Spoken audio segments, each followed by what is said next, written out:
flagship monster. One for performance, one for display.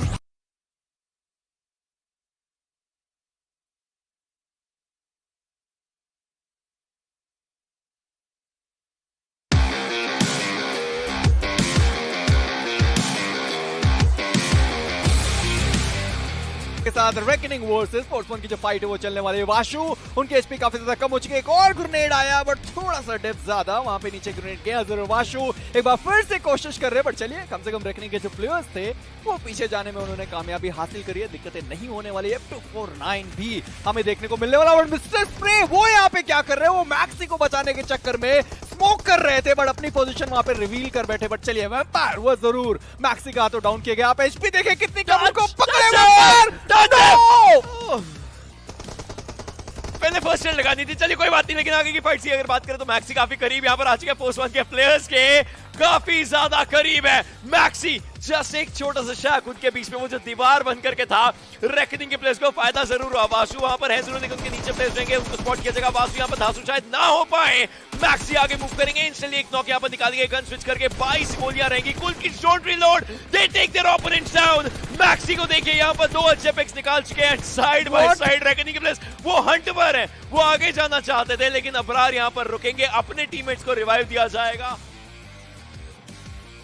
Players left hand side पर नजर जरूर आते। सेंसे आगे जाएंगे। He'll have to actually park his car at a very decent area क्योंकि आप देखें जहां भी जाएंगे प्लेयर्स रहेंगे। सेंसे नीचे उतर चुके हैं, अंदर जाएंगे प्लेयर को स्पॉट करेंगे। How is he doing it? Deep with Sensei. Well, he takes one down as well. Backup भी सही टाइम पर आया था and that was a brilliant, bold, beautiful move. Krrish वहां पे कर क्या रहे थे? उनके प्लेयर्स को वहां पे कम से कम कॉल जरूर देना चाहिए था। कवर फायर के लिए कोई तो आते, बट आप स्मोकी को देखें, अकेले प्लेयर बचे बट स्टिल सर्वाइविंग। टॉप 9 में अपनी टीम को लेके प्लेसमेंट पॉइंट कितने और ज्यादा निकाल सकते हैं। बट एक बढ़िया ग्रेनेड जाता हुआ डैडी का। सेंसे वहां पे डाउन हो चुका है। इमॉर्टल बाहर डाउन पड़े हुए प्लेयर्स, एचपी कम है। पंक उनकी भी एचपी कम है। एक और ग्रेनेड आया, पंक भी डाउन हो जाएंगे। लास्ट प्लेयर सर्वाइव करते हुए प्लेयर्स, क्या वहां पे क्लच हो सकता है नहीं देखना पड़ेगा। डैडी अंदर के साइड पे गए। 1v1 का सिचुएशन होता है, कुछ खास कमाल नहीं कर पाएंगे। खत्म होती हुई एस्पोर्ट्स एक्सो की स्क्वाड 8वें पायदान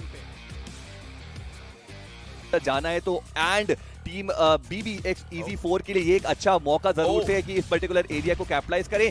टीम फोर्स 1 के खिलाड़ी यहाँ पर क्लोजिंग करने के लिए आ जरूर से रहे हैं और अब कुछ ग्रेनेड जो है वो यहाँ पर आदान प्रदान किया जाएगा। AKM का स्प्रे यहाँ पर जाएगा लेकिन नॉक निकालने में कामयाबी नहीं मिलेगी। टीम Easy 4 यहाँ पे अभी के लिए आगे की तरफ जाएंगे। खिलाड़ी को नॉक जरूर से किया गया लेकिन यहाँ पर कुछ काउंटर स्ट्रेस भी आते हुए टीम फोर्स 1 टोटली बैकफुट पर नजर आएंगे। एंड BBX Easy 4 जो है वो अभी के लिए आगे की तरफ जाते हुए जरूर से नजर आ रहे हैं। पर अब वो जो 2 खिलाड़ी बचे, क्या वो काफी रहने वाले? पोजीशन उनकी जरूर से कॉम्प्रोमाइज हुई है। 20 अभी भी उनको सर्च करते हुए नजर आ रहे हैं लेकिन पीछे से जो जोन का प्रेशर है वो भी आने वाला है। प्री फाइट शायद यहाँ पर उतने काम ना आए और अगर टीम फोर्स 1 को अब जोन के अंदर आ रहे हैं तो एक और नॉक निकालना पड़ेगा। बीच का हेलमेट देखिए, वेस्ट देखिए, पूरी लालम लाल हो चुके हैं। सिर भी उनकी वेस्ट पूरी की पूरी डैमेज है बट उनको फाइट तो लेनी पड़ेगी। सामने वेम्पायर आ चुका है, जंप करेंगे, जोन के बाहर जाएंगे। डैमेज हल्का सा पड़ा जरूर हुआ है और वही उनके लिए खराब चीज बन जाएगा। सिर भी इस पे बचे हैं बट क्या वो क्लच कर पाएंगे? इंपॉर्टेंट सवाल। ओपन में आए, जंप किया, जमीन नहीं छू पाए और ग्रेट सीधा नीचे गिरती है। मैच यहाँ पे चल रहा है। बड़ी मॉडल मोस्ट प्रोबेबली यहाँ पे फंस जाएंगे। अकेले प्लेयर हैं तो सही बट वहाँ पे थोड़े बहुत ग्रेनेड्स एंड बाकी सारी चीजें उन्होंने करने की कोशिश करी है। चलिए स्मोक किया और इस वक्त फांदे जरूर है, निकलेंगे बट ऊपर से उनको भी शॉट पड़ने वाले। बट सेंसाई को आप देखें पीछे से एक बहुत ही ज्यादा बेहतरीन कवर और मॉडल को पता है कि सेंसे कहां से कवर प्रोवाइड कर सकते हैं और वही चीज हमें देखने को मिली। 2OP की स्क्वाड अब ज्यादा मुश्किल में पड़ने वाली है क्योंकि इमॉर्टल एंड बाकी सारे प्लेयर पूरी तरीके से तैयार होंगे। और आप एक प्लेयर को देखें, क्या बेहतरीन रोटेशन करके पंक गए हैं और वो जब सामने से आएंगे और पूरी 2OP की स्क्वाड को यहाँ पे घेर लिया गया है। बचने का कोई और मौका मुझे दिखाई नहीं देता 2OP की स्क्वाड को। अंडी यहाँ पे डाउन हो चुके हैं और एक प्लेयर बहुत ज्यादा लो ऑन हेल्थ है। बंडी उनको भी जल्दी डाउन किया जाएगा। चलिए अब इसी के साथ रश आने वाला बट मंडी जो बहुत ज्यादा पीछे है अपनी टीम से वो शायद कुछ यहाँ पे काम जरूर कर सकते हैं। बट अंडी इसी के साथ फिनिश हो। बिल्कुल टीम एक्सो की साइड से एक बढ़िया गेम पे हमें देखने को मिलता है। वो जो एक उन्होंने जाल बनाया था उसमें पूरी तरीके से फंसते हुए नजर आए 2OP के खिलाड़ी। इमॉर्टल अगर वहां पे डाउन हो जाते तो पूरी तरीके से स्ट्रैटेजी उनके अगेंस्ट जाती। बट अगेन यहाँ पर अच्छे तरीके से जो कवर है वो आया और इसी को हम सिनर्जी बोलते हैं। करते हुए नजर आएंगे। बट मीनवाइल लॉन्ग रेंज की जो फाइट है वो स्टार्ट हो चुकी है एंड लेट्स सी कि क्या इस फाइट में इन्वॉल्वमेंट लेते हुए नजर आएंगे या फिर अभी के लिए जोन को प्रायोरिटाइज करेंगे। देखिए दोनों टीम को पता है कि वो सर्कल के बाहर है, दोनों टीम को यहाँ से निकलने की जरूरत पड़ेगी। ओई के पास एक अच्छा मौका है कि बिना लड़े वो आराम से सर्कल के अंदर निकल सकते हैं, क्योंकि उनको भी प्लेसमेंट पॉइंट चाहिए, उनको भी फिनिशेस चाहिए। अगर यहाँ पे अगर वो एक प्लेयर भी अपना खो देते हैं दिक्कतें होने वाली है। बट चलिए मस्ती जोन ने शुरुआत कर दी है, वहां पे मिस्टर स्प्रे को डाउन जरूर किया गया, बट मस्ती खुद भी यहाँ पे डाउन हो जाएंगे। दोनों साइड से एक ट्रेड आया जरूर, बट स्किल्स की बात करी जाए निक्स के द्वारा उनको भी डाउन किया जाएगा। बट इस वक्त ओई की स्क्वाड, इसी चीज की मैं बात कर रहा था, अगर आप एक भी प्लेयर अपना खो देते हो तो मुश्किलें आपके लिए होने वाली है। शैलेश उनके ऊपर प्रेशर ज्यादा यहाँ पे बढ़ता हुआ दिखा देगा। चलिए डिमाइस वो भी डाउन हो चुके हैं आदित्य के द्वारा, बट नेक्स्ट की बात करिए वहां पे स्किल्स को उन्होंने डाउन किया और ओई के 2 प्लेयर डाउन हो चुके हैं। और आप देखें सामने वाली टीम का एक भी प्लेयर इस वक्त डाउन नहीं है। मुश्किलें ओई की स्क्वाड के पास, पूरी तरीके से गलत निर्णय यहाँ पे लिया गया है ओई की स्क्वाड के द्वारा। मोस्ट प्रोबेबली दूसरी स्क्वाड होगी जो आपको एलिमिनेट होते हुए दिखाई देगी। बड़े आसानी से वो लोग एलिमिनेट करेंगे, दिक्कत नहीं होने वाली। एलआर की स्क्वाड जिनके पास पहले प्लेसमेंट पॉइंट होते थे, लगता है कि ये फाइट होने वाली है। बट हाँ मदारा वो जरूर डाउन किए जाएंगे। पिछला मैच इनका उतना बेहतर नहीं था, ये वाला मैच भी बेहतर जा नहीं रहा। बट रेकनिंग 2 मैचेस बने चिकन डिनर, पिछला मैच उतना बढ़िया रहा नहीं। एक्सटीआर अपना एक प्लेयर खोते हुए, लेकिन रेकनिंग के पास अभी भी एक चीज की हिस्ट्री का चांस बन जाता है। पहला एरांगल, पहला मिरामार, पहला सैनॉक अपना आज के दिन का बेहतरीन बनाने का। अब देखते हैं कि सैनॉक में किस तरीके का प्रदर्शन ये लोग कर पाते हैं। एक प्लेयर जैसे कि आपने बोला वो फिनिश इन्होंने किया जरूर। स्ट्रिल्स नजर आ रहे हैं, अबरार नहीं वो फाइट अभी के ली थी। फ्रैगी बिल्कुल सामने, नेड उनको बचाएगा, बेहतरीन सिर के ऊपर नेड जाता है। अब स्ट्रिल्स को आगे मूव करना है, इनके पास M249 और M4 नजर आ रही है। दूसरे स्पॉट किया, एक और नॉक निकालते हुए स्क्रिल्स नजर आएंगे। आखिरी प्लेयर बचे, ये 1v3 भी कर सकते हैं, बट मिस्टर स्प्रे को शायद आगे जाने को यहाँ पर बोला जाएगा। इनफैक्ट इनको पता है कि नीचे रिवाइवल की प्रक्रिया जो है वो शुरू हो चुकी है, बट सामने की तरफ जाते हुए देखिए इजी 2 फिनिशर्स स्क्रिल्स के पास आते हुए और 4 फिनिशर्स, 1 एलिमिनेशन रेकनिंग यहाँ पर रखते हुए। Esports का देखने को मिलता है। अगेन सेम चीज, ओशन मैच शुरू जब ये होने, चलिए फिर बाद में बात करेंगे। उसके फिलहाल के लिए आर्यन वो यहाँ पे नॉक हुए हैं और इसी के साथ वो फिनिश भी हो जाएंगे। अंकुश की बात करी जाए वो यहाँ पे रुके हुए हैं, थोड़े से ठहरे जरूर हैं। शूटर की बात करी जाए हो सकता है एक बार के लिए आगे जाने की कोशिश करें, एंगल बनाने की कोशिश है तो सही। आप देखें उनको कम से कम 2 से 3 हेड दिखे जरूर है। उनको भी पता है कि सारे प्लेयर एकत्रित हैं, एक जगह है और वहीं से निकलने की कोशिश कर रहे हैं। क्या अब उनके पास ग्रेनेड्स हैं, देखने पे बात पता चलेगा। फिलहाल के लिए अंडी उन्होंने वाशु को जरूर डाउन किया। टीम फॉरएवर उनके लिए भी दिक्कतें बहुत ज्यादा इस वक्त ओशन हो चली है, क्योंकि तीनों मैचेस उनके लिए उतने बेहतर था नहीं और ये चौथा मैच शुरुआत बड़ी खराब। बिल्कुल Vashu, the time again is of the essence, right. उनको बचाना, उनके ऊपर एक क्लॉक बन जाती है। जैसे आप नॉक होते हैं क्लॉक बन जाती है, आपके टीममेट कितनी जल्दी आपको बचा सकते हैं। वाशु हमें पता है पहले गेम में भी पोस्ट 1 के साथ ये होता, प्लेयर नॉक, प्लेयर फिनिश, और पंक वो तो एक अलग ही चीज कर रहे हैं, छलांगे मार रहे हैं, ऐसा लग रहा है घिर के नॉक हो चुके हैं। अब खैर वो एक अलग चीज रहेगी। बट यहाँ पर अंडी की अगर हम लोग बात करें, उन्होंने एक और प्लेयर को स्पॉट किया एंड आराम से पहला शॉट हेड पर था, दूसरा शॉट बॉडी पर था। प्रोबब्ली रिकॉल अपना कंट्रोल कर रहे हैं, तो उस चक्कर में पहला शॉट हेड पर लगा, ज्यादा डैमेज यहां पर हो चुका था, और दूसरा शॉट सीधा बॉडी पर लगा तो वो डाउन हो चुके हैं। फोर्स 1 के लिए दिक्कतें बहुत ज्यादा बन चुकी हैं। आगे जा रहे हैं player, he does not fear anyone, सीधा आगे मूव कर रहे हैं अकेले। एक फिनिश तो अभी भी निकाला, दूसरा नॉक किया। क्या ये अकेले 1v4 करना चाहते हैं? आई डोंट नो क्या चल रहा है इनके माइंड में। बाकी 2 प्लेयर को आप देखें लेफ्ट हैंड साइड से गाड़ी लेके रोटेट कर रहे हैं, व्हीकल लेके आ चुके हो। चलिए राइट नहीं, लेफ्ट हैंड साइड से अंडी का एक और ग्रेनेड जाता हुआ, 3 भी वहां पे डाउन हो चुके हैं। लास्ट प्लेयर वैम्पायर इस वक्त सर्वाइव करते हुए आपको दिखाई देंगे। वैम्पायर क्या यहाँ पे क्लच कर सकते हैं अपने, बट रैम्बो दूसरे साइड से आते हैं, उन्होंने बंडी को वहां पे डाउन जरूर किया। वैम्पायर नीचे साइड पे मौजूद है। 1v4 क्लच का यहाँ पे पूरा मौका, मोस्ट प्रोबब्ली ये पहला क्लच होगा 1v4 का। अंडी वो करने में कामयाबी हासिल कर सकते हैं, नहीं देखना पड़ेगा। वैम्पायर नीचे मौजूद है, सिर भी मोस्ट प्रोबब्ली रिवाइव कर दिया जाएगा, बट बाकी player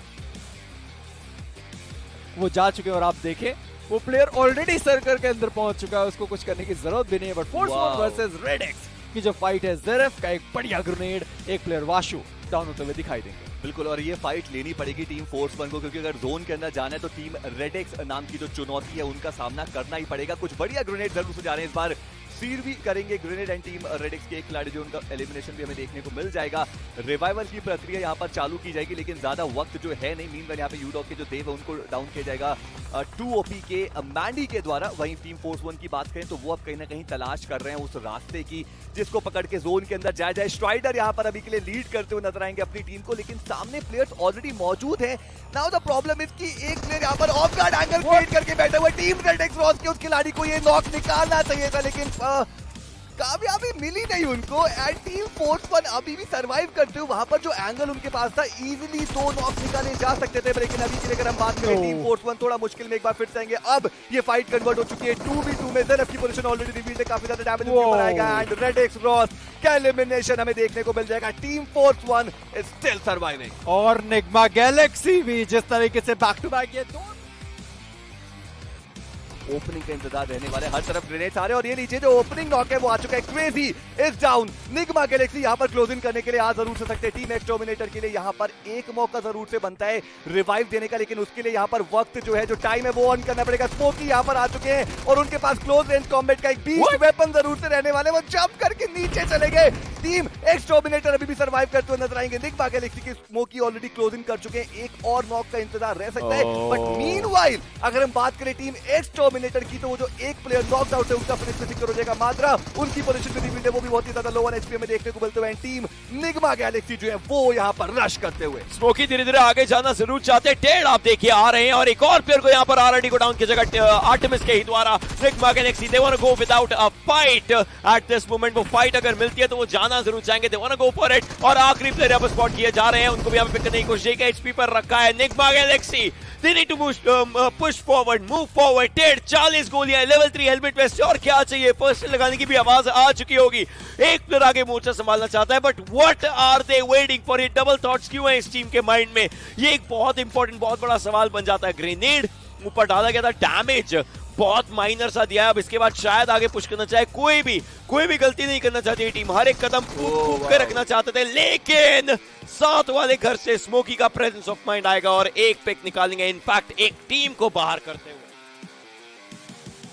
big brothers is now going for जो बड़ी मछली है, जो बिग मछली है, उनको यहाँ पर वो फंसाना चाह रहे हैं। लेट्स सी कितनी कामयाबी उनको मिलेगी। अभी वो जोन के अंदर आई थे, 20 को मीनवाइल वहां पर डाउन कर दिया। एक और फाइट हमें देखने को मिल रही है जहाँ पे टीम टीएसजी जो है वो मुश्किलें बढ़ा रही है टीम चिकन की। एंड लेट्स सी कि किस तरीके से वो यहाँ पर आगे बढ़ रहे हो। डैडी जो है वो यहाँ पर ऑल इन अटैक के लिए जा रहे हैं, जो प्लेयर नॉकआउट उनका फिनिश वापस सिक्योर हो जाएगा। बट अभी के लिए बात करें टीम बीबी की, रिवाइवल की प्रक्रिया यहाँ पर चालू हो चुकी है। अबरार की तरफ से वो ग्रेनेड आ रहे हैं, क्या कनेक्शन बना पाएगा वो एक देखने वाली बात जरूर रहेगी। सेंसे को मीनवाइल वहां पर डाउन कर देगा। Multiple fights are happening at the same time. Team big brothers अभी भी सर्वाइव करते हुए, लेकिन रेकनिंग ईस्पोर्ट्स के अबरार का ये ग्रेनेड बहुत ज्यादा इंपॉर्टेंट सकते हैं। व्हीकल लेके जा रहे थे और 2 प्लेयर्स को डाउन किया गया।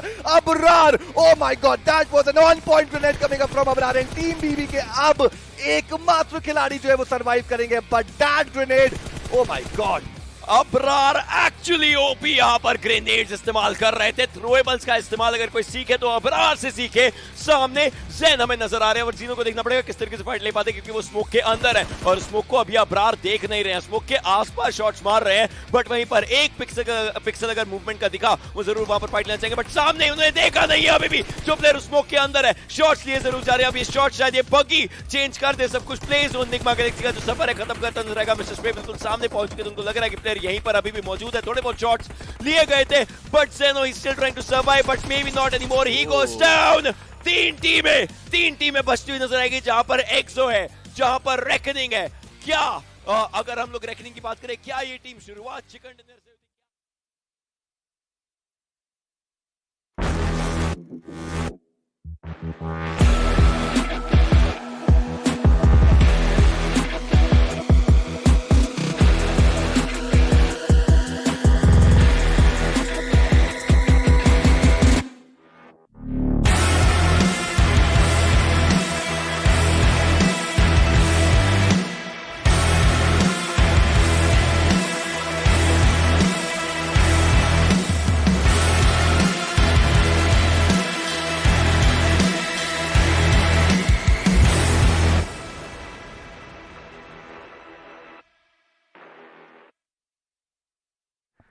Hello and welcome to the iQOO Battlegrounds Mobile India Series 2021. Now, we are midway through the quarterfinals and, well, the action is just intensifying. My name is Angat Singh Chehal. I go by The Experiment, and with me, I have the lost hope of humanity. It's Sparrow himself. Sparrow, a couple of days of intense, high-octane action, and today, oh boy, the group seems a bit tricky. First of all, XP, thank you so much for the lovely introduction. And I have to say, I am fired up today. I've been watching the groups lately. I've been reading some names. And I have to say, this is going to be the group of death. That's what I was going to bring out, the group of death. Now, of course, before we get into any of the details, you all know who is playing. And I want to thank you all for joining us at the beginning. And, it's just been a journey. It's been a journey over here because, iQOO has presented all these players, all the unknown teams, with this pedestal, right? With this grand stage. And, while the spotlight does shine on them, the pressure is going to be there as well. But then again, that's where diamonds are from. And, speaking of iQOO, of course, it all is thanks to this bad boy in my hand. Let's have a word from the official smartphone sponsor of BGIS 2021.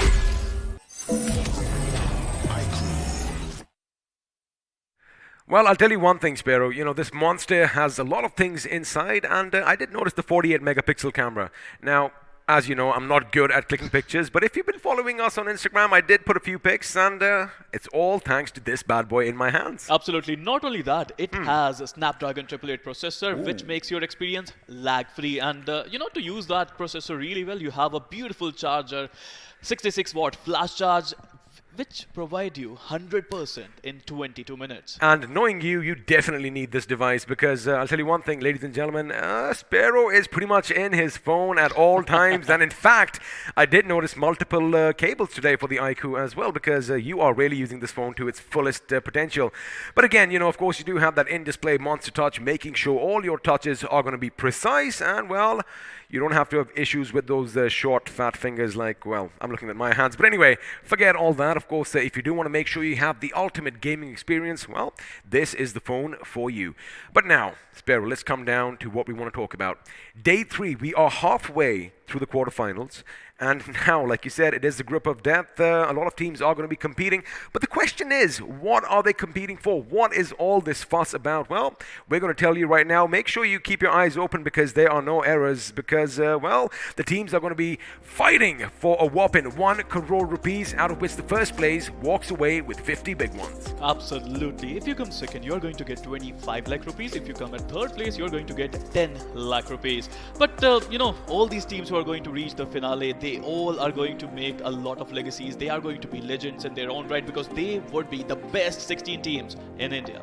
And, we did mention this is, of course, the biggest online qualifiers as far as the prize pool goes. And, every single team has that opportunity. But, of course, you have some individual prizes as well. You have the MVP who walks away with a lakh in his pockets, the Lone Ranger, Rampage Freak, the Redeemer, and, of course, most finishes by a squad. Well, they're going to be walking away with 50,000 in their pockets. Again, even if they do make it up the ranks, they can always walk away with more money. There's a lot to win, a lot to lose, and today I have to say, XP, this is going to be a brilliant day. Day before yesterday was brilliant, day before was just amazing, but today, the real competition you will witness. Well, let's see if that is going to stand true because, in my opinion, of course, the big names are going to be showing up today. That is what everyone is going to be waiting for. But let's have a look and see how all the points are going to be distributed because, you are going to be aware of this little graphic on your screens now. First place walking away with 15, second with 12, third with 10, and yada, yada, yada. Now, the thing is,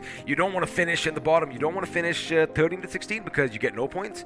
And even 8 to 12, you only get that one lone point. Absolutely. I mean, the best thing about this is that if you play well, you're going to get rewarded. If you don't play well, you're not going to get anything.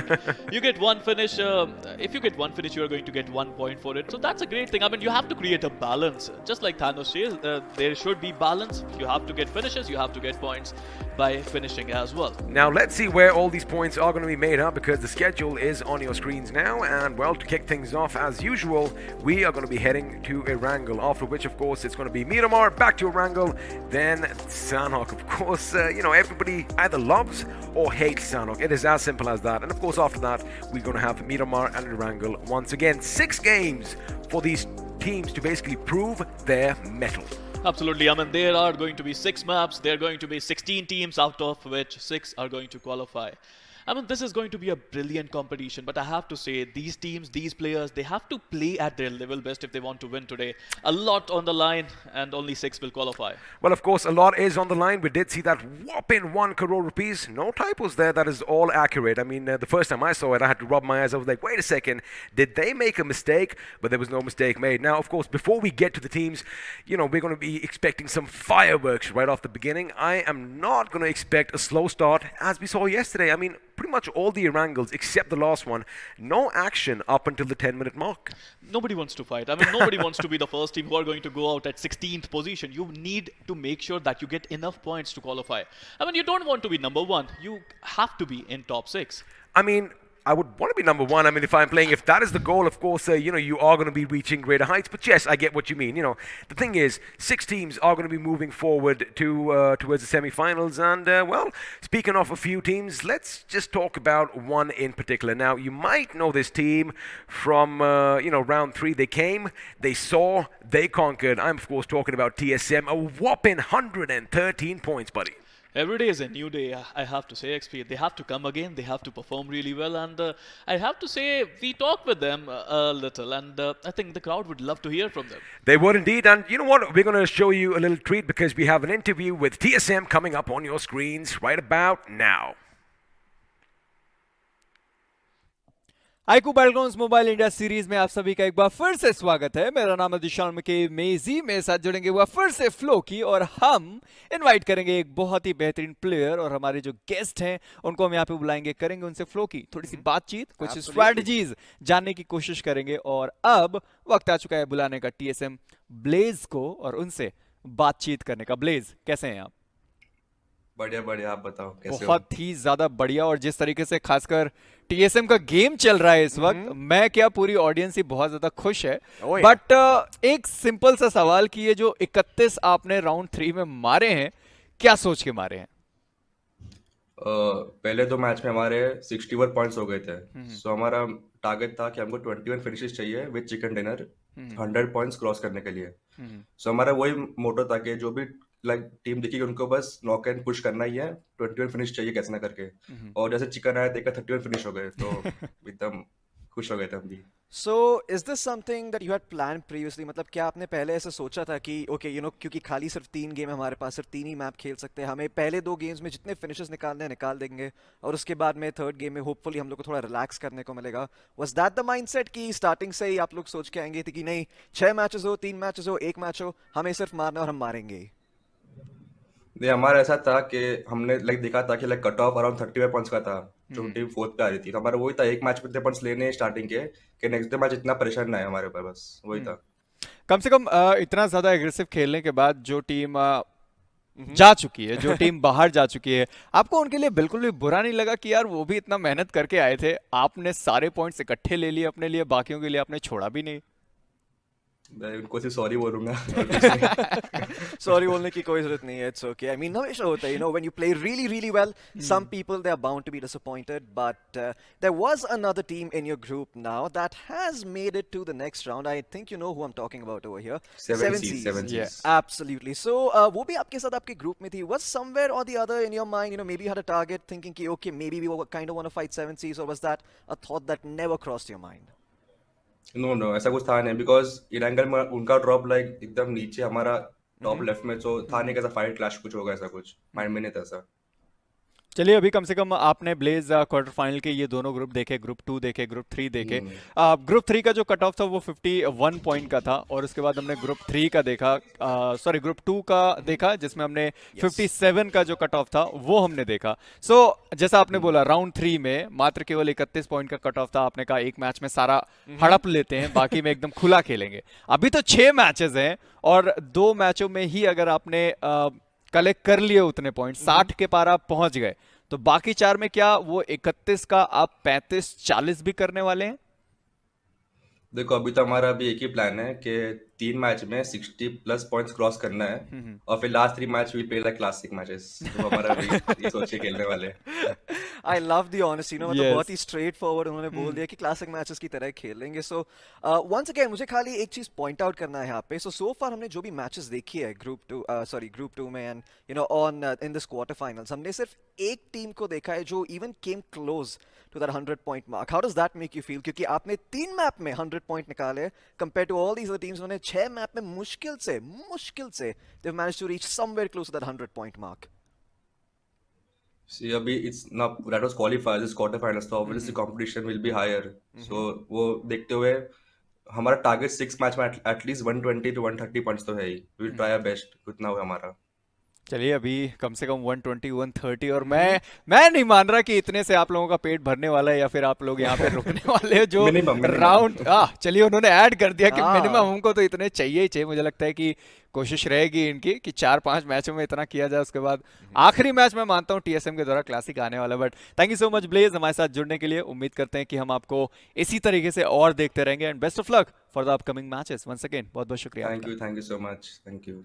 ये थे Blaze हमारे साथ Floki and उन्होंने बताया कि 3 मैचों में जो उनका मार्जिन है वो 60 का उनको क्लोज करना है, पार करना है। उसके बाद 3 क्लासिक मैचेस उनके द्वारा देखने को मिलने वाले। 31 मारे थे अगर क्लासिक खेलने वाले हैं और हमें भी पता है कि ये जो ग्रुप है आज ग्रुप नंबर 1 उनमें जो टीम है हर किसी में काबिलियत है वो क्लासिक मैचेस खेलने की।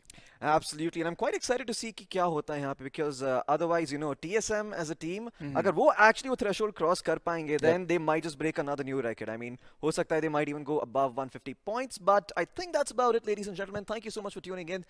That was the interview with Blaze. You're watching iQOO 7 Legend presents the Battleground India Series 2021.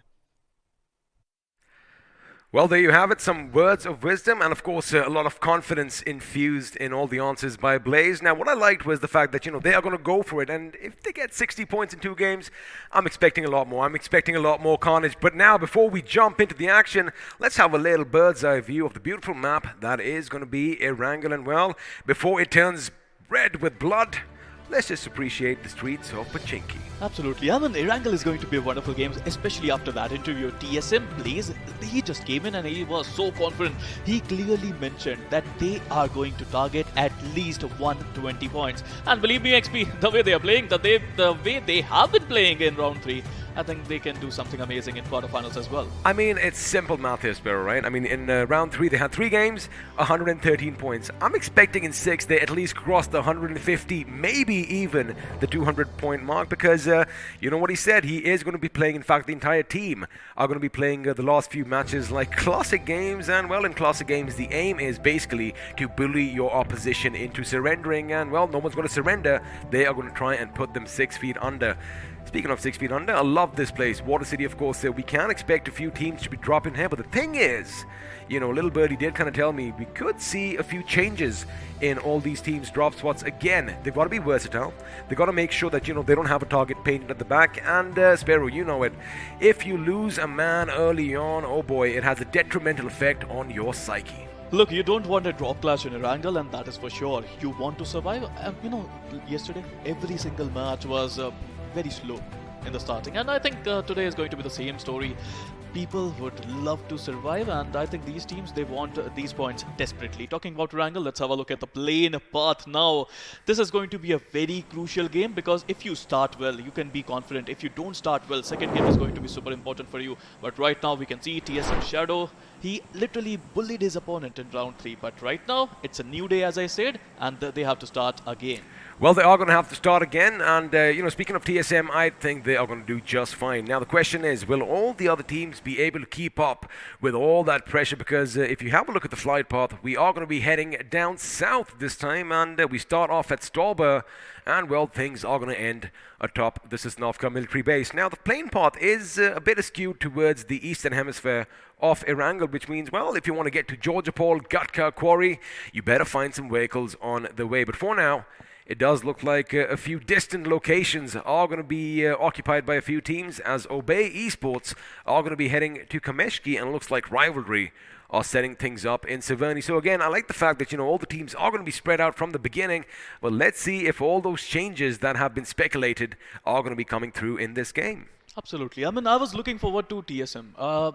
Their drop is generally Georgopol City, but I think they have a secondary drop in Yasnia Polyan, and I was wondering if they are going to go there. But no, they're not going there. VR1 is there, and I think everybody is looking to avoid some drop clashes. Meanwhile, if you have a look at Team OG Orangutan, it's a wonderful team XP, and I would love to see some crazy action coming in from them. But by the look of your reaction, it seems like the zone is going towards the western area, and a lot of teams are going to struggle. Well, you said you wanted to see some crazy action. It can't get crazier than this, because like I said, the plane path is all the way on the east, and the circle is going to form on the west. And talking of TSM, there you have it, two of the gentlemen on their bike with the sidecar trying to make their escape, and by the look of things, looks like they are going to drive all the way to Georgopol, and well, they are going to be sticking to their drop location. Now the thing is, hold it, that is called good control, as his teammate is going to be driving past. Now the thing is, Georgopol is up for grabs, and it is going to be in TSM's favor, because, well, we just had a look at the circle, and a lot of teams are going to be changing things around right at this stage. But for now, looks like the Witch needs to control that broomstick a bit better, as they are going to make their way. Well, Aquanox is going to be first in his sports car. Yes, sir. I mean, all of these players, they would love to have a decent spot in the zone. And TSM, as we have already seen them already on the move, they're looking to go towards the Georgopol area. They would get some really decent loot there, and they have the zone control from there as well. I think Mount Everest is going to be a really important area XP. If you can go there, you are going to get a really good leverage. And if you can use that advantage well, you're going to get some really decent points as well. Looks like, as far as drop spots are concerned, no changes here, as Team Xbox, once again, are going to be splitting things up, while two of the members are going to be dropping down in the Water City, and a few of them are going to be moving over towards the ruins. Now, the thing is, Rozok, for now, is up for grabs, so Team Xbox do have a few options at hand if they need to maneuver towards, buildings with more loot, because again, there's only so much in these compounds for an entire team. But for now, looks like the moment I mentioned Rozok, another team is going to be heading in their direction, and that team are the boys from OR Esports. Yes, sir. I mean, I have to say, Team Xbox, they have a beautiful spot in the zone. Currently, if they move well, if they can just loot fully, and after that, they can get a really decent spot in the zone. Team Skylightz Gaming also going to come there. They are looking to, I think, trap Xbox if they can do that. They have done that before in some scrims. I would love to see if they're going to try that in the first game of quarterfinals. They have done that in the past, but while Team Xbox is going to be running around and looting to their heart's content, let's see if we can get the map up on our screens, because a lot of the teams are going to be outside the circle, and well, sooner or later, when they do migrate inside towards the next zone, we might just have a few clashes, and looks like we do have our wishes granted. Thank you so much, production, because have a look at that. On the eastern edge, on the eastern beaches, on the eastern coast of Erangel, we have about 3 teams looting blissfully, but sooner or later, all that bliss is going to die, because, they are going to be heading in a collision course. Now, already a couple of teams from Sosnovka military base are making their way across the bridge. As you see, Orangutan Gaming's Ash is the last man to make it over, which means, again, you could see a few setups, a few gate-keeping attempts coming up in the not-so-distant future. Yes, I mean, I have to say, we've been talking with these teams a lot lately, and all of them, every single one of them told us that they are not going to change their drops. But they did. I mean, was that a double whammy for us? Well, it looks like, they want to keep everyone guessing. Now, the thing is, with all the big teams, and, with all the teams at this stage, especially in Erangel, the drop spots are going to be pretty much given away. If the teams have been doing their homework. But looks like, again, everyone is going to be happy keeping their distance from one another at the beginning, which means, well, Sparrow action might break out later, because we've already hit the 5-minute mark and not a single bullet has been fired. However, as the circles are going to be imploding in on each other. That is when all the carnage is going to be breaking loose, because looks like a few teams could be locking horns sooner rather than later. Talking about Skylightz Gaming, this is not their normal drop spot. They used to have a drop clash with Orange Rock at school, but right now they don't want any of that. They want to survive, and to survive they chose Pochinki. It's a wonderful spot because you're always going to have the advantage of first zone. You don't have to move anywhere, you can just loot there, and if you can get a decent loot in Pochinki, you are off to a wonderful start. I mean, if you have Pochinki all to yourselves, I'm pretty sure you are going to end up with some decent loot. It is one of the biggest cities in this game after all. But for now, as the blue is going to start shrinking in, you are going to see a few teams with the blue outline on the right of your screens, which of course means they are still bearing the brunt of the play zone. And well, it isn't going to be chipping away at their HP just yet. But in the latter stages, oh boy, that blue zone can really hurt. But for now, we have a look at Orangutan Gaming, who are going to be joined by Ash, Believe, iQOO, and Drigger. Well, they are going to try and make sure that they have a little bit of a central position as the next circle comes in, because, well, migrating to the zone, if they need to, becomes a whole lot easier. Talking about Orangutan Gaming, I believe they are very aggressive. They have a really good player in iQOO. Their gun game is really strong. I would love to see if they can play as a team today. But talking about TSM, I mean, look at their total damage. I mean, round 3 was crazy. They got 9,872 total damage, 68 total finishes, 2 chicken dinners, 42 position points, and a total of 110 points. 110 points, and just to remind all of you watching, that is just from 3. That's correct, 3 games, and well, out of those 3 games, they did manage to grab that delicious chicken dinner as well. 42 points coming in from position, and well, almost like you mentioned, 10,000 points of damage. But the question is, are they going to be able to replicate that today? I mean, we already have an idea that, you know, it is going to happen, but again, there's so many teams who are going to put the pressure on them. There's so many teams who are going to have a target on them. It could just be a little difficult. Well, I have to say, yesterday is a mystery, tomorrow is a mystery. Well, yesterday is history, tomorrow is a mystery. Tomorrow is a mystery, but today we call it a present because it's going to be a gift. And I would love to see if TSM, if they can continue that form. They are in good form, no doubt in that. But for that to happen, they need to start well, and this Erangel is going to be super important for them. Oh, I am not worried about their form as well, because before coming in a game, when you make statements, such bold statements as, you know, we're going to do this in about 3 games, and then, you know, we're going to have a good time in the last few games, they definitely are coming in with a little bit of a playbook. And looking at their playbook, it's all about aggression in the latter stages of the game, because for now, they are going to try and keep the distance, and well, they are going to try and keep the enemy at bay. But of course, as all the teams are going to be coming close, have a look at what's happening north of Yasnaya, because Obey Esports could be driving just past Celsius. If Celsius Esports look to their right, they just might see another convoy on the mountains up top, and the question is, are they going to stop, alight from the vehicles, lay down some lead, or are they going to let them go by? And by the look of things, they are going to be stopping again. They are in the circle. Well, looks like it's just to pick up as many vehicles as they can. Again, I wouldn't blame them. That's not a bad spot to rotate from, but the thing is, there are a lot of teams who are rotating from there. We can see Team DestructaX as well, who played really well in round 3. We have been following VR1 as well, and I think all these teams, all 4 of these teams can have a little bit of altercation early on in the game. But at this point of time, I think the zone is going to be the most important thing, and I think it is going to be a mixed zone. I think we are going to witness a northern... as you said, there you go. Northern zone, and I was saying it could be a mixed zone where both the islands would be in play. Yeah, of course, and well, both the islands are in play for now, but again, Sparrow, you and I know that the zone has a mind of its own, but looks like I beg your pardon, VR1 could be going up against the enemy, and this could be exciting because they have kind of, you know, got that little bit of a visual confirmation, and now looks like DestructaX could be in some trouble. Of course, have a look at all the names on your right. You're going to see the blue little outline, which means they are still out in the blue. But as expected, Deuce does alight from his vehicle. He does see them go by. There you have it. The first few shots are going to be fired. However, all they're going to hit is thin air.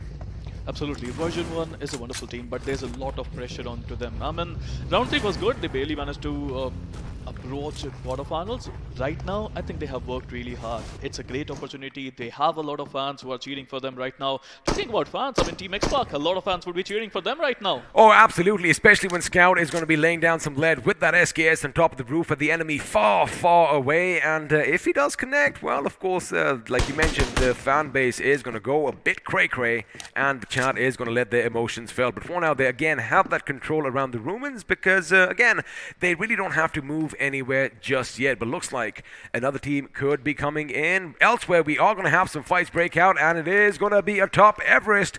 But the question is it going to be Orangutan Gaming or TSM who walk out alive? Because looks like TSM does realize the enemy is coming in, and they are making a bit of a hasty retreat, making sure they capitalize on all those compounds down below. Even if it is TSM, they don't want to, take anyone early on in the game. They just want to survive for a little bit, and if they can get some really few finishes after 15 minutes, I think then they are going to get loose.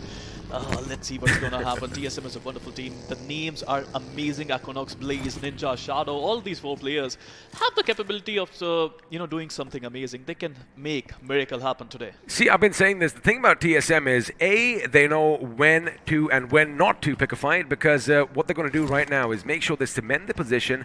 They have kind of given the opposition, well, the opposition in this case is Orangutan Gaming, the idea that, they are a bit hesitant. They are going to be backing off, and now, if Orangutan Gaming is like, you know what, we just came up over here, and, well, the Kings kind of just left the throne empty for us.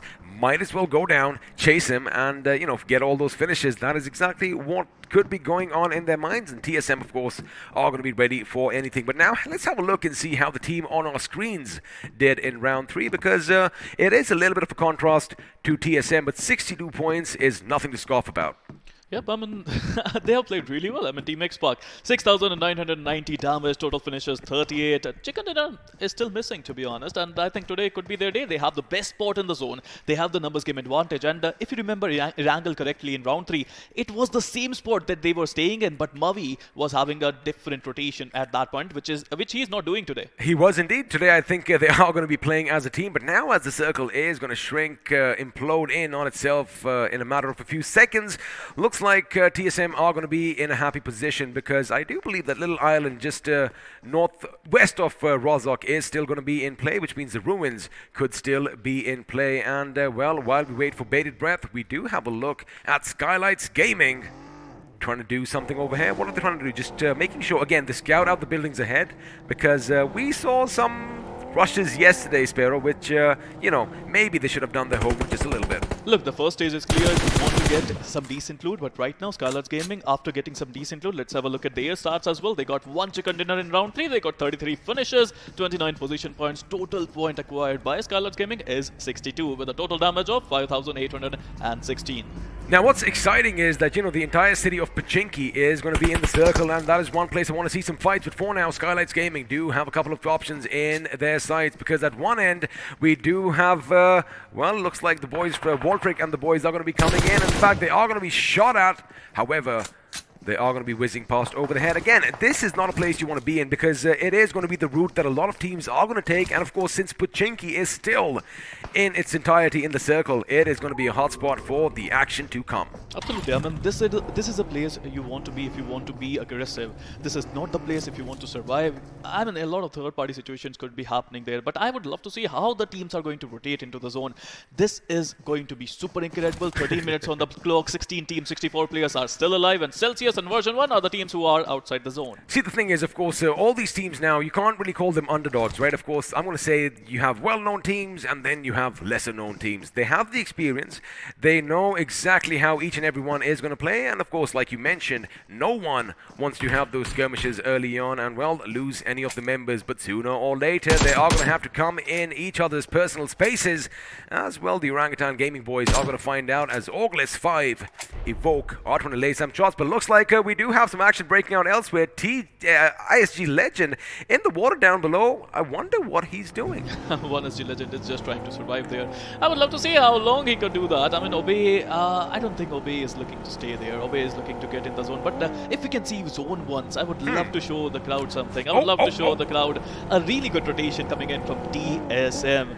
I mean, we were not expecting that XP. Let me just build the picture for all of you watching at home. Now, of course, we are going to witness Obey because action could break out, but yeah, you mentioned it correctly. Now, TSM, remember, were in Georgia, Paul, but now they're going to be coming in the circle. Wait a second, I'm going to hold my thought because Evo from OR does see the enemy in the distance, and Deuce knows exactly that someone is going to be there. The grenade has been flung. The grenade is going to go boom, and Deuce is still going to be on his feet, although with just a sliver of HP. Now, the question is Evo going to go in for the kill because the car is on the move? However, oof, all those bullets are going to be whizzing past over his head. I like the fact that Evo is still keeping his constraint. He is not going to be risking life and limb to get that one finish because, well, the molly just might do it. Unfortunately for him, it's a bit to the left. There's not much information for Evo to work on. I mean, Dios would love to survive this one, and he would be lucky if he could do that. And yes, he just did that. A beautiful smoke. I think the timing was perfect coming in from VRWAR Dios. It was hard to survive, but he managed to do just that. Talking about Team Celsius, I think they are under some really impressive pressure coming in from Team Sin.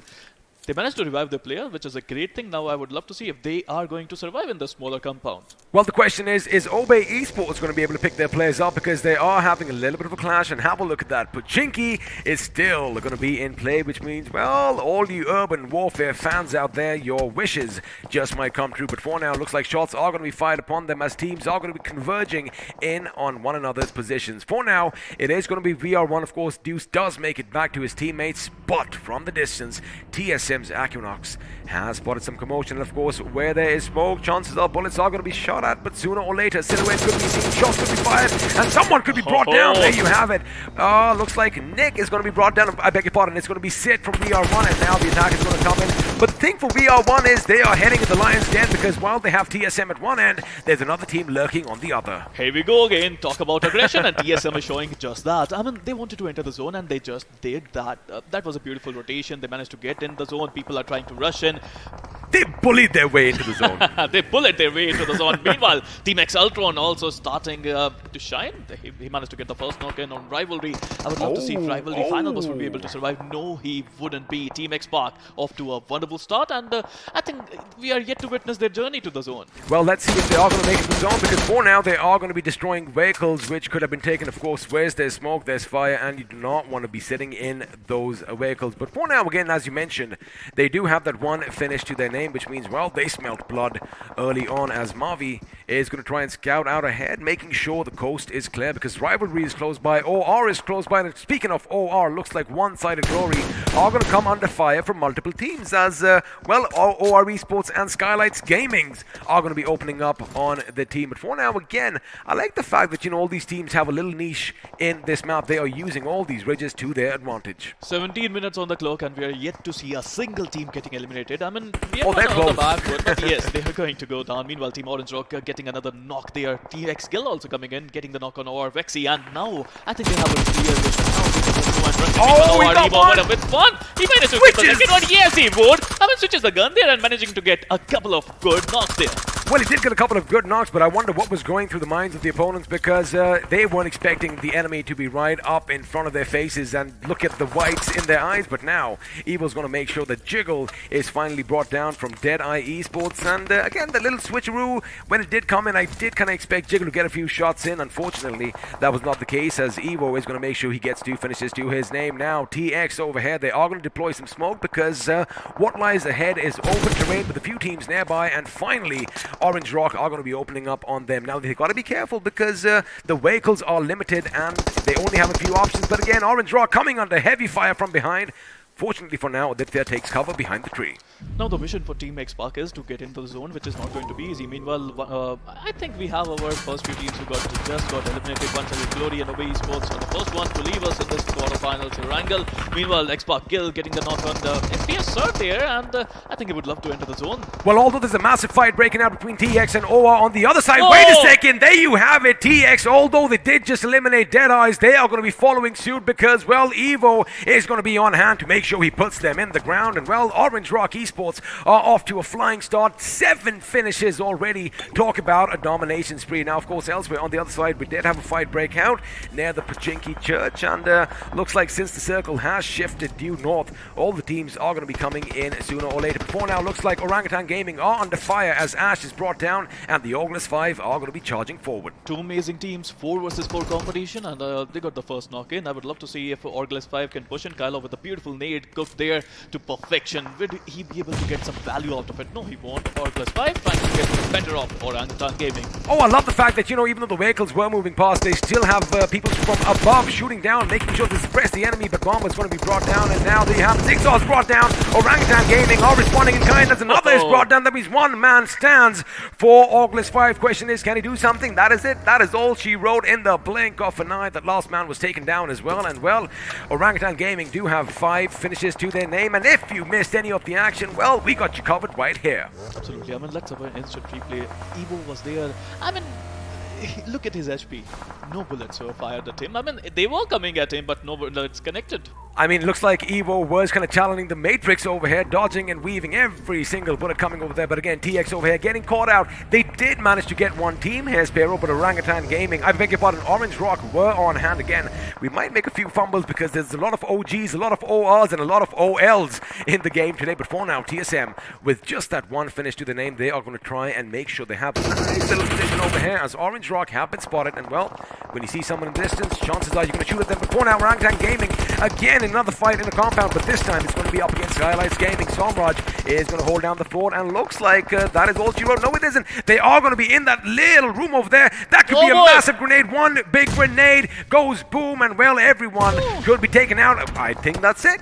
I think that's it. Looks like all the 3 members inside, they didn't even have a chance to move out. Orangutan Gaming, what have you done? Out in the 11th position with 5 finishes. Did I hear a police siren? That defending was actually criminal XP, and I have to say, I mean, Team Celsius now, they want to do just that. They want to go into the zone, they want to find a decent point, and that's why they're smoking their way out. I think what happened there was, although there were smokes deployed in that little room which Orangutan Gaming was sharing, of course the grenades were there, they couldn't find the exit, and in all that confusion and all that commotion, they were blown to smithereens as well. Sonic is kind of experiencing that right now. He is going to go right into that grenade. Lucky for him, he still has a little bit of HP left at hand. Now he's got to patch himself up, while on the other side, Fault Esports are doing good. 3 finishes. The grenade has been lobbed. Is it going to be good? Because he's got to be careful. Niku is going to be in the line of fire as far as Celsius Esports is concerned. It's going to be a long journey for Fault Esports. They have to first take care of Celsius, then they have to worry about the zone. They are going to get gatekeeped as well, so it's not going to be easy XP. Meanwhile, talking about version 1, they lost a player, KBB JODD lost a player, or Esports lost a player. So all these 3 teams have 3 players now.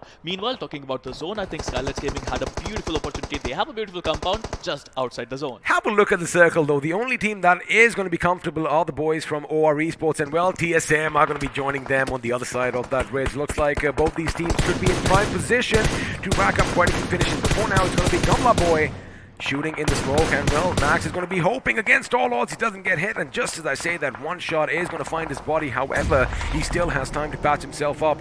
Elsewhere, we have DestructaX finally making a little bit of a move. I like the fact they have deployed smokes, but they are going to have to move fast because shots are going to be fired, and of course, it is going to be chaotic because Fault are now going to be taking on Skylightz Gaming in their own compound, but looks like they are going to be just behind the race. They got to be careful, Sparrow. OR is right behind them, but looks like DestructaX is going to be joining this little 3-way as well. Grenades are going to be flung at either end, while KVP JODD are going to be eliminated by Orange Rock in the 9th position. A lot of teams, not much real estate left in the zone, and you have to push, and that's what DestructaX is trying to do right now. But Skylightz Gaming, they are brilliant in defending. I would love to see how they're going to defend this beautiful compound. Dresto trying to push some nades down. It's all about the first token, and here you go. Gamla Boy getting the better of Exodus with that beautiful nade. Now Skylightz Gaming can push in, and yes, they're doing just that. Well, Exodus is going to be brought down, but you've got to keep one thing in mind. Skylightz Gaming do have fights on multiple fronts, and well, there you have it. The last man from Sin is going to fall down, and with that, another team is going to bite the dust. Exodus is going to be put down. Skylightz Gamla Boy goes in.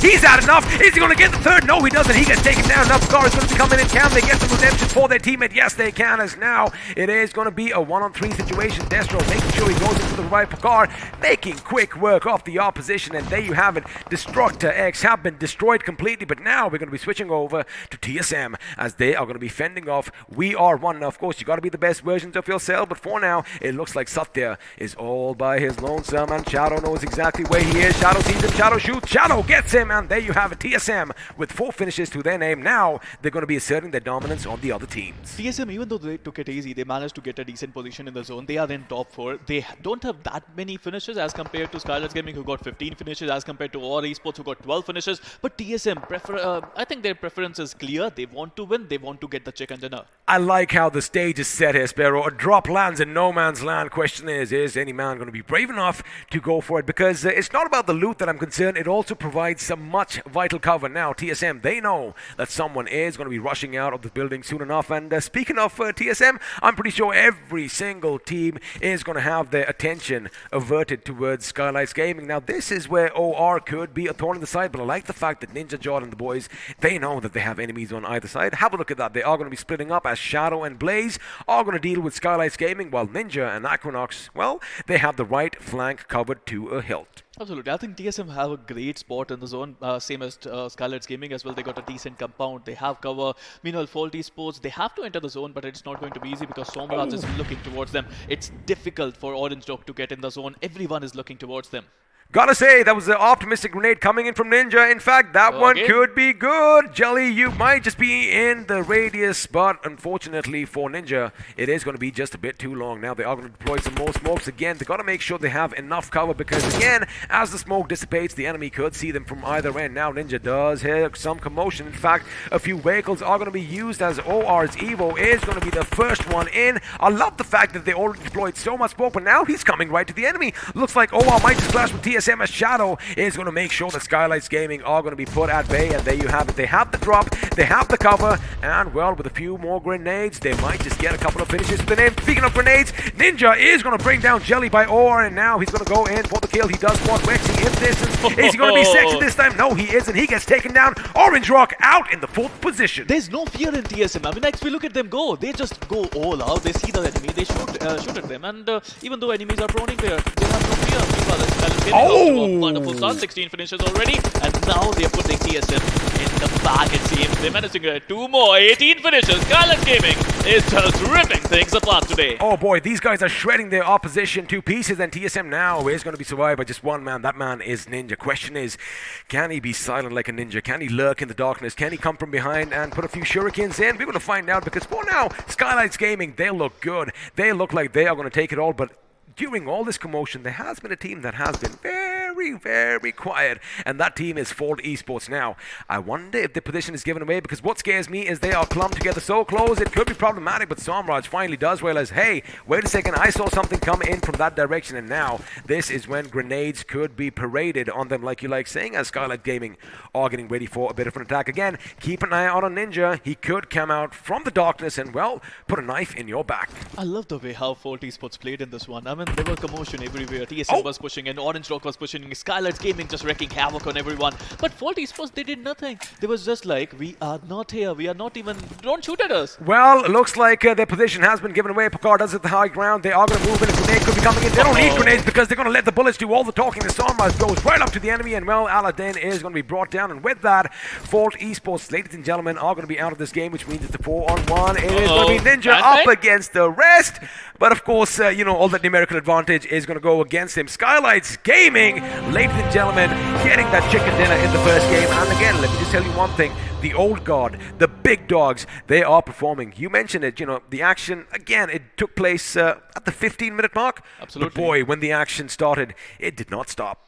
I mean, there was so much pressure on Ford Esports. There was commotion happening everywhere. TSM coming in from one side, Orange Rock trying to get in the zone, Skylightz Gaming wrecking havoc, and they were just proning there. They were like, we are not here, please don't see us, please don't shoot at us. Now the thing is, you know, as soon as Somraj saw that little smoke grenade come his way, the position was given away, and a few precision shots coming in from Pokar made sure that, you know, they did lose one of their members early on. And chances are when you lose your members, of course, your mentality takes a little bit of a shake, and that is what we saw. But again, a good outing coming in here from all the games, and well, if you missed any of the action, you better make sure that you come here on time, but we still have you covered, as the highlights are now going to be popping up on your screens. And like I said, action did take its time, but once it started, oh boy, it was a great affair. I mean, if I'm not wrong, there was 17 minutes on the clock, 16 teams were still alive, everyone was trying to get some real estate in the zone. Team X-Pac found themselves in the open.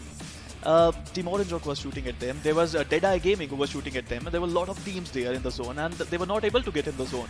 This little move over here by Evo. Now, of course, all of you must be asking, why did the enemy shoot? They obviously did, but keep in mind, the hands must be shaking. The adrenaline is coursing through your veins, and well, OR, they did do their best, and of course, getting the better of TX over here. Have a look at that. They're going to make sure that DEADEYE Esports feel their brunt, but that one grenade is going to bring Mavi off his feet, and well, that was one of the moments that led to their demise. Again, keep in mind, the blue zone is going to be chipping away at their HP, and Mavi does lob a grenade. I do believe he does almost get a knock on Aditya. Yes, he does. But unfortunately, it was a bit too little, too late elsewhere. Orangutan Gaming fending off an attack at the church, and in fact, the OrgLess fight, well, they became 0 real quick. Well, you have to win your individual fights. I mean, it was a 2v2 situation on both fronts. First, if you talk about Orangutan Gaming, and they managed to win both of them. Meanwhile, talking about Orangutan Gaming, they would be really angry at themselves. The way they entered the compound, Skylightz Gaming just took them out. I mean, of course, we did kind of mention they did deploy so much smoke down there that, they probably couldn't. Oh, that's just gotta hurt. That's just gotta hurt, because he almost made it. But at the last second, at the last possible second, he was flung from his vehicle, and well, that is all she wrote. Now, of course, this is another push that we were talking about. Skylightz Gaming, like you said, they are good at defending. Of course, when Gamla Boy's had enough, he just goes in for those finishes. And, well, he did rack up quite a few for himself. 5, if I'm not wrong. But, of course, his teammates were at hand to rack up all those finishes. I do believe, did someone reach double digits, or are we just one shy? Well, we would love to see iQOO MVP would be coming onto our screen really soon. But I love the mindset of Skylightz Gaming, the way they played.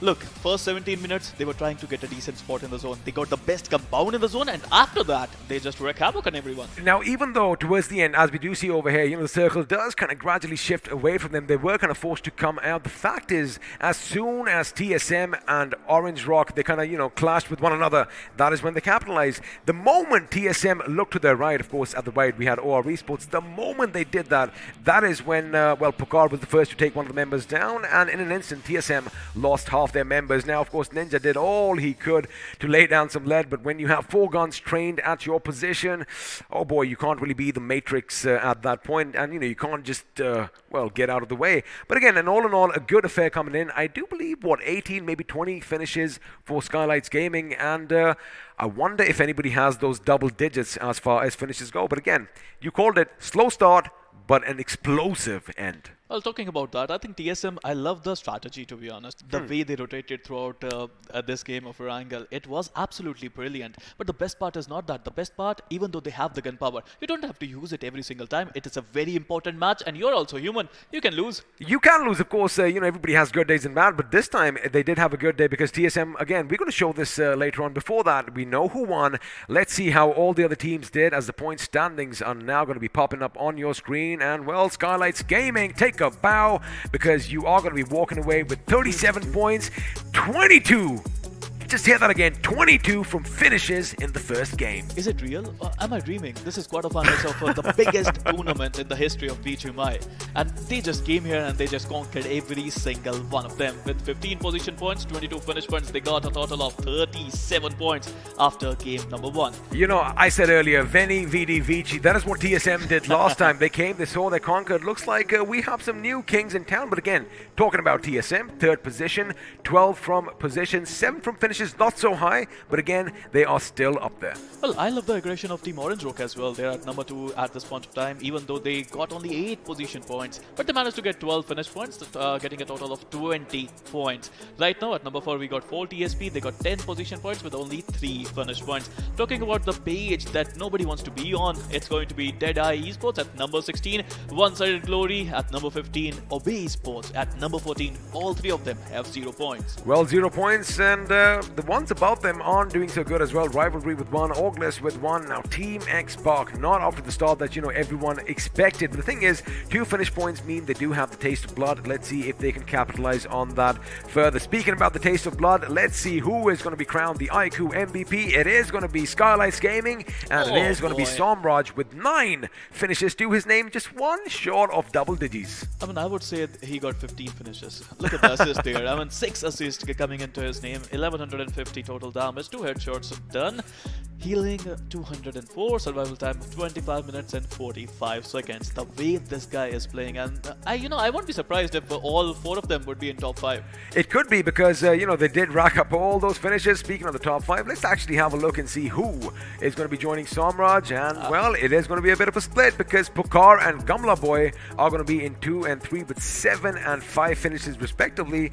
But Orange Rock, Evo, and Jelly are going to make the cut as well. The best thing is, look at the damage of Skylightz Gaming. Somraj got 1150, as we said it. Pokar got 905. Gamla Boy got 910 damage as well. The total damage of this team is going to be so amazing that we are going to be amazed. Oh yeah, we might just see records being shattered, but before we do that, let's have a look at a few more facts and a few more figures as well. The match summary is going to be popping up, and the question on everyone's mind is, how many grenades ended up finishing people? Well, the short answer is 6 out of 91. Well, I was expecting more grenade use there, but only 91 were used, 6 were able to find their target. Meanwhile, total healing, if you talk about 6,477 were healed there, total knock 61, total finishes 57, total rescued 51. So only 1 airdrop looted XP. I mean, at this stage, I am not complaining because even the weapons that you can't find on the map, willy-nilly, they are doing all the talking, and, well, it is going to be a good day for action. Now, let's have a look at a few graphs because the finish to damage performance graph is going to be popping up on our screens, and like you said, oh boy, 3,554 points of damage. They have pretty much, overshadowed everyone else. And in fact, Sparrow, if I am not wrong, this is going to be the second highest damage in the tournament so far. That too in quarterfinals. That's a big thingy. I mean, round 1 was okay. It was good. Round 2 was even better. Round 3 was actually amazing. But this is quarterfinals. Only the best 64 teams are playing in quarterfinals. And I have to say, the first one is also there as well. Who's playing? Well, the thing is, of course, at this stage, you got to bring your A game, and all the teams, they are putting their best foot forward, and this is what you do see. Now, keep one thing in mind, a couple of teams, in fact, all the teams have had a little taste of blood, the lowest damage done being 23 by one team and 43 by the other. Now, they, of course, are going to have to step things up.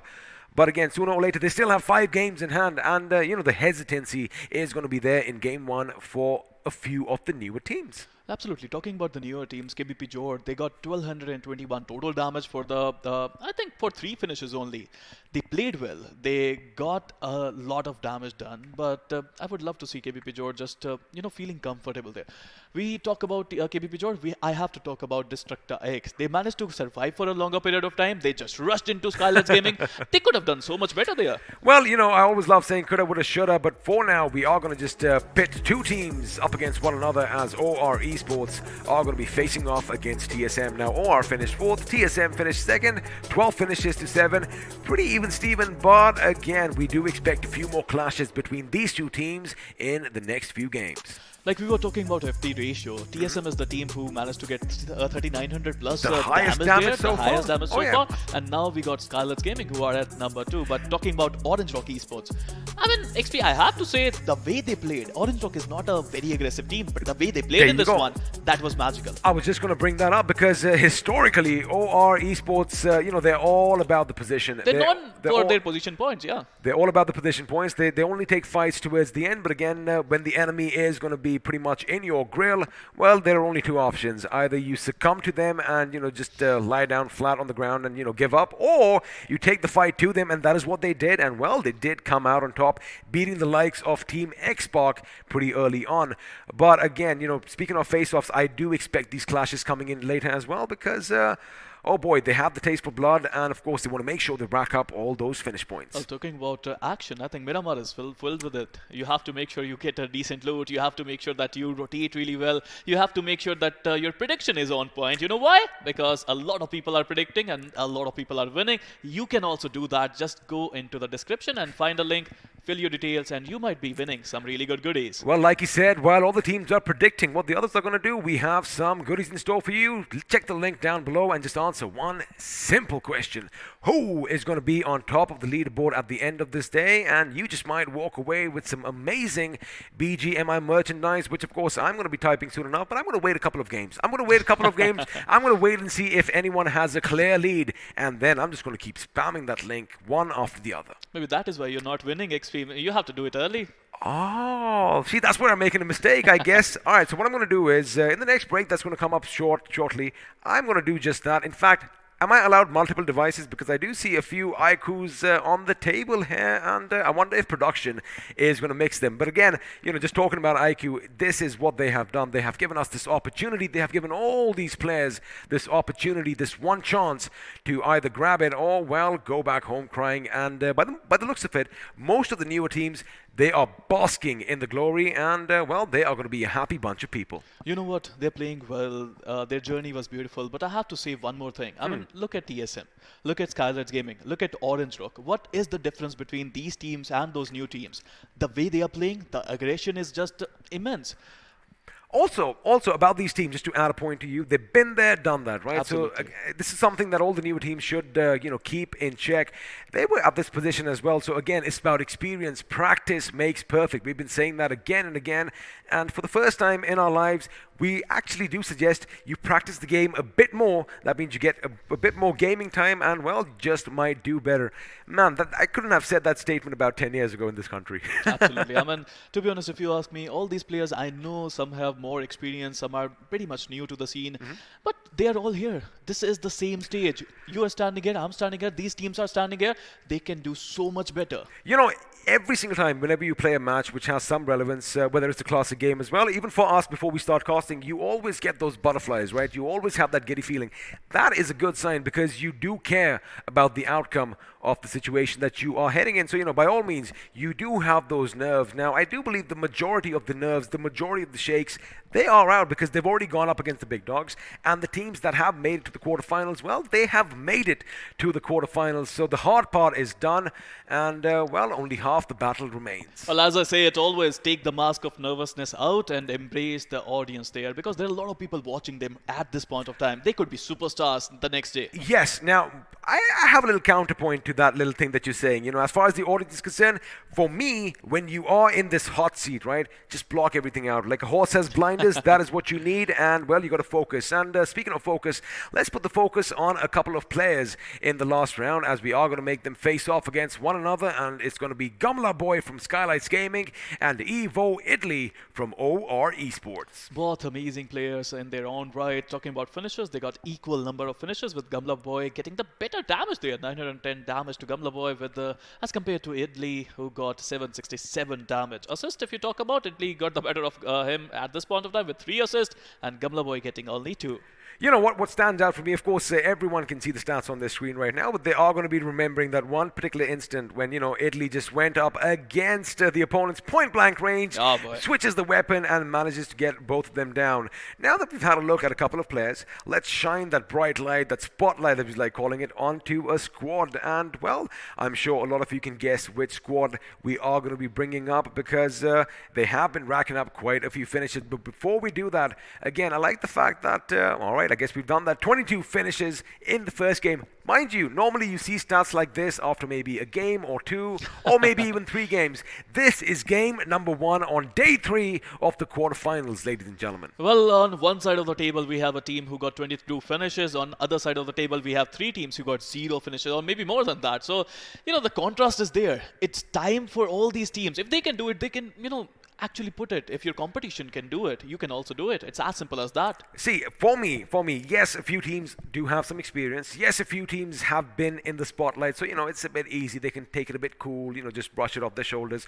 For the newer lads, it is going to be a bit tricky. But again, you've made it. You are competing with the best of the best. Keep one thing in mind. You are the best of the best at this stage as well, because as we said, 64 teams, they did come through these stages. And, they've been fighting against thousands. Absolutely. During the qualifying stages. Yes, sir. I mean, that's why I was saying, if you are here, you have something amazing in yourself, and you just have to believe yourself, just like Skylightz Gaming is doing right now. Oh boy, talk about believing yourselves. I mean, they are overdoing it, because 22 finishes is just ridiculous. Making sure all 4 members till the end is just ridiculous. And, well, speaking of Skylightz Gaming, I want to see what's going on in their heads. So you know what we're going to do right now? We are going to be heading over to an interview, and again, it is going to be Skylightz Gaming, and we ask them the tough questions.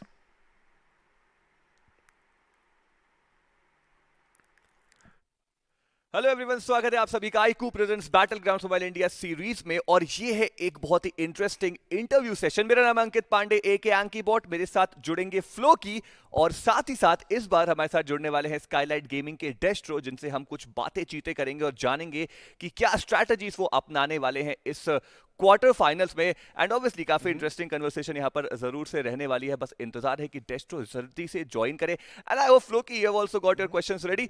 डेस्ट्रो, स्वागत है आपका, कैसे हैं आप? Thank you so much. मैं बढ़िया हूँ, आप लोग कैसे हैं? आप बिल्कुल बढ़िया, बिल्कुल बढ़िया। एकदम मस्त, एकदम मस्त. We are all doing fine. Well, Destro, firstly, welcome to the show. Welcome to the studio. First question over here. So, elephant in the room. You have seen कि there is another very scary team in your group. TSM नामक की एक team है जिन्होंने बहुत ही शानदार performance दिखाया है. लेकिन क्या उनके प्रेजेंस से आपके दिमाग में या आपके जिगर में थोड़ा डर बैठा हुआ है कि आपके दिमाग में ये है कि नहीं TSM हो जो भी हो देख लेंगे, क्या जाता है? एक्चुअली ज़्यादा फर्क नहीं पड़ता है, बिकॉज पिछले 5-6 महीने से तो हम सेम लॉबी में ही खेलते हैं, TSM हो चाहे कोई भी अच्छी टीम हो इंडिया की. जी। सो इतना फर्क नहीं पड़ता है. It's just that they play very well. तो अंडर एस्टिमेट नहीं करना है किसी को. Will give a best and I hope so हम अच्छा ही करें. Well that's good. And obviously वो कॉन्फिडेंस यहाँ पर बिल्कुल दिखाए कि TSM हो या कोई भी टीम हो, अपन खेले हुए हैं तो टेंशन की बात नहीं है. But डेस्ट्रो eight the same time हमने देखा कि यहाँ पर अभी सैनहॉक का एक एडिशन हुआ है. सैनहॉक जो है बहुत ही अनप्रेडिक्टेबल सा एक मैप हमें देखने को मिलता है, और उस पर आप ज्यादा रिलाई नहीं कर सकते. कि आप उस पर पॉइंट्स के लिए ज्यादा रिलाई नहीं कर सकते. तो what's your team strategy and what's your take on the map of Sanhok? Just like you said, Sanhok has always been unpredictable. तो हमारी टीम का स्ट्रैटेजी तो सिंपल रहने वाला है, that will try to get as much first aids as we can, so that even if a position, मतलब team का position अच्छा नहीं आता है, एक बंदा हमारा हील बैटल करके कुछ ना कुछ पॉइंट्स तो निकाल ही सकता है. बाकी तो क्या पता सैनहॉक में क्या हो, कोई नहीं जानता. Absolutely, काफी RNG रहता है सैनहॉक में. Of course, I think yesterday maybe if you were paying attention, आपने सर्कल देखा होगा किस तरफ गया था. It was a very very interesting circle. So, well, in case you haven't, I hope you have a look at it again. But once again, I want to ask you, a slightly different question now. Erangel 3 बार खेला जाने वाला है, in this map. Does that actually make you feel comfortable, or does that make you slightly nervous? क्योंकि जो भी qualified teams हैं यहाँ पे, उन्होंने सिर्फ Erangel खेला है काफी लंबे टाइम के लिए. So somewhere or the other, उनका Erangel काफी पॉलिश हो गया होगा ये पॉइंट पे. Erangel most of the teams का स्ट्रॉन्गेस्ट मैप है, एंड हमारा भी काफी स्ट्रॉन्ग मैप है, क्योंकि जब से गेम आया पहला मैप Erangel ही था. तो सबसे ज्यादा map knowledge and all Erangel का ही है सब टीम्स को. तो वो मतलब T1 टीम जितनी भी अभी आई हैं, इनवाइटेड टीम्स जिन्होंने भी क्वालिफाई किया है, एंड इवन द अंडरडॉग्स, सबका Erangel स्ट्रांग होगा तो कंपटीशन काफी अच्छा होने वाला है Erangel में. वेल, टॉकिंग अबाउट कंपटीशन, डेस्ट्रो, आपने देखा होगा अभी राउंड 3 में भी आप लोग खेले थे, तो क्या कंपटीशन जो है वो असलियत में कैसा है? जो अंडररेटेड टीम्स है जो यहाँ पर पॉलिश होकर के आ रही हैं, जो राइजिंग स्टार्स ऑफ इंडिया है, जब वो यहाँ पर एक फ्यूजन हमें देखने को मिल रहा है, आप जैसे बोल रहे हैं कि आप TSM के अगेंस्ट काफी ज्यादा खेले और बाकी जो बढ़िया टीम्स है, आप लाइक जो आपने बोला उनके अगेंस्ट काफी ज्यादा खेले, तो अब ये वाला एक्सपीरियंस कैसा था और कॉम्पिटिशन कैसा था अंडररेटेड टीम्स के साथ खेलने का?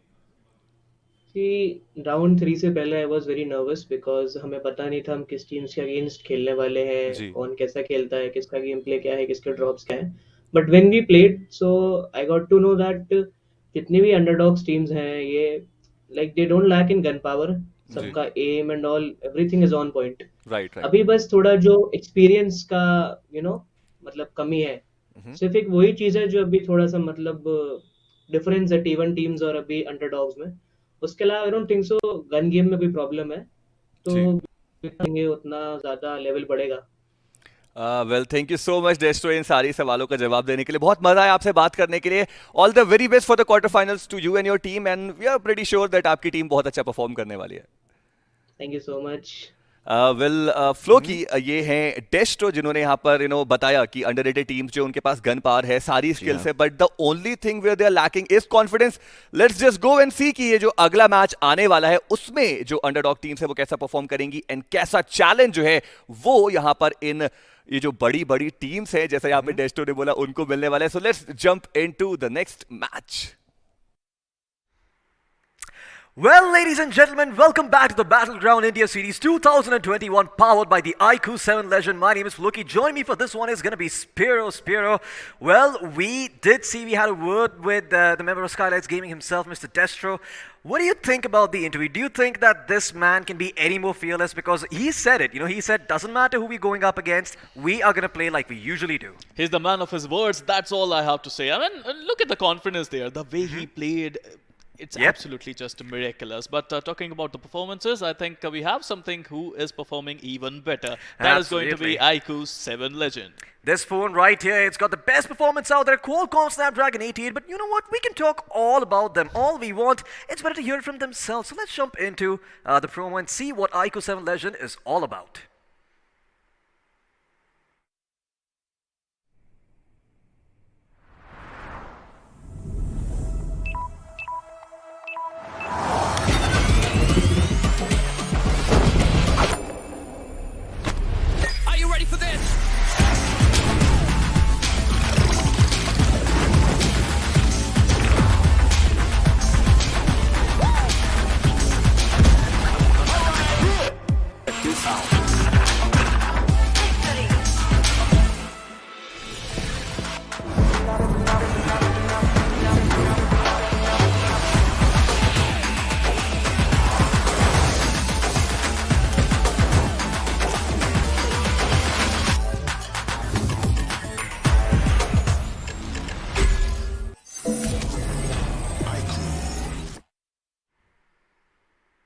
Well, ladies and gentlemen, that was the iQOO 7 Legend itself, the beast inside with a Qualcomm Snapdragon 888 processor and a 66-watt flash charge, making sure that if this ever runs out of power, it's only going to take 22 minutes to get it back to that full charge, and you can continue gaming BGMI forever on this device. It's going to make sure that your experience is smooth and seamless. But you know what? Enough talking about iQOO. Let's talk more about the teams coming into this game. Of course, Skylightz Gaming taking the chicken dinner in last one, but there are some other contenders here. So let's have a look at who they are. We have DSM, Skylightz Gaming, Team X Spark, Fault Esports, Sid Official, Celsius Esports, Orange Rock Esports, and OrgLess 5. Alongside them, we have some amazing teams like Obey Esports, DEADEYE Esports, and you know what? I think all these young teams, all these amazing teams, I think they're going to make a big comeback in Miramar. Oh yeah, they most certainly could, but let's jump over to the other side and see quickly enough what these other teams are also going to be holding in for us. Of course, we are going to be recognizing some of those names, but Spiro, why don't you go ahead and tell us what these teams are? Absolutely. I mean, we got KBP JODD, One-Sided Glory, Rivalry Esports, DestructaX, Orangutan Gaming, and Version 1. Floki, now first game is done. We have 5 more games to go, and I have to say that all these teams, I mean, some are off to a good start, some are off to an average start, some are off to a bad start, but Miramar is going to be so fun because all these teams are desperate to win now. Absolutely, and guess what? Miramar is even going to be better for all of these invited teams, right? Because this is the first map that they played. This is the map where they were on even grounds with all of these other teams who have qualified and coming from the open qualifiers. So somewhere or the other, their prep work should be even more. They should be ready for this map.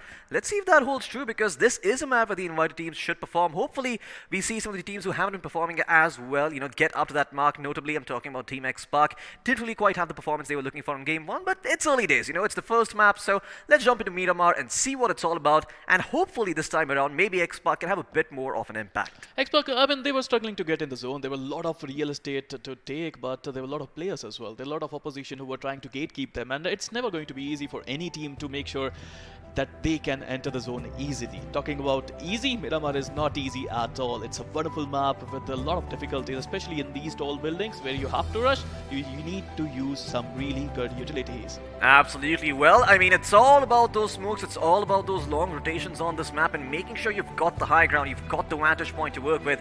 That is where you can hold your enemies hostage. Of course, lots of different spots in this map that will give you that advantage, but the western part of the map is usually the place where you're able to put up a couple of players, maybe a couple of DMRs, maybe even an AWM if you do manage to loot an airdrop, and you're going to be set for the coming circles. Of course, if the circle shifts a little bit to the east, can't do much about that. That is just the nature of the game. But even then, Picardo and San Martin once again going to be the hot spots for this match. And well, Los Leones, it speaks for itself. So I do imagine that those are the 3 places we're going to have to keep our eye out for, because any team that manages to get control of San Martin is going to have a very, very good time rotating into the next circle. Yes, sir. I mean, think about yesterday. We have witnessed some really good Chumacera zones there, and I would love to see that again. I mean, Chumacera is a beautiful spot surrounded with beautiful mountains, and teams, they always struggle to enter Chumacera for some reason, I have to say. Yeah, I mean, Chumacera is one of those places that is somewhat cut off. There aren't really a lot of good entryways into that place, so you kind of have to go off-road a little bit there. Maybe have a buggies or something, one of those vehicles that helps you with that sort of a situation. Just help you drive off-road and make sure you've got that traction, you've got that control to control that vehicle a little bit better. But we should be jumping into the game soon enough and seeing where the flight path is going to take us. But before we do, Spiro, any predictions? Where do you want to see the flight path? Well, I would love to see flying path where it's the most difficult for a lot of teams, because I would love to see some skewed action. flight path? Yeah, I would love to see one-sided plane path, but talking about plane path, right now the pilot is going to be Skylightz Gaming Somraj, and I think it's going to start from Tierra Bronca going all the way western of Landrilla and Monte Nevo. A lot of places like Los Lenos, Impala, Puerto Paracio, Los Ilgos are outside the reach of all these players. If they want to go there, they have to travel a long distance. Absolutely. I mean, it's going to be hard for some of these teams to get towards Chumacera, Valdemar as well. If you are one of those crazy teams that does like to go there, Impala, probably also going to be a little bit hard to access, but I do imagine it should be easy enough to get there once you do land somewhere in the vicinity. Now, of course, Torre Humida was the place where Reckoning Esports dropped yesterday, and they had a very, very good time. This time around, we'll see who it is that makes their way there, but I do imagine that Torre Humida should be relatively empty except for one team. I see members from DestructaX dropping over the area of Cruz del Val as well, so we'll see if they decide to rotate into Torre Humida, but no, it doesn't seem like that's going to happen. They're just very, very happy snatching up that singular place of Cruz del Val for themselves and sharing the loot that's contained within.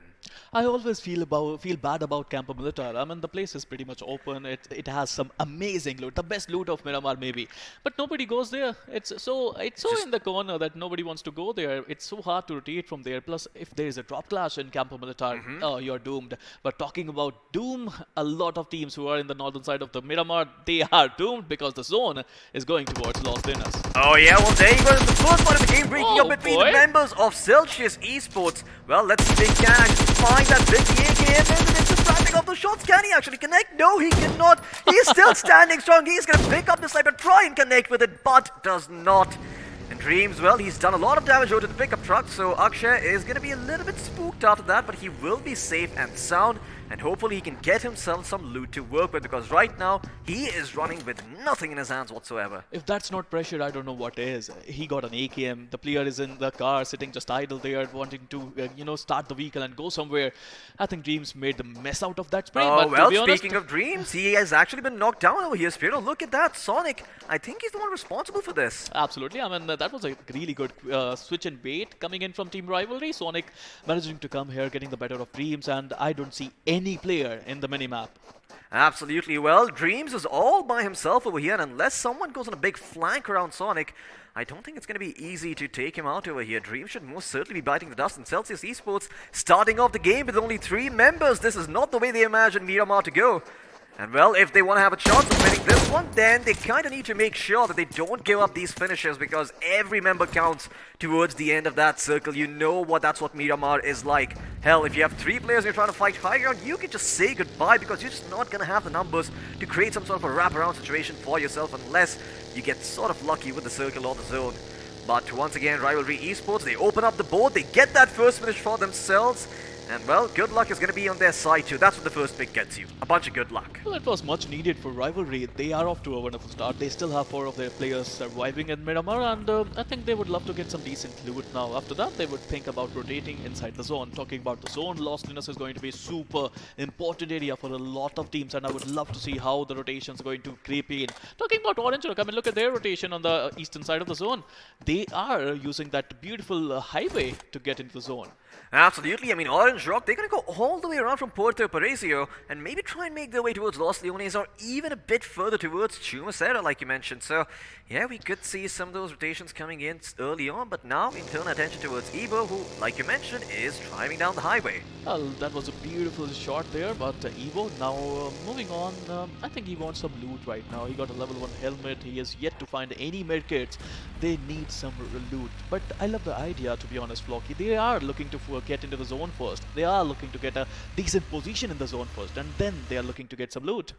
Absolutely. Well, they will be, going off-road just for a little bit, just seeing what kind of loot they can find in those surrounding compounds. But it does seem that TSM has got all the real estate near Graveyard for themselves. No one really to contest them over here. They should be walking away with their choice of weapons, nades, vests as well as helmets. Everything that under the sun that's available, it's going to go to them. And we'll see what TSM can do with it, because a fully kitted up TSM is scary. Sure, they weren't as good as Skylightz Gaming, they didn't get those 22 finish points, but once again, this is TSM we're talking about, a team that consistently performs all that well. And well, once they know they're in the clear, they go completely berserk, just looking to break records. Well, they can go all out any moment, but I think the plan is good. I think their mindset is simple: play first 3 games passively. They want to get decent points, they want to get some chicken dinners, and after getting 60 points in 3 games, I think that's the plan. After getting 60 points, they're going to unleash the real TSM onto quarterfinals. Absolutely, we'll see what the real TSM is made of, but for now, they might be running into a couple of Bay members over here. I do see Shadow around the vicinity. I don't think Shadow OG himself knows about his counterpart there, but they might come into spinning distance with each other. In fact, he will spot him out over here with the UAV, but he does not connect. For now, he's got another DMR to work with, but does he pull it out? Is that even a DMR? Yes, it is a DMR. I believe that is the Mini 14 on his back there. With a 6x. And maybe he might just be able to get those picks, but once again, at that distance, you kind of have to make a hard choice between having an automatic weapon or having a weapon that hits hard, but you might just get rushed down if you don't connect your shots. And Shadow, well, he is going to ducktail and run. He wants to have nothing to do with the OG Shadow himself. Well, he got nothing to do. Both Shadows were trying to figure out each other, but at this point of time, TSM, it's not a team you want to mess with, especially early on in the game. You want to make sure that you survive for a longer period of time, at least for 20 minutes, before you just go all out against anyone. Meanwhile, Obey, they still are in the middle of nowhere. They have to be careful about their situations because they don't want to spend too much time in the open area. Meanwhile, talking about Team X-Park, what a wonderful team they are, but not off to a great start, I have to say, Floki. The first game was not good for them.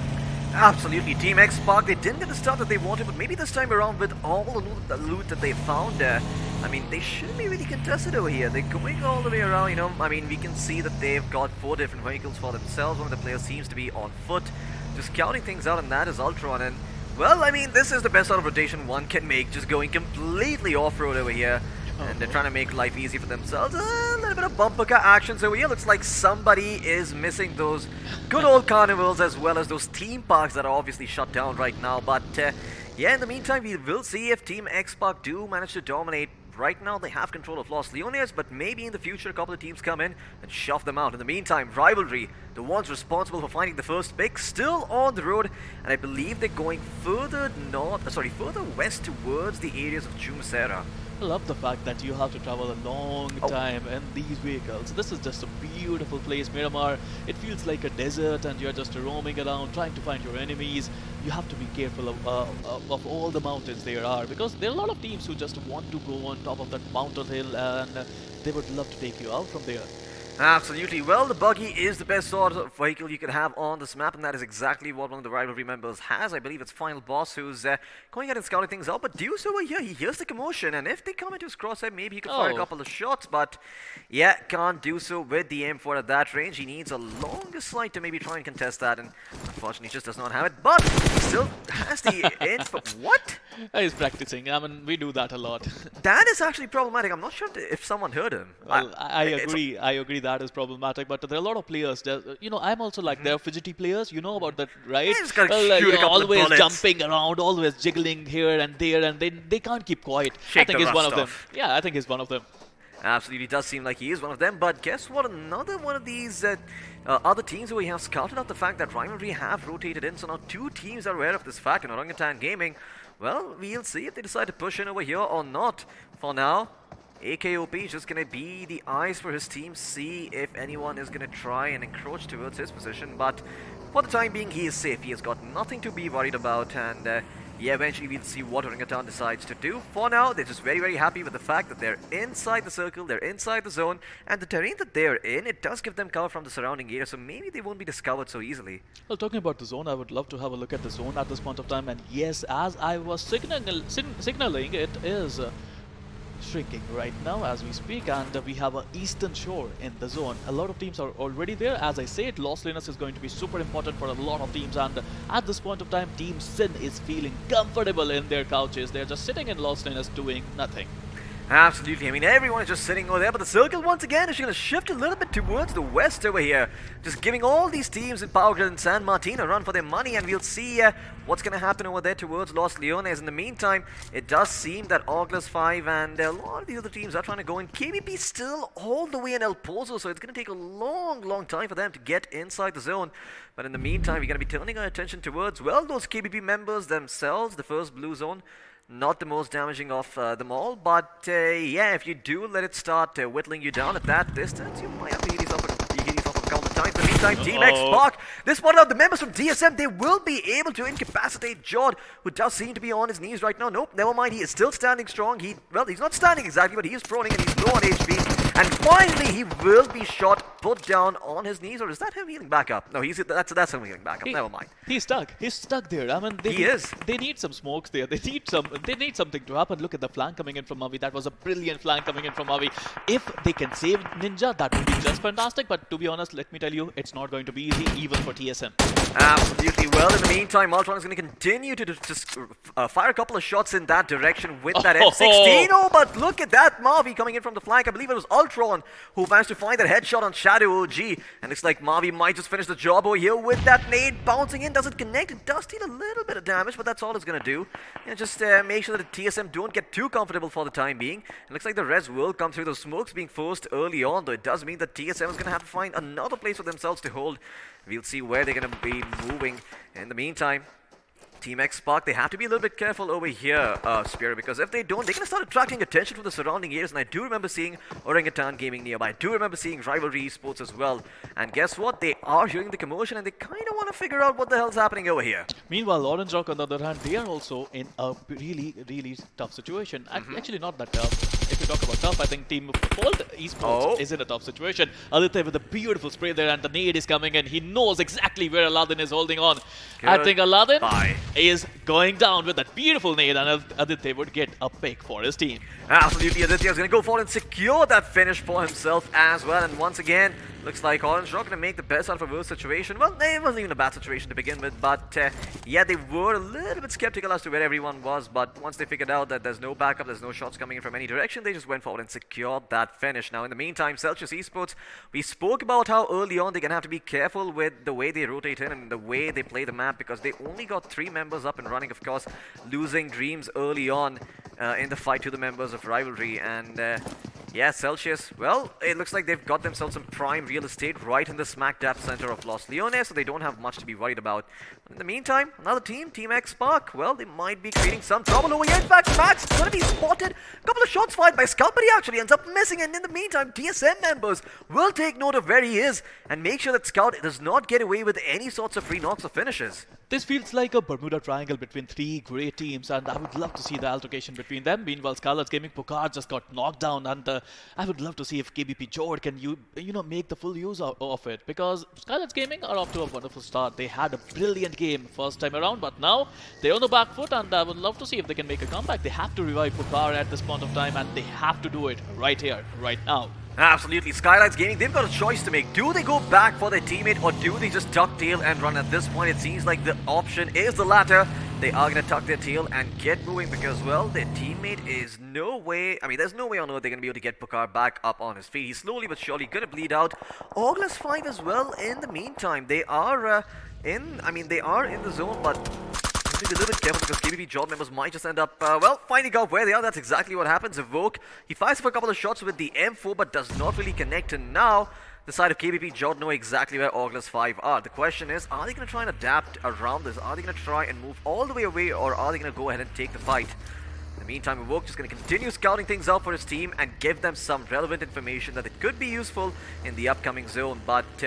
well, it does seem like the zone once again has shifted, and this time it is actually going to be towards west. Last time it was east, I did misspoke, but this time around, once again, it seems like there's a fight breaking out over here, and the members responsible for it do seem to be Orangutan Gaming with the taking the help over here, leading the charge. Does he spot anyone in the distance? I do think he sees a couple of members from the side of OR Esports, but we'll see if that is actually the case or not.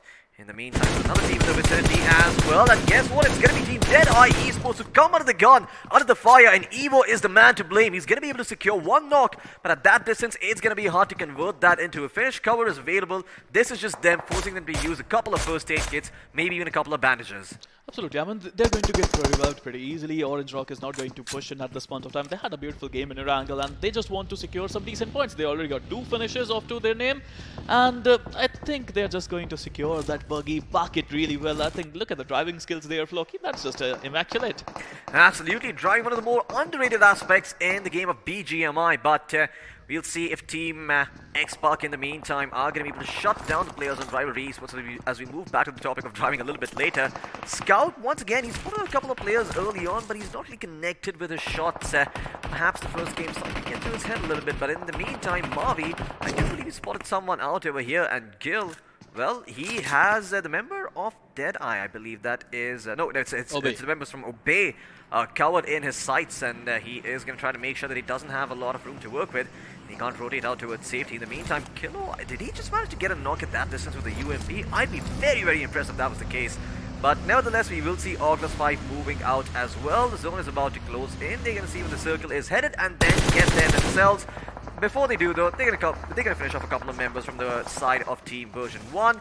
And Version 1, they're gonna drop 2 of their players over here. There is a buggy waiting to be stolen as well. And OrgLess 5, they've got all the options, all the loot in the world to work with. Well, looks like Version 1 are gonna try and fight back over here. OrgLess 5 are gonna have to be careful because Sid has managed to find them both. But can he actually connect and finish the job at this distance? Can be a little bit hard, and with the Scar, he's unable to do so, and his teammate has also been knocked on his feet, so I think his priorities are going to shift for the time being. And once again, the circle, it just keeps going everywhere. First it shifted to the east, then it went a little bit to the west, now it's going further up north, right to the center of Los Leones. Man, that circle looked tantalizing early on, but now it has betrayed our trust, and well, OrgLess 5, they're going to continue pushing forward over here, take out the members from Version 1, but it does look like Jigsaw is actually getting hit in the back over here.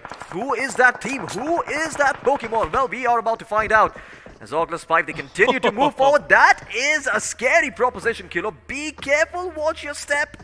You might just end up breaking your ankle, but he will be able to find the last member from the side of Version 1. That is it. Version 1 are out. The first team to be eliminated from Miramar. Talking about Version 1, I think the plan was right. They wanted to retaliate, but it was not working for them. Talking about 1SG, they also in a skirmish it seems, and I would love to see which team they are fighting. Nick with a beautiful nade, getting the title of Grenadier at this point of time. Meanwhile, talking about Orange Rock, they managed, the last time we saw them, they had 2 finishes, now they have 3. Talking about another team, DEADEYE Gaming, they are stuck there, and 1SG is trying to rush at them. Cole with a beautiful nade there, perfectly cooked, perfectly timed, but not finding any at this point of time. Talking about enemies, they are surrounded with them.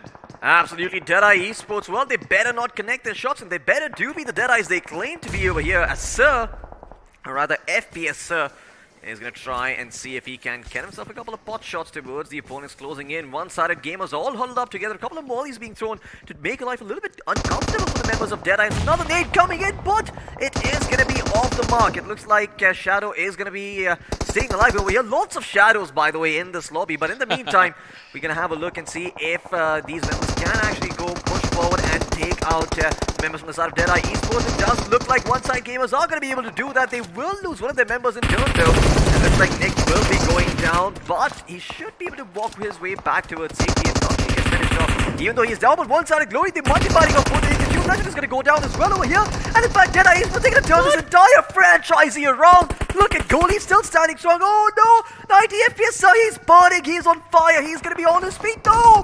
Oh my god, he heals himself back up. The first aid kit should be coming in as well. And one-sided Glory, they're getting their members back up on their feet because they have suffered some heavy losses. Absolutely. I mean, they just have one man standing now, and he was on fire, quite literally, to be honest. But talking about Orange Rock, once again, they would also chip in. They would also get some finishes out of this competition. So I don't think 1SG would be really happy about it because I think Orange Rock just came and stole some of their finishes. Talking about finishes, Orangutan Ash is now here. And you know what? Orangutan is a wonderful team, and they know this compound in and out. They love to play here. Los Dinas urban compounds I bet there are going to be a lot of heal battles there, Floki. Oh yeah, absolutely. And well, the blue zone, it should be closing in, and we should be seeing the circle shift once again in another direction. Where is it going to go this time? Is it going to be precarious? Is it going to be mischievous? Well, it is going to be a little bit. A slight northwestern shift once again, but a grenade knock comes in towards Ash on one side of Glory, looking to finish off the job. A second nade being lobbed in. Ash, goodbye, friend. You are done and dusted. Orangutan, they can try their best to close in, but I doubt they have what it takes to get him back up on his feet. Well, Ash was trying to get some Pokemons in, but we are one-sided Glory, but not ready for it. Meanwhile, talking about once SG, Trigger trying to save Ash at this point of time was not worth it, to be honest. I mean, he managed to get some distance cover, but it was not gonna happen. Talking about Rivalry, Orange Rock under pressure as well. They managed to get Jelly down on his knees, but I think Rivalry looking to rival Team Orange Rock at this point of time. Yeah, I mean, Team Orange Rock, they better watch their backs over here because Rivalry Esports are coming in hot pursuit. The question is, do Rivalry Esports even have the angles to work with over here? They do seem to be pushing forward, they do seem to be scouting out this house, but they don't seem to see anything just yet. Still playing a little bit blind over here. And on Orange Rock, I mean, reinforcements have arrived, so it's going to be a fair 3v3 fight for the members of Rivalry. We'll see if that fight does happen, but in the meantime, look at the number of teams and lost Leonis. Oh my god! I believe there is a total of 14 teams still alive and kicking. And well, some of them are in the circle, some of them are not. But in the meantime, there is a fight breaking up between the members of Orange Rock as well as Sinofficial. And Sinofficial, they will lose one of their members. Even one-sided Glory gonna fall prey over here. And it looks like Orange Rock Esports have also lost one of their members. In the meantime, looks like Orange Rock, they will be able to get that fallen member back up on his feet. Shouldn't be too much trouble for them. But Evo, he's got a task over here. He has to be a little bit careful. He's gonna swallow those painkillers, get that boost going for himself. Although, I don't think this is enough to push him over the edge just yet. Yep, we're going to be pulled out. The buggy as well being fired upon, but that is just them trying to make sure that there is no way out for these teams. And if there is anyone hiding there behind cover, he is going to take some damage. You know what, Floki? I think it's time to call your IGL and book a really decent spot in Los Lunas because the flats are running out and these players are running out of business, it seems. Absolutely. Real estate prices are going up and it seems that there's not going to be a lot of land remaining. There's not going to be a lot of flats remaining either at this rate because every single one of these teams wants those compounds right in the center overlooking the area. But, well, look at DestructaX. Oh my god, that nade coming in from iQOO. Great damage done. Can he actually convert that into a knock? That's the question.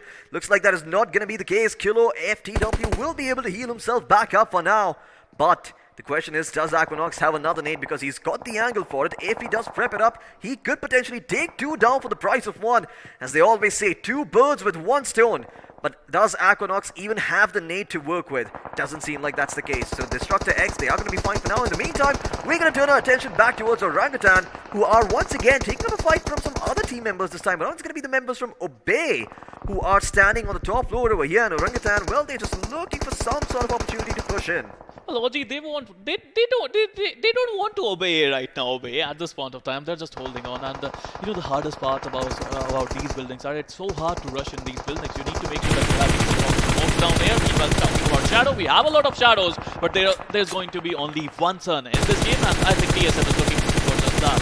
Oh yeah, my god, look at Shadow just using his big brain right there, shooting from underneath the truck to try and secure those knocks, convert them into finishes, and guess what? The rest of TSM will finish the job. Two members from DestructaX have been taken down in the circle.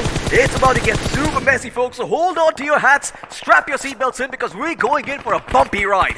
TSM, they're going to be starting this flight over here, and we'll see just how many finishes they can rack up, but in the meantime, Obey, they have lost one of their members. Shadow down on his knees, still reeling, and the M249 will finish the job.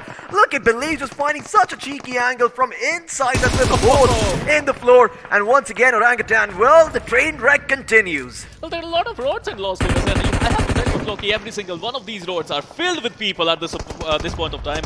A lot of teams, look at the southern side, team JODD, team Orangutan, all of these teams, they have to get in the zone, and believe me when I say that, it's not going to be easy at all. Meanwhile, TSM Shadow finding another, I think, player there. Here we go, he found a way, he missed some shots, but I would love to see if he is going to connect some. Oh my god, Obey, they could be in a world of trouble. First it was Orangutan, and now it's going to be the members from TSM closing in on them.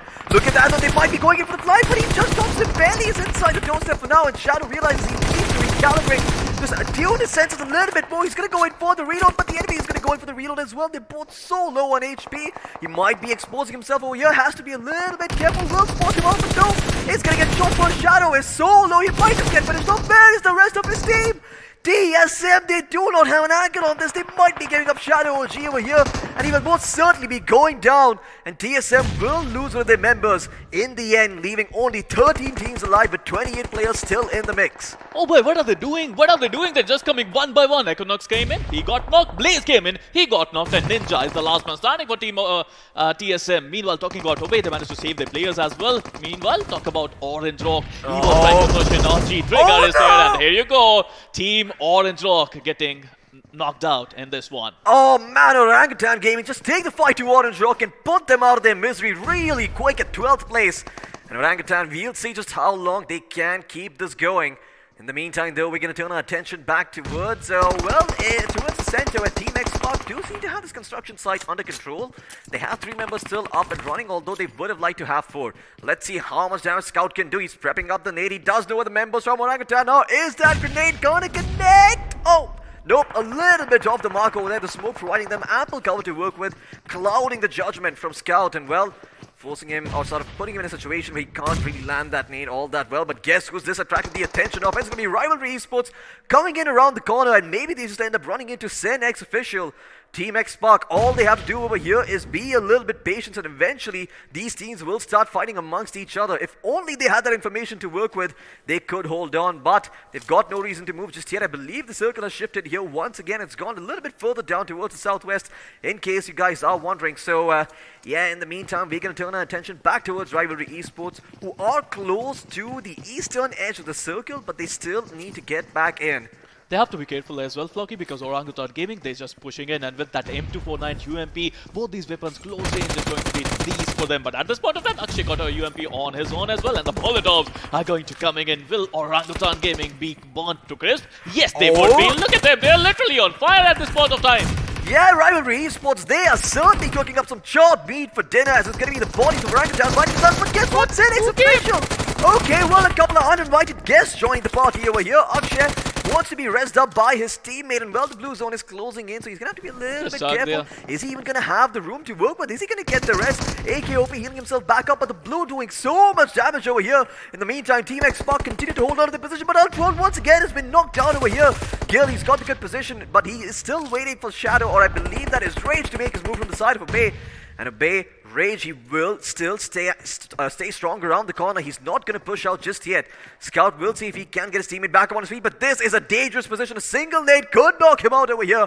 Scout has to be careful. Do Sin have the utility to make this work? Does not look like that is the case. Ultron wants Scout to be his Tony Stark, but I would love to see if that's going to happen right now or not. Meanwhile, Rivalry, I think they're outside the zone. They want to get inside the zone, which is not going to be easy. Meanwhile, Obey Rage, as I was saying, heal battle is on the cards, and yeah, it is happening. But Team X-Spark off to a wonderful start. They are in top 6, and they have 3 of their players still alive. It is going to be a 3v3v, 1v1v1v1 battle.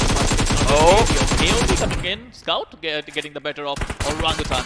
Oh yeah, AKOP going to be taken out over here, and looks like finally Team Xbox will have the performance they're looking for. Ninja JODD in the meantime will be able to knock down Gil, and once again Xbox, they have to be careful. They are exposing themselves to multiple angles, but that nade is going to make Ninja JODD reconsider his life choice at this point. As OrgLess 5, they've got 10 finishes in the game so far, and they might just be walking away with the chicken dinner as well. They've got the high ground. Look at Bomber and the way he is placed over here. There's no way on earth Ninja JODD can go in without coming in light of fire. And once again, that nade comes and knocks Scout on his feet. He's going to be going down over here. Ninja JODD, well, is he going to get credit? No, he is not. Kilo is going to go forward and secure that pick for himself, leaving only Untrolled alive for Team X-Spark and OrgLess 5. Well, they should be getting 2 finishes to their name soon enough. They're completely spread out over here. None of the members being clumped up, making sure that X-Spark and TSM do not have any room to work with. Oh boy, this is going to be so important. Ninja trying to come in, getting the zone. It was not going to happen. Ultron there, trying to get the DPP advantage there, and he managed to get 1 knock there, but it was actually not enough, Flocky. I mean, one of these performances that I have to say, it's positioning, and Team OrgLess OrgLess 5, they had the best position in the zone. Absolutely. I mean, Team OrgLess 5 towards the end perfectly recognized what the best place to hold. It's going to be the construction site once again on the higher elevations, making sure he had that line of sight over the Xbox members and Ninja JODD. So, two birds with one stone once again, just from one particular angle, a fork. If you play your chess, you probably know what I'm talking about. But yeah, once again, I have to say, Team Xbox, they didn't play as well in the first game, but they are redeeming themselves. They are back. They got themselves top 3, and that's all that really matters. Be consistent, and they will make it in the top 6. Not only X-Pac, if you talk about Team OrgLess 5, they had a bad game in the first Erangel. Now they are managing to make a comeback. This seems that all the experienced teams are doing well. You know which other team is doing well? Rivalry Esports. They managed to get 9 finishes out of that game. And I have to say, the way they played, the aggression they were showing, especially Akshay, Rivalry Akshay was on fire. Absolutely. Well, Rivalry once again having that prime positioning as well as those finish points like you mentioned, but they're going to have to play a little bit better if they want to try and make it in the top 6, because I don't think they got the placement points they were looking for as well. But let's jump into the highlights and see once again for ourselves exactly how well all these teams did. Of course, you're going to be keeping an eye out for Rivalry as well, just to see if they did if they were able to put up a solid performance and get those placement points alongside. But yeah, Team Xbox, I mean, they caused some early troubles for TSM, didn't they? Yeah, they were causing troubles for TSM, but TSM managed to survive in that fight. A little disappointed they would be, Floki, to be honest. I mean, they had 4 of their members still alive in the final few circles, but they just threw their advantage down the drain, just going one by one against, I think it was Team Obey, if I'm not wrong. Absolutely, it was Team Obey. I think they were the ones who they did finish in 3rd or 4th place, I do believe. I mean, that was Obey Gaming, but you know what, we'll find out soon enough. That's what we have the highlights on screen for, right? But yeah, a lot of these teams coming out swinging, and I do want to say, I don't think I remember seeing Skylightz officials anywhere. What the hell happened to them? Well, I was seeing them in the finish field. I mean, they were just getting knocked out. Well, that is unfortunate, having a strong performance on Erangel, but missing out a little bit on Miramar. Well, thankfully there is another Erangel coming up right after this, so they should be in their groove. But my god, the nades we saw this game, they were just absolutely top tier. I don't think I've ever seen better nade action in any of these games up until this point. I mean, so many nades being used perfectly to flush out the enemies, or to secure those knocks and convert them into finishes as well.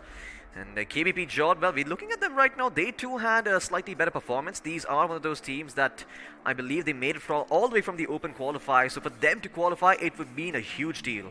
Absolutely, it's a huge deal for a lot of teams. I mean, Erangel was beautiful. Erangel was wonderful for a lot of teams, but those teams who didn't perform well in Erangel performed well in Miramar. So now the points table is even Steven. So me and XP were talking about the competition level, Floki, and I have to say it's increasing game by game. Absolutely, the competition keeps on going up over here. We'll see just when it's going to hit its crescendo and who is going to be crowned champion. But for now, we need to find out which 6 teams are going to be making it into the next match. And, well, we'll see who the champion here is as well. Well, absolutely. This was what we were talking about, Team Obey. Every single of TSM player, they just came in one by one, and all 3 of them were annihilated by Team Obey. They could have done better there, but, sometimes confidence, it's not good for you. Absolutely. Confidence is one of those things that if you have too much of it can get problematic. There is a fine line between confidence and overconfidence, and clearly somewhere or the other that line seemed to be just a little bit blurred for TSM, but nonetheless they still managed to do well for themselves. I do believe they got themselves a 2nd place finish thanks to Ninja JODD's antics. And yeah, well, that's all that you could ask for. I mean, this was the weirdest part for me. Like the Rivalry is taking a fight with an entirely separate team. One of the members from Synix official comes and he's like, "Oh, what's happening over here?" And before you know it, he's down on his feet. Well, hi, I'm your new guest. Okay, bye. I'm knocked out, and it didn't work out for him. But Team Xbox, it worked out for them. They had a beautiful place, but it's all about that container, right? We all know one nade can do so much damage, and Scout was on the end of that nade, it seems. But Ultron tried his level best. He managed to get a really decent peek in. He got that first knock in, but look at the position of Ewok and Bomber. They were at a better position.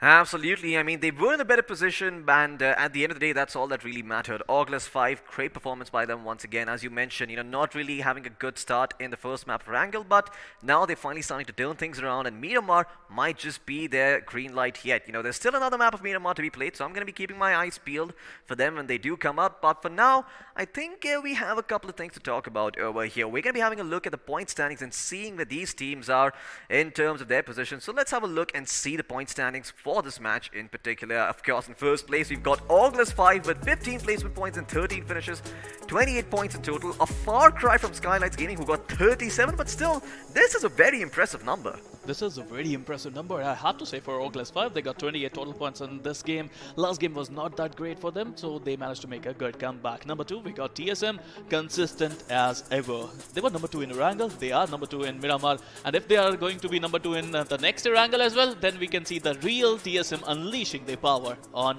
this quarterfinal. Absolutely. Well, let's see who the MVP is going to be coming in from iQOO. Well, that is a man who's performed the best out of all the players in this lobby. Out of 64, this is the man on top. Or woman, it's going to be Killer from OrgLess 5. He's got himself 6 finishes, 874 damage done with 3 assists to his name, 366 healing. That is a big number. Well, he got knocked a lot of times, it seems, but you know, it doesn't matter how many times you get knocked. It's all about how strong a comeback you can do, and I think Kalo did manage to put off a really good show. Talking about Rakshay, I mean, he was the man. He was my iQOO MVP for this one. The way he played, he was in a very bad situation, but in that situation, those Molotovs, those nades, and his pristine aim helped him a lot. Absolutely, and man, I have to say, you know, both Akshay, Ninja JODD, Shadow, and Nick, they performed really, really well. But once again, OrgLess 5, they stole the show. Their positioning towards the end, it was just so beautiful to look at. They were up on top on the high ground. They had a line of sight both on Ninja JODD as well as you know, the members from X-Park. And I mean, it's those kind of risks that really pay off, right? Because you have to try and take a gamble, because you have to remember the blue zone was closing in. He didn't have any way of going out over there. If he got knocked there, he was done for. Absolutely. No teammate to help him out. So once again, Kilo going in for those plays that require the cojones. But let's jump into the match summary and see what those stats have in store for us. I want to see how many grenades were used, how many of them actually resulted in finishes. Well, out of the 99 grenades that were used, Spiro, we have 8 people being finished off. I love the ratio, and that is all because of that compound. That is all because of that zone. Urban compound fights are always going to be utility-based fights, and I think teams used that really well. Talking about total healing, 9,683 total healing we got, but right now, you know what? I want to see some buildings. I want to see some tall buildings. Let's have a look at FT performance graph, and let's see whose building is the tallest. Absolutely. Well, no Push Khalifa this time around, but there are 3 other members in the race, very, very close to each other. We've got ourselves TSM, OrgLess 5, and well, I believe that is Rivalry Esports with 2,100 damage done. Kudos to them. They had the highest damage out of all the teams, but unfortunately, I don't think they even made it to top 8. Well, they were not able to get some decent position points, but they got 9 finishes, as I was saying. I think they were at number 7. They got eliminated at number 7. So they do get 2 placement points. Yes. Well, it does seem like they're going to have something to work with, but once again, Rivalry, they'd be a lot happier having 9 finishes and ending in maybe like the 5th place or the 4th place than ending up over here in 7th. And once again, survival is also the name of the game. It can't just be a bit too much of one. You have to balance those things out. Absolutely. I mean, survival is always going to be super important for you. As we all say, finishes are important, survival is important. If you combine them both, then you can become a champion. And I think this is the mantra for a lot of teams. I'm really impressed by the way how Team X-Park played in this one.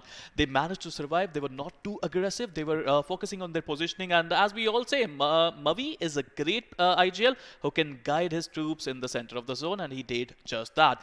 But Rivalry, the way... Look, Team X-Park, they had the zone. Rivalry, they didn't have anything. They were outside the zone, they were stuck outside, and I think the way they played showed how great their preparations are for this one.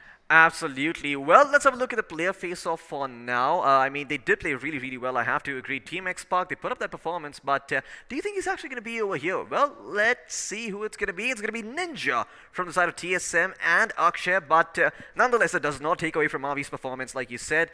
And in the head-to-head, it does seem that Akshay has the slight edge. He's got 1 extra finish, he's done 200 more points of damage, but lacking in headshots and assists. Also, survival time being slightly higher for Ninja. So once again, I mean, yeah, you know, there's a bit of a trade-off over here. One player did more damage, but the other player did a better job of connecting his shots, making them count, and living a longer life.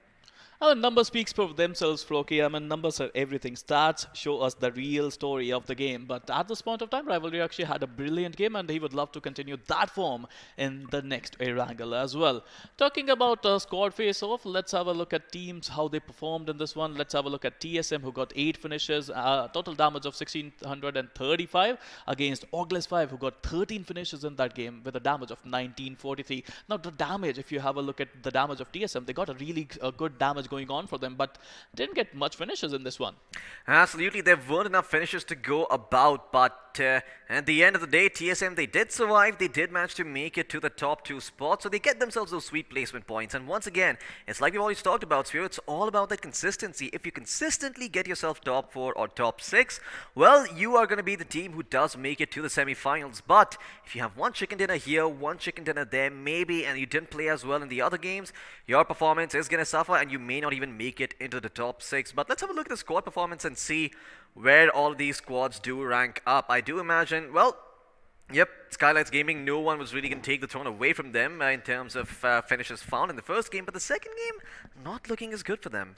Losing a player early on in the game is not easy for any team to make a comeback from. I mean, they lost a player early on in the game, and after that, in Miramar, where you have to find a really good space in the zone with only 3 players, all those ridges, all those compounds, it's never going to be easy. But you know what? That's good for the game. There are a lot of spots still available. Top 6 teams are going to qualify for semi-finals, and believe me when I say that, Floki, the competition is real, and it's not going to be easy for any single one of these teams, apart from TSM maybe. I mean, 2 good games. Both games, they have second position. You know how the Casters curse works, Spiro. You start talking well about a team, and before you know it, they're in a slump in the next few games. I'll be very, very careful seeing who I compliment over here. You know, we get a little bit of reverse psychology, but let's have a look at the overall point standings and see exactly where these teams are located in relation to each other over the course of these 2 maps. Skylightz Gaming still in the driver's seat with 40 points, tied to that winner-winner chicken dinner. But in second place is TSM, and in third place, OrgLess 5 in close contest. Well, you say that, right? I mean, you play so well in one game, some hiccups don't even matter. I mean, look at Skylightz Gaming, they're still at number 1. Number 2, we got TSM, as you said it. Number 3, we got OrgLess 5. But number 4, we got Orange Rock. Average performance in both the game, and that is the mantra of Orange Rock. They will play every single game. You will find them in top 5 to top 10. And that's their mantra. They're always consistent. Oh yeah, I mean, that is what matters. You have to be consistent over the course of time if you want to make it to the top 6. But Team X Spark as well, finally, in that 5th position with 19 points to their name. Fault Esports in 6th with 15, and Orangutan in close. Well, they're quite close as well with 14 points to their name. Let's have a look at the other side now and see who the bottom 8 are. Of course, nobody likes being over here. We've got Bay Esports, version 1, DestructaX, KBP JODD, Sinofficial, Celsius Esports, One Sided Glory, and DEADEYE. All of these teams not really having as great of a time as one would like. And yeah, the points, they speak for themselves. 5 for One Sided Glory and Celsius, 7 for DestructaX and KBP. Just not a good performance overall by them. You know what, Floki, I would like to bring up UDOG India. Yesterday, first 2 games were really pathetic. I have to say it, I have to call it out. But after that, the way they managed to make a comeback, it was just magical. I would like to say that for all these teams as well. DEADEYE Gaming, I mean, it's a wonderful team. We have been seeing them for a long time now, and I feel they have that X factor in them.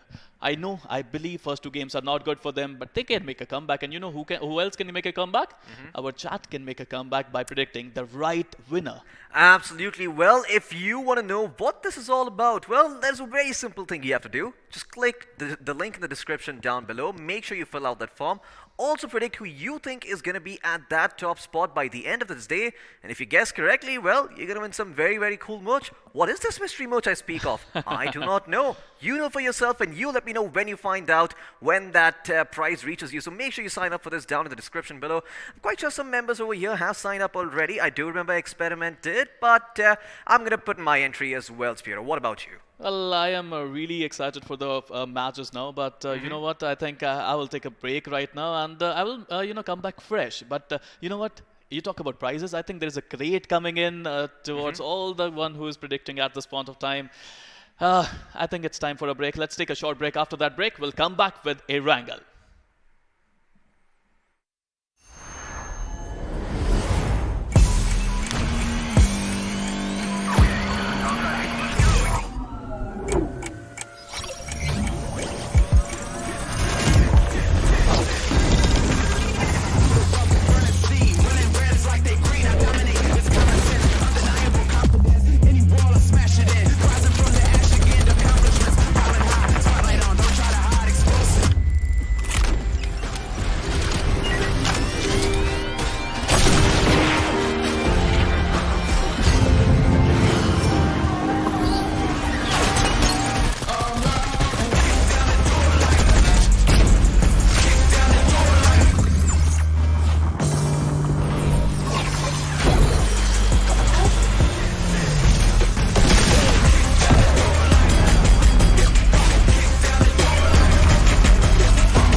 flagship monster. One for performance, one for display.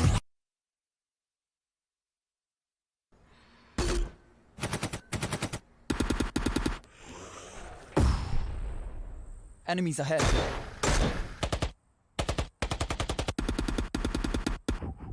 No more non-stop gaming. Introducing Battlegrounds Mobile India with OTP control, 3-hour limit, and other gaming tricks. Battlegrounds Mobile India. Game responsibly.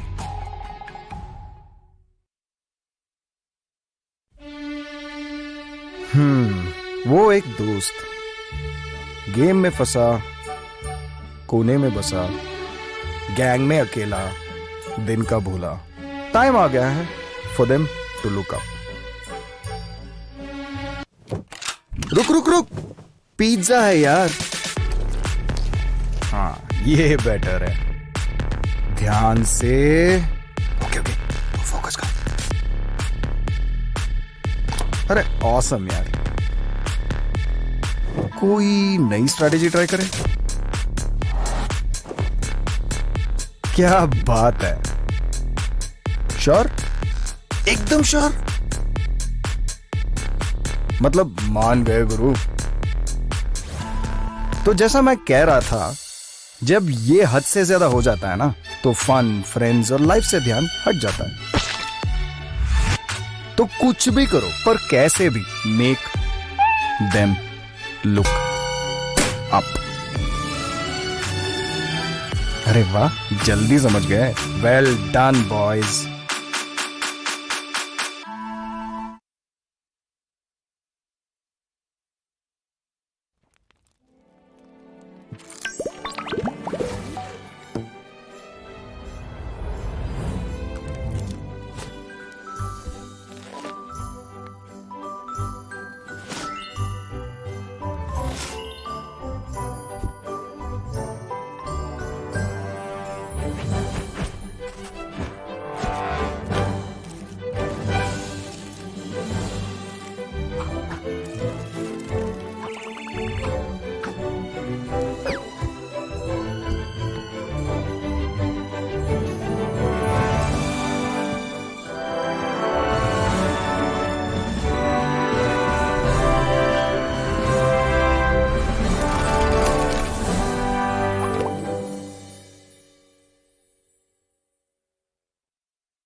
Hello and welcome back once again to the iQOO Battlegrounds Mobile India Series 2021.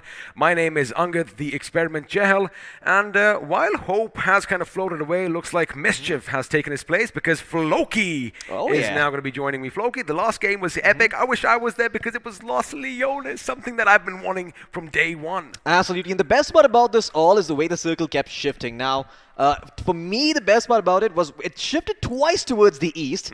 Then it goes towards the west. Then it goes further up north. I mean, just the circle was just absolutely crazy. Ping, ping, ping, ping, ping, ping, ping. Exactly, it's like pinball. It is literally pinball. That is exactly what it was like. And just to remind you, all the teams that are going to be participating in the next couple of rounds, well, we're going to bring them up on your screens now because it is Group 1. We have the big boys, TSM, Skylightz Gaming, Team Xbox, Fort Esports, Sin Official, Celsius Esports, Orange Rock Esports, and of course your winners of the last game, the OrgLess 5, who I'm pretty sure have picked up a few Orgs here and there. Absolutely, I'm quite sure OrgLess 5, they're going to be turning a couple of heads after that match. You know, they performed really, really well, and well, if they keep this up in the semifinals, they might actually get some contracts as well. Of course, we've also got Bay Esports, KBP JODD, One-Sided Glory, Rivalry Esports, DEADEYE Esports, DestructaX, Orangutan Gaming, and the original version, version 1. You know, thinking about it, I wouldn't mind being part of an organization that is called the OrgLess 5 because it just keeps the people guessing, and that is what, of course, I love about this name. Now, we did have a look at the overall standings, you know, before this break, and for a few teams at the bottom, DEADEYE Esports, again, no points yet. However, only 2 games have been done and dusted, with TSM finally getting to that second position. I mean, they did make a statement, a bold statement, that you are going to get 60 points from the first 2 games, but, I mean, if you get almost 40, it is not going to be, you know, anything to scoff about, because they are heading on that little path, which I know you know what the destination is going to be, right? Absolutely. I mean, I do think that these guys are going to break their record. It's just about them getting in the groove first, knowing that they feel comfortable enough, you know, just having that one breakout performance, that just one opportunity where they get lucky, the circle favors them just a little, and then they carry that advantage just home. Speaking of breakout performances, of course, game 1, Skylightz Gaming's, they just dominated, right? The next game, only 3 points. So again, anything can happen, and well, we are going to be jumping into the game. Before that, once again, let's have a nice little bird's eye view of Erangel and see if you know where we are going to be flying to, because everybody thinks they know Erangel, don't they? Oh yeah, everybody does. Well, guess what part of the map this is? I do not think this is the military base. Oh, this is the military base. This is the other side of the military base, isn't it not? This is somewhere that we normally don't see, because I love jumping at that radio tower, and you know, of course, if you have different squads, you want to make sure you keep your distance. Now, this is that abandoned factory next to the Milta power plant, and once upon a time, I do believe that is where I first dropped when I played BGMI for the first time. But let's see if the teams are going to have similar drop spots, because, you know, we were speculating before the day started that I'm pretty sure a few of the teams are going to be switching things up, keeping the enemy guessing. However, looks like everyone's stuck to plan A. Absolutely. Now, I do want to talk a little bit more about these drops that you mentioned, right? So Skylightz Gaming, they did something unorthodox last game. Usually, Pochinki is empty. We all know this is a lobby where every team is just completely stacked. They did the old reverse psychology thing, and they dropped into Pochinki, knowing for a fact that no one's going to come in there. So there were some big brain moves coming in from them right there. Even TSM still sticking to Georgiapol. Great stuff. Great stuff coming in from them too. Well, especially since the plane path in the first game was all the way to the east, and they did find those vehicles and the bikes with the sidecars. And of course, you know, you got to stick to your plans. I mean, why change anything when it's already working? But again, in a few short moments, all this carnage, all the action is going to break out. But what I don't want to happen is I don't want to see action break out at the 15 or the 17-minute mark. I want to see it right at the beginning. I want to see some drama. I want to see some masala. I want to see some drop clashes, because, well, in about a few seconds, we are going to be flying high above the skies, well, above the land of Erangel. And, well, my co-captain, where are we flying to this time? Well, looks like this time around we are going to be going over your favorite location, the Sosnovka military base, and ending all the way towards Georgiapol, leaving the eastern part of the map somewhat hard to access. If Yasnia Poliana is your drop location, well, you better be satiated with school, because that's about as far as you're going to get before you have to go on your feet and try and maybe traverse the terrain towards Yasnia Poliana on foot, or maybe grab a vehicle and get there. But yeah, once again, Lipovka not going to be in there. Shelter, Milta, farm. A farm can probably be accessible, but Milta is going to be a lot harder unless you take the approach that these teams are taking over here, dropping in early, perhaps landing somewhere close to the bridge near Milta and then making their way there. But that could also be very dangerous experiment. It could be indeed. What's catching my eye right now is a few teams are going to be dropping down on the Sosnovka military base itself, but it does look like DestructaX, although I did think they're going to drop straight down to the sea buildings. They're going to be moving a bit further towards Milta, perhaps even get a few vehicles on this side of the bridge and then head up north, because, well, OrgLess 5 are going to try and make sure they have that observation tower and possibly Novorupnoi all to themselves. But for now, we are going to have to wait, because, well, the first circle is going to form any second now. Question is, are we going to see something in the east? Because I want to see something near Stolberg, but it's not going to be the east. It is going to be low-key. We are going down south, ladies and gentlemen, as the entirety of the Sosnovka military island is in circle 1. Absolutely. You've heard of Sweet Home Alabama. Now you heard of Sweet Home Sosnovka, the Russian version of it, of course. The American counterparts. Lynyrd Skynyrd, that's the name of the band in case you're wondering. That's the song by them. But yeah, once again, I'm just very, very happy to see the circle coming in. It's going to mean we get to see a lot of early action. And in a country with chicken tikka masala, it is unjustifiable to not see some early action. Some early action and early anticipation as well because, well, I'm going to hold on to my thought because a few teams are dropping close by. Celsius driving away as, well, the opponents are just going to be looking on. DEADEYE Esports finally letting loose a few shots. Question is, are they going to rack up any finishes in this game? Now, we did see on the circle a lot of teams, Floki, have dropped down near the farm just west of Melta. Looks like our wishes could be granted here, and early action is going to be our way soon. Absolutely. All of these teams going to be a little bit low on weaponry as well. We might be seeing some shotgun action, maybe a couple of pistols being used as well. Well, speaking of shotguns, there it is, 90 FPS, sir.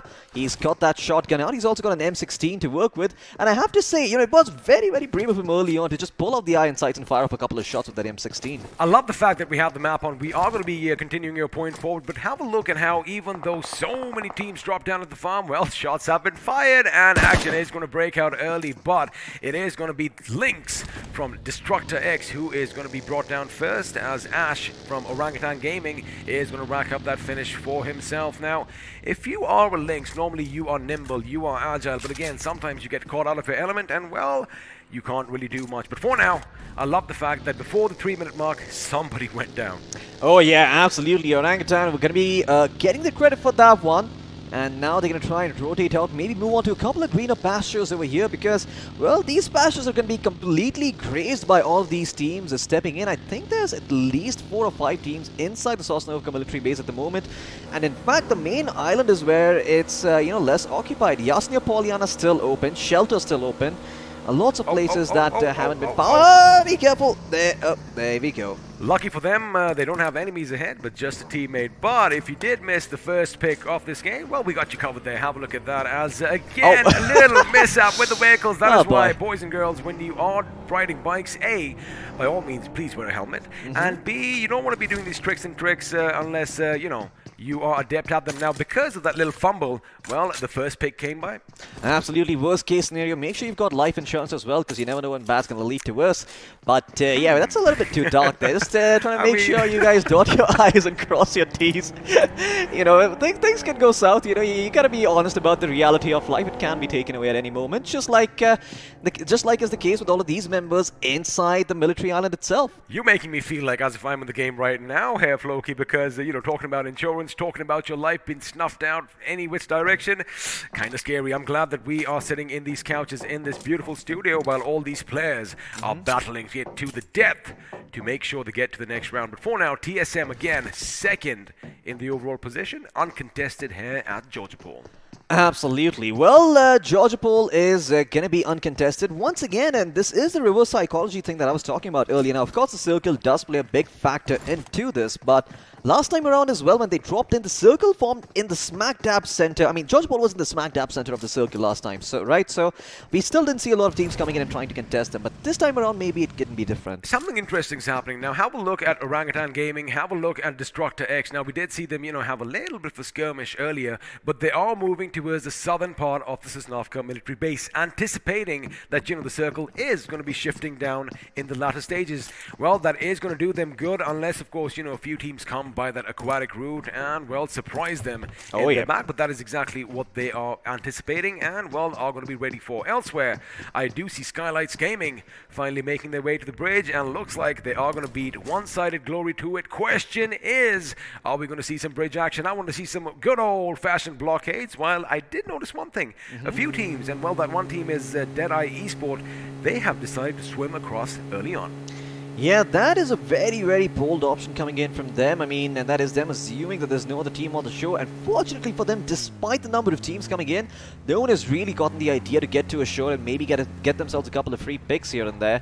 So they will be able to get in scot-free, you know, no trouble for them whatsoever. Skylightz Gaming in the meantime, they're probably looking to redeem themselves after that second game didn't go so well.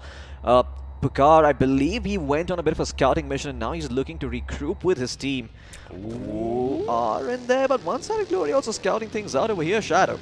I'm quite sure he heard the commotion from the distance. I love that Shadow is in their shadows right now, in their wake, trying to inch his way closer, and he is not going to take any chances. Perfectly timed with that little jump. He's going to escape to the right side of the bridge, and now he could be relaying some much needed information. But the thing is, when you are driving, ladies and gentlemen, make sure you keep your eyes on the road, or you might just hit a few obstacles in the way, as we just saw. But now Pucar realizes, you know what, we could have an opportunity here, and I do believe they did see that buggy jump off the bridge, and Pucar is going in for the hunt. He's got to be careful though, because one wrong move could spell trouble, as more members of One-Sided Glory are dropping down from same bridge. Yeah, that is some insane stuff coming out from One-Sided Glory. It takes some real recklessness to go down there like that. And now Substitute is going to go back up. Okay, well, God give it, God take it, and One-Sided Glory, they too like to confuse it.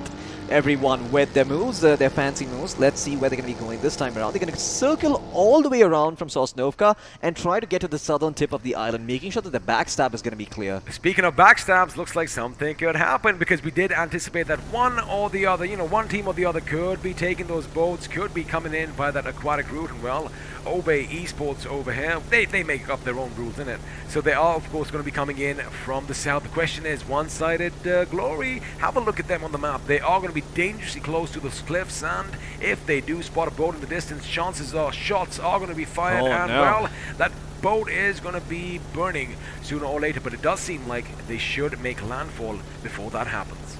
Absolutely. Well, it looks like Obey should be able to get towards land once again, and there isn't a line of sight available for the side of One-Sided Glory, so I think they're in the clear for now, although can't say the same for a couple of minutes into the future, because while they do get to shore, there's just way too many teams in Sosnovka. I've counted 1, 2, 3, 4, 5, 6, 7, 10. 8, 10 teams if you count the one on the bridge. Yeah, in Sosnovka military base, that is an insane number. And of course, we did kind of want some action in Yasnaya. Looks like that is not going to be granted this time, because Rivalry Esports, they have left the building, and We Are One, version 1, are going to be following suit soon enough. But for now, One-Sided Glory, again, they did, traverse all the way from the north. Forget that, because action is going to break out as Ghoul is going to come under fire, courtesy KPP JODD. The question is Ghoul going to be ghoulish over here, or is he going to be taken down instead?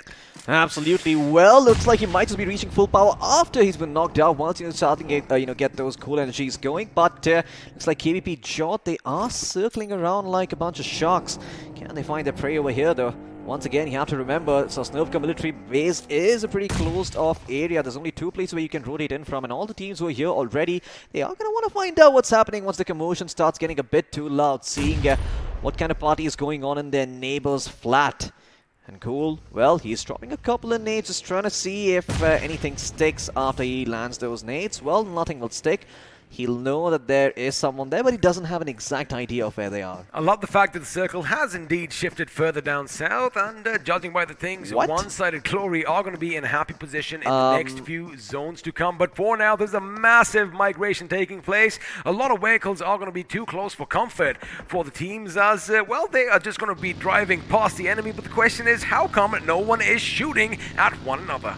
Absolutely. Everybody just seems to be prioritizing positioning right now. They know if they stop to shoot and they do not connect their shots, it is going to be a heavy, heavy price to pay. They're going to be gate-kept for ages to come. And they couldn't potentially make it to the circle. My god, all of the teams are migrating towards the western coast. The funny thing is, looks like everyone has the same playbook, because, like you said, there are going to be some action breaking down at the coast. But for now, Evo is going to take some fire. It is going to be TSM shooting, but we aren't going to see any knocks just yet. Evo, against all odds, does make it across the bridge, but his teammates are still on the other side. Now, they do have that gas station and the wall for cover. TSM's position has been given away. Evo could be coming back on that bridge, give another angle to his teammates, but I like the quick thinking on TSM's part. They anticipated that, Floki, and they've already smoked his side off. Absolutely, great awareness coming in from these members, but in the meantime, we are going to turn our attention back towards Orange Rock. Oh, okay, well, they seem to be getting back in the boat over here. The boat, well, I believe this was the boat from Obey, if I am not wrong, or was it OR themselves? Well, I don't quite remember. I do believe it was Obey, but I could be wrong about that. They're going to take this boat and try and move the hell out of here. They have to be careful. There are teams on the bridge that could see them, and if they rattle off a couple of shots, this could be 3 very, very easy finishes coming in. I like how both teams anticipated that, the other teams has kind of backed off, and now it's the time to make a move to the the next circle, but for now, action could be breaking out as Fault Esports, they do have this house all to themselves, but KBB JODD, oh boy, they are a bit too close for comfort, and of course, when you have enemies lying in wait outside your gates, oh boy, things can get heated up. But have a look at that, a few teams still out in the blue. We are one, their members still coming in from Yasnaya, north of the shelter. Absolutely. I think that is the best possible thing you could have done at this point. Team Version was like, nah, we're just going to take our sweet, sweet time. I'm going to stay away from the action, you know. I mean, we might be a country of chicken tikka masala, but we are also a country of Mohandas Karamchand Gandhi. So non-violence is the best possible option. All right, I mean, if you want to be, if you want to take the Ahimsa route, as you did kind of mention, I don't think BGMI is going to be the right place to do so, because you are going to have to let some bullets fly. You are going to have to fling some grenades at the enemy, and more often than not, Floki, people do die. But it is in the game. Oh, yeah. Do not do that in real life. But for now, have a look at all the conversion down south as well. You can barely read Sosnovka's name on your map, but now the circle is going to shift even further down south. One side go, we are going to be happy, but for now, Wardrick is going to be electrifying his enemies as Rex comes under fire. Absolutely. It's going to be a four-way collision, a complete breakdown of sorts on this part of the map once again, as we see all of these team members starting to group up and maybe secure a couple of knocks against each other, and Nico is going to eat a big fat nade straight to the face. Another one being cooked up. Is it going to find its mark? Yes, it is. It is going to find its mark. A little bit of delay there, but Nico will go down eventually. And now Tyler looking to get another nade going, but he himself will be knocked out in turn. KBP JODD, they bite off more than they can chew, and despite them not being in vision, they had an inkling of where they are, and that's all they needed. Lucky for him, he did throw that hot potato before it fell to his feet, and that would have been devastating. It's happened to me before, and well, a cooked grenade can take you out as well. For now, the revives are going to come in as KBP JODD are yet again going to be cooking a few grenades, and well, Fault Esports are losing a few members left and right, but it's going to be Evoke from OrgLess 5 from behind who comes in and steals that finish. Absolutely great stuff coming out from Evoke once again. But in the meantime, look at elsewhere on the map. Looks like Team DestructaX might be biting the dust over here. DEADEYE seems to be the only member still standing for his team. And with so many OrgLess 5 members hounding him, well, he has been put down. DestructaX have been eliminated. They are out. In 16th place with 0 finish points to their name. They will bite the dust, but now OrgLess 5, they need to hold on to their position. They might have attracted some attention. Meanwhile, elsewhere on the map, Orange Rock might be caught in a bit of a crossfire over here. On one side, I believe that is Fault Esports, and on the other, there is Team DEADEYE. And Team DEADEYE are going to be relentless with their shots on them. However, it's going to be FPS who is brought down by Aditya. Now, of course, you did kind of mention they are in a bit of a predicament. They still have that little bit of a ditch to work with. But quick thinking on one of the members, if you have a look, they already moved out elsewhere. Meanwhile, we have another fight breaking out as TSM are going to be bending the rules, and question is Obey Esports going to obey to their whims, or are they going to dictate their own terms? There you have it. Blaze goes in, one of the members is down. They have exchanged a couple of knocks over here. Oh, Wackernox almost getting blown off his feet. He goes, hits the ground, unfortunately through the window. He is going to be taken out. It's all going to be on Ninja and Blaze. He goes around Ninja, otherwise Mike, he does shoot, but he's getting shot up from behind, and looks like it is going to be someone else. KBP want to join the party as well. Ninja in another fight all by his lonesome. He does cook that grenade. He is the last man standing, and well, his teammates are definitely going to be bleeding out. Oh my goodness, there goes the boom, and with that, TSM eliminated in the 15th position. Woo! Couldn't be more appropriate as P4M Rax gets the credit for that one. And now once again, the rest of the members from KBP JODD, they will continue to bring in the boom. They've got the vehicles to rotate in. All 4 of the members still standing strong. Rax can be healed back up, but yeah, we missed out the circle rotation early on. It did shift a little bit further up towards the north, and guess what? There is still a team on the main island. It is Team X-Pac. They are still on the island. I wonder if they've left it a bit too late, because what I like is one-sided glorious rotation. They are reading the map. The circle is going to be on them. There you have it again. Remember, they were down south, and again, beautiful, beautiful map read coming in from the boys. But for now, KBP JODD, they are going to be on a high. 3 finishes. Speaking of a high, you don't want to fall from that height, because at that HP, all that you're going to hear is a massive crunch down below if you do hit the rocks. Absolutely, and before you know it, you're going to be in a different place. You're definitely not going to be on Sosnovka military base, but going to be in either the fairy depths of hell or up in the heavens above, depending on how well you play the BGMI gods. They judge you only by the performance, no bias towards your actions otherwise. Obey Esports in the meantime, well, they do seem to have all their members, well, except Zaddy's still standing, so they do not have too much to worry about either. And KBP JODD holding on to the cliffside over here. they could be in a world of trouble, because for them, rotating out of here is going to be impossible. They need a couple of smokes, and that is the only way for them to get out of here safely. Also, you got to keep in mind, Obey Esports, they do have that compound right in front of them, but sooner or later, they are going to have to move out as well. And speaking of movement, We Are One just pretty much moved between two enemies. They finally alight from the vehicles. Oh, Trigger almost had them in her crosshairs, Floki. They are lucky to still be alive. Elsewhere, looks like Evo from OR is going to open up on 90 FPS as he's brought down to his knees. And, well, Skylightz Gaming over here are getting ready to fend off an attack from We Are One again. You did see them rotate, and now they're going to be a bit too close for comfort. Absolutely, and Skylightz Gaming as well are going to try and move in and see if they can snatch up a little piece of real estate for themselves before things start getting a bit too hot and heavy for them to handle. They do have prime real estate at the moment. They're about as close as it gets to the center of the circle, so they don't have too much to worry about, but they need to hold on to this position. Speaking of the circle, you know what I'm anticipating? Things might just end in the water. Oh yeah, it certainly could shift a little bit further up towards the water, give Team X-Spark a bit of a chance over here, but once again, Team OrgLess 5 spread out across the field. Their members all creating all these awkward angles, and KDB JODD, they are just lambs to the slaughter over here, and Jigsaw is going to find one. Can he find the rest though? Because there are still 3 members standing from one-sided glory. Well, as Rax is taken down, Chinchan is going to come under fire. His position has been exposed, and, well, you better make sure you get all those ankles behind cover. But it looks like from the other side, it's going to be Bomber who is going to get the better of him again. OrgLess 5 making these amazing angles over here, making sure they have the crossfires. KTP are going to be trying and moving, but no, it's We Are One Sid who is going to get a couple of finishes to his name as that vehicle goes boom. And we were talking about here comes the boom. There you have explosions going on all over the place and teams falling down like dominoes, one after the other. 13th team still alive, though. It could still go either way. Now, my question is, did TX make it to the other side? Yeah, well, we're about to find out soon enough. In the meantime, we're going to turn our attention towards Fault Esports, who are still going out there for a swim in the water. Now, one side of Glory have to be a little bit careful.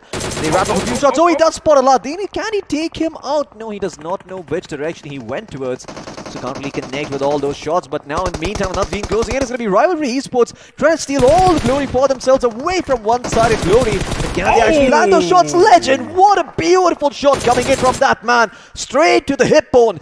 And he's going to be able to take out, I believe it was, well, I'm not quite sure who got taken out, but Rivalry Esports will lose one of their members over here.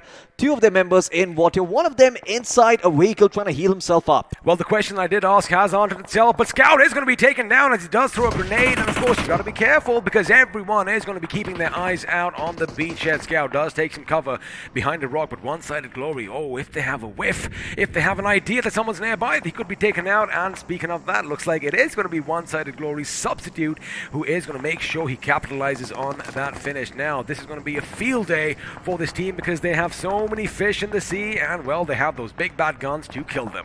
Absolutely. I mean, even though there are so many fish in the sea, it is still sort of like shooting fish in a barrel over here because the blue zone is preventing them from getting to any spot that is safe. Now, the circle has shifted a little bit, but you can still brave a little bit of that blue damage and get a bit of rotation going for yourself. In the meantime, Gil will find substitute, but look at Legend still turning his attention towards the members inside the waters. Again, it's all about that timing, right? They had to make sure they hit the ground at the same time, basically keeping the enemy guessing, hey, wait a second, who do I shoot at first? That's a massive grenade. It overshoots just a little bit. In fact, Mavi is going to be a happy man, but his position is given away. Lucky for him, Ultron is going to come and help him from the other side, and now it could be problematic. This rock is going to be the rock that Mavi is going to hold on to because, well, it is protecting him from everything that's destroyed. But Ultron is going to make a move. He is going to be the first to move in. He's had enough. He goes around the rock. He knows where the enemy is. He shoots. He connects. He gets them down, but it's going to be taken down instead. And there you have it. Mavi goes down as well. And with that, another Goliath has fallen as Team X-Spark exit the game in the 12th position. Absolutely. Team X-Spark being eliminated very, very early on over here. And once again, not the way they wanted to go out. One-sided Glory, living up to their name, not sharing any of it at all with X-Spark. And in the meantime, Skylightz Gaming, they continue wait like a panther in the dark. They haven't been spotted just yet. They're still holding on. And nobody knows that they're still over here. Keep an eye on your circle. The only team pretty much with the compound are the boys from Skylightz Gaming, while everyone else is going to have to contend with Mother Nature herself. But look at that. speak about Rivalry. Akshay right next to his opponents, but right now there are going to be a little bit of fights breaking out elsewhere on the map as OL take on Orangutan Gaming. Now look at the lead, he is going to come in. Oh my god, that could be a brilliant grenade. That anticipation, the fireworks over there are exactly what this team is all about. And Zigsaw, well, he is thinking exactly the way around the enemy, takes down yet another one, and OrgLess 5 are looking good, but who isn't looking good are the boys from Orangutan Gaming. They are down to one member with some semblance of cover behind a car, but only for so much longer. There you go, his position is given away, and with that, another big one bites the dust. Absolutely. Not only are they going to find all the loot surrounding that area, they're also going to be able to pick up those vehicles, a buggy and a sports car coming in handy over here. But now OrgLess 5, they've got bigger fish to fry. Towards their flank, there is Celsius Esports coming in, and they've closed in on their position. There's not a lot of real estate to work with over here for the side of OrgLess 5. And OrgLess 5, their only way out of this one is to try and fight. Karthik has to be very, very careful because those nades just are not going to stop pouring in. My god! The ground around it just be shaken to bits, and maybe Karthik is going to go down in the end. It kind of feels like he's walking through a minefield right now, the way grenades are going off all around him. Elsewhere, Fault Esports are going to be brought down by the best versions, version 1 themselves, but looks like they are going to come under fire by Skylightz Gaming, because I did just see Zeus go up with some shrapnel, and well, with that, version 1 are going to be eliminated as well. We are down to the final 7 teams, 18 people still alive, wanting to walk away with the chicken dinner. You did mention Karthik has to be careful. Looks like he did get the memo. They do have an semblance of some cover, and now they can be on the offensive themselves. Absolutely. It's all about being in position first, because otherwise your aggression can be punished very, very easily. Well, looks like iQOO will somehow get credit for that finish from that distance. My god, with the M4, he's able to find that, and Rivalry Esports will be eliminated. iQOO is not done yet, though. Looks like Gamla Boy is going to be the next target on his hit list. He's going to get into a card and keep himself alive at that distance. iQOO, even if he connects a single bullet to the head, he will get that knock. Unfortunately for him, there is no such luck. Well, iQOO is definitely dishing out the damage. I mean, talking about being an atomic bomb, you know, that magnitude. But looks like he is going to move forward with his buggy again, making sure he dictates the terms for all the opposition. Now they are going to come under fire from afar, of course. If you want that stability, you got to hit the deck and make sure you control your spray, because if you do so, just like Gamla Boy, you can take out opponents at that distance as well. Celsius are going to find out, but now Celsius' position is going to be under fire. Karthik has been run over by iQOO, and now iQOO whips out his machine gun. Let's lose a few bullets. With that AKM, and again 13 finishes to this squad already. Absolutely. OrgLess 5, they are not satiated with one chicken dinner. They want 2 in a row for themselves. First on Miramar, now on Erangel, but they have to be careful. One of the members has been knocked down over here, and Orange Rock, they might just have what it takes to try and contest them. There is also Skylightz Gaming on the flank in the meantime, who've still been undiscovered. They're still just hearing out all this commotion and waiting for a good opportunity to present itself.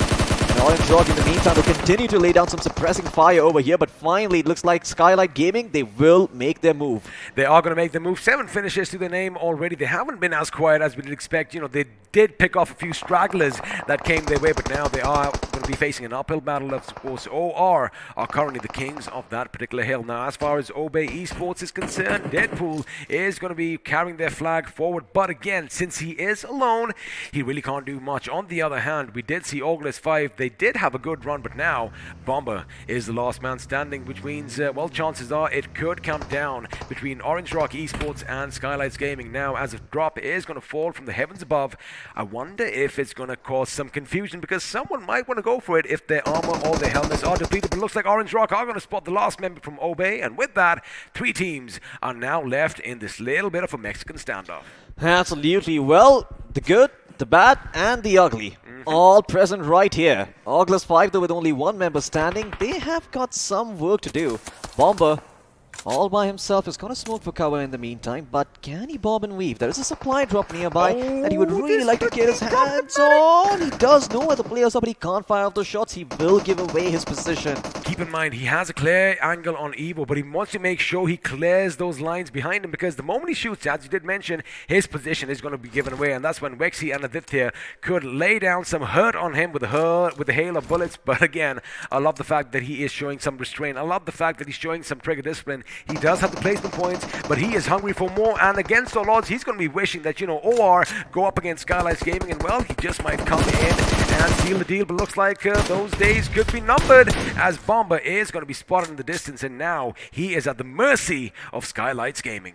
Absolutely. Bomber in the meantime, having been spotted, just cannot move anymore. I'm quite sure Skylightz Gaming are going to take care of the pest, but over here, it's going to be an opportunity for Onslaught to play aggressive. Never mind, the feet are sticking out, and that is all Puka needs to see to put Bomber 6 feet under.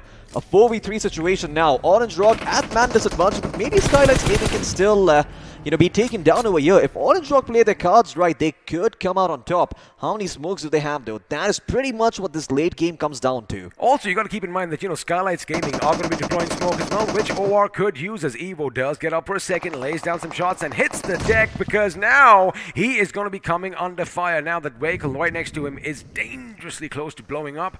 I would move away if I was him. It looks like Pukar's position was just given out. Of course, the shots are going to be making his move, but again, all that flash from the muzzle gives his position out as DEADEYE is brought down now. It is going to be a 2 versus 4 situation, and have a look at Somraj. He is creeping, he is crawling, he is a predator getting closer to his prey. Absolutely a wiper in tall grass. This man is invisible to the naked eye, and the Molotov is going to go in, make life a lot harder for the members of Orange Rock. Only one member standing. He was probably going to be taken out and drive by a curling over here. A vehicle finish to end things at Skylightz Esports. They will get themselves the second shitter of the day. Once again on Erangel. On Erangel, looks like this is definitely their map for the taking. And again, OR did put up a good fight. But again, once their positions were given away, once they had that little flank come up, once Somraj made sure he started things off, it was pretty much impossible for OR to get out of that. And again, you got to give it up to Skylightz Gaming, making sure they have the vehicle just to add that little bit of insult to injury. Absolutely. I mean, they went for those style points. We've seen it all so far. We've seen a vehicle finish. We have seen a ban finish coming in as well. It just keeps getting better and better. And boy, as time goes on, I believe Skylightz Gaming are going to put up another great performance, and maybe, just maybe, on the next map of Sanhok, they could pull off a couple of, interesting maneuvers. Well, again, it is going to be Sanhok. That is going to be a different beast altogether. But if you missed any of the action, where were you? But we got you covered because, well, we do have the highlights coming up on our screens now. And I like one thing. Action did break out early, right at the beginning, in fact. Unfortunately, it was a bit of a fumble, which led to the demise of a member from DestructaX. Absolutely, and once again, the way these circles were shifting, it was forcing all of these teams to be in close proximity with each other, and even though it did force them to be with each other, there was a temporary ceasefire that was, just sort of agreed upon unanimously by all of these members. But once the circles started getting a little bit crazy, once we saw those hardcore Western shifts, that is when the action started piling on. And that is when the real estate prices started going up, as I said earlier. But yeah, at the end of the day, all it really came down to is who made the rotation late or who made the rotation early on and didn't get discovered. And in that regard, Skylightz Gaming were on top. Now this fight over here, TSM, oh my god, they were split up. Had their member been with them, that one man who was far, far away, it could have gone differently. But for now, over Esports, they managed to survive. And well, Deadpool, as we did see, did survive till quite some time. Now this grenade over here, Ninja realizes, oh, I heard something trickle right next to me. Unfortunately, he couldn't get out of harm's way quick enough, which means, well, TSM had an uncharacteristic early exit. Absolutely not like TSM to be taken out this early on, but once again, all of these other teams just proving their mettle and showing that they are not to be underestimated. Skylightz Gaming, they came in guns blazing in this map once again. I did have the pleasure of interviewing Destro early on. I did ask him, given the fact that there's 3 of Erangel, is that something that is in the back of your mind, or is that just something that's, you don't really care that much about? He was very straightforward. He said, yeah, there is 3 Erangel. Yeah, we're confident about it. And yeah, we're going to perform. Again, if you know what you're good at, by all means, just go all out. And, well, they did just that and managed to secure 2 chicken dinners in this match. Now, Sen, of course, they've been in a terrible position right from game 1. They've been getting caught off guard. They were always in the thick and thin of all the action, and they were just getting surrounded by the enemies. Let's see if they are going to make the sinners pay for their mistakes. But now, OrgLess 5 again, amazing gameplay coming in. The way they made sure they isolated their opponents, took them down one by one. And, well, when all others fail around you, someone's got to be standing tall, and that was just the team that did that. Absolutely. It was the team of Skylightz Gaming who managed to achieve that towards the end, even getting a couple of style points, with the vehicle finish. So kudos to them. Not only do they get the victory, they also do it in style. V is for Vendetta, and V is also for, victory once again. Trying to come up with a more creative word, but unfortunately my memory failed me. OrgLess 5, though, they too want to be a part of the action. Karthik, getting drove over by a buggy. I mean, he must have been in the smoke. He knew that the vehicle is coming nearby, and suddenly, before he could even react, well, he was flung in the air and he came down crashing. Celsius taken out in the blink of an eye, courtesy OrgLess 5. Now, again, remember, if you want to shoot at distance, hit the deck. Make sure you practice in the training grounds because, well, you too could have that laser precision. Now, OR till the end, boy, did they put up a good fight. Oh yeah, I mean, Orange Rock in the end, fists were always up in the air. They were bloody, they were bruised, but they still wanted to brawl.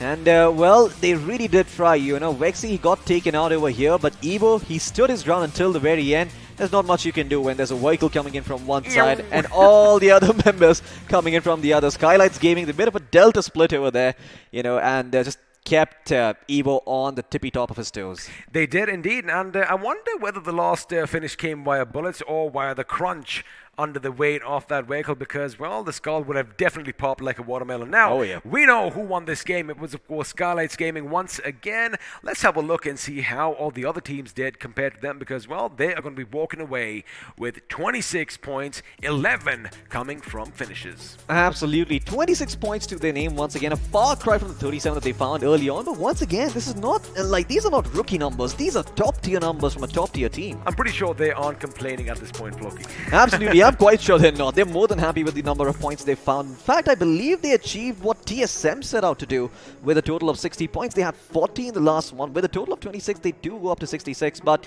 you also got OrgLess 5, Orange Rock, and Obey in that second, third, and fourth spot.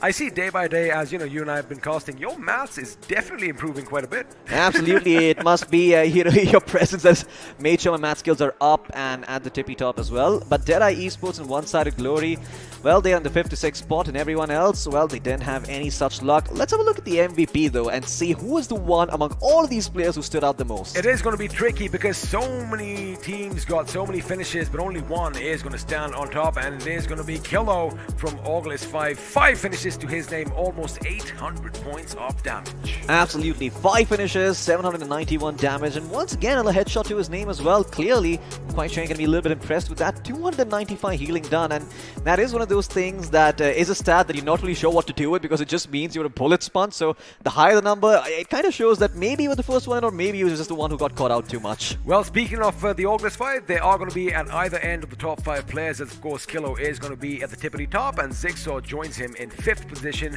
with 3 finishes. Now, in between, we do have Orange Rock making a little bit of an appearance with Aditya and Vexy, both sharing 4 finishes each. And, well, you can't ever forget Somraj and the boys from Skylightz Gaming. They are going to find their way on this table one way or another, but this time it's Somraj with 4 to his name. Absolutely. I mean, great performance by all of these teams over here, but once again, very, very close in terms of the damage numbers, except for the, second place. That's where it starts going up in the air.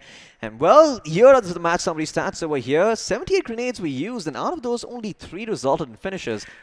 I mean, we did see vehicles running over people, so, you don't need so many grenades. We did see a lot of bullets do all the talking. And, of course, grenades are useful for knocking your opposition, and then you rush in for the kill. But what surprises me the most is, although the heavens above did deliver airdrops at the feet of a few of these teams, none of them went and looted them. Absolutely. I'm quite sure you're going to be a little bit disappointed by that. Just get your hands on something like the AUG and AWM, maybe even closer towards the end. But this is a stat we all always wait for. The finish to damage shot. I think this is one of those stats that just tells you the entire story, even in case you missed out all the action. I am hell-bent on seeing some AWM action at some point, but before that, let's have a look at the finish to damage performance graph because, well, although a few teams did do wonderful in this game, a few didn't do so good, but I do see that, they are picking things up, a little bit of damage on their counters, but not enough as we are pretty much done with half the games of the day. Absolutely. Well, 3 matches are over, 3 is still remaining. Of course, we've got one of each, Sanhok, Miramar, and Erangel coming up next in that order too. So maybe the story can change. Maybe, just maybe, if Skylightz Gaming don't perform as well in the next 3 maps, they could be knocked a tad bit down, maybe even out of the top 6. So you don't want to be missing out on that action. A, that is wishful thinking because I know that you want to make sure that the competition is razor thin and, well, we have all the drama in store for you. B, I don't really think that's happening because they do have the momentum. They definitely are infused with confidence. But C, they could have a target painted on their back, so, anything could happen. Again, we come back full circle. Anything can still happen. You still have 3 more games. The next, of course, is going to be played in the thickets of Sanhok, and, well, the jungle can be a dangerous place with a lot of hissing around. So you got to watch out for the snakes, and, well, you might want to make sure you have your pipes with you. Absolutely. Well, let's jump to the player spotlight and see who it is who's going to be standing out amongst the crowd over here.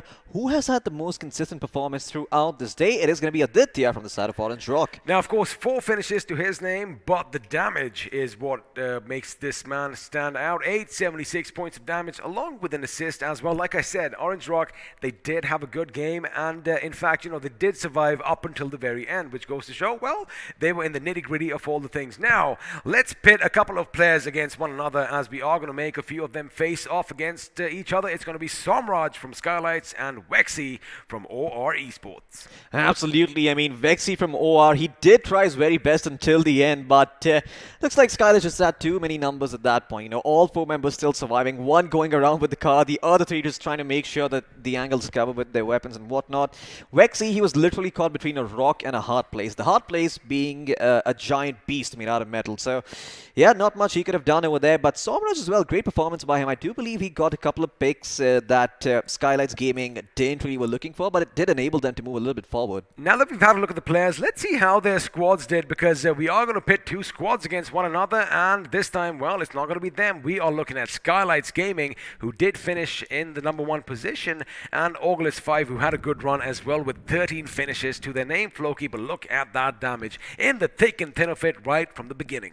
Absolutely. I mean, Skylightz Gaming, look at that. I mean, they did get 11 finishes and 782 damage, but in comparison, OrgLess 5, like you mentioned, they were the ones going in for those early actions. They were the ones being there down on the dirty, rolling around in the mud, being scrappy with their fists up in the air, and they did not give up until the end. There was no surrender, there was no white flags. They tried the level best, but in the end, just seemed that Skylightz just had a slight edge in terms of numbers. I think I'll tell you what happened. So if you remember, OrgLess 5, they did kind of move towards the south of the Sosnovka military base at one point, which is when everybody else had the same idea, right?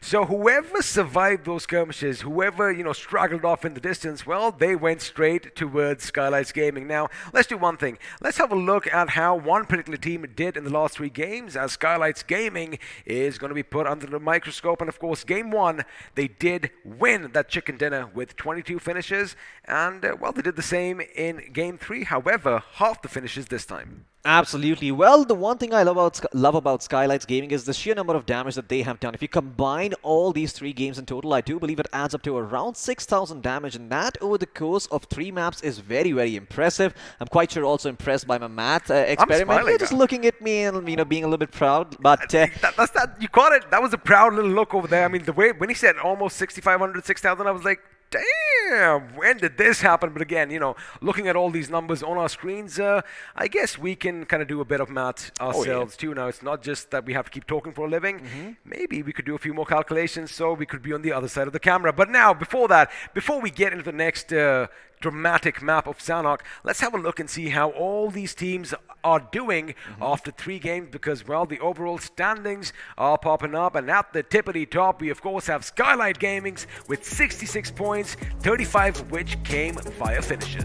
Absolutely great performance coming in from Skylightz Gaming, by the way. And if you look at the 31 number, one might think that they've had a consistent performance over the course of time, but no, it was them getting 2 chicken dinners and just 1 placement point in the previous map of Miramar. So kudos to them for knowing what their strengths are and sticking to it. You see that first spot, it hasn't changed. Skylightz Gaming, they've got complete control of that part, and OrgLess 5 are in the lead, are second behind them with 52 points to their name. You said some things don't change, but a few things are going to change just below them, as TSM are going to drop down to the 4th with 38, and as you mentioned, OrgLess 5 in 2nd with 52, followed by Orange Rock Esports in 3rd with 46. Now, all the teams, all the favorites out here are having a good day. Let's be honest about it. Of course, a couple of teams still on the bottom. Orangutan Gaming in the 8th position. I'm sure they are going to want to fix that situation. But if we have a look at the other side of this table, well, DestructaX, 7 points. DEADEYE Esports, 7 points. Sin Official, 7 points. However, it isn't lucky number 7 for them this time. Absolutely, definitely not lucky number 7. And well, version 1, if they want to start moving ahead in the world, they better start performing. They better start pulling their socks up, because otherwise they are just going to be beaten down by the likes of TSM, Xpark, all OrgLess 5 and Skylightz Gaming, all these teams just really packing a punch this time around, and the invited teams proving their mettle. Proving their mettle indeed, and you did kind of see a little bit of a shift, right? One-sided Glory, they did jump up a few spots. They are going to be in the 10th position right now. Again, making sure they use this platform that iQOO 7 Legend, the monster inside, has provided for all our teams. Because again, it only takes one moment, one opportunity to, you know, gain all that glory and all that respect.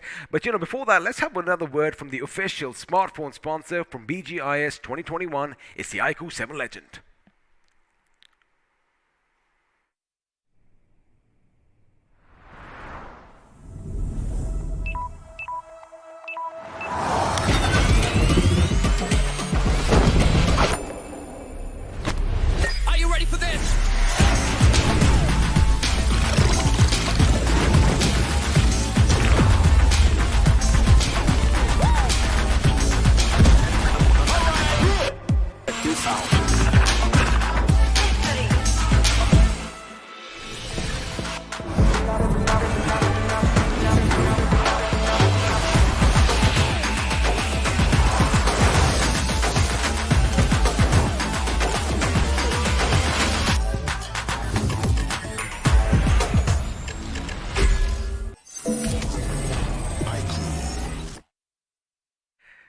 You know, someone amongst us always keeps talking about the Costa's curse, and of course that is that mischievous devil we know as Floki. So now that we are done with the mischief, looks like hope is finally back in as well. Sparrow is going to join us. Sparrow, amazing fights in the last game. Skylightz Gaming once again dictating their own terms. Absolutely. I mean, Erangel is like their home, and they're playing just like that. The way they are playing, the movements, the rotations, the gunfights, everything is just flawless coming in from Skylightz Gaming. But at the same time, I would like to say, I told Floki that as well, Orange Rock consistent as ever. Consistency, of course, that is going to be the key to success. But, you know, you did say that Skylightz Gaming, they do own Erangel in a way. But do you think someone is going to give them any competition? Before we get to that, let me just remind you once again as to which all teams are going to be battling it out in the battlegrounds below. Because although you have your favorites, we have a few new teams coming up. Of course, TSM is going to kick things off, followed by Skylightz Gaming, Team Xbox, Fault Esports, Sin Official,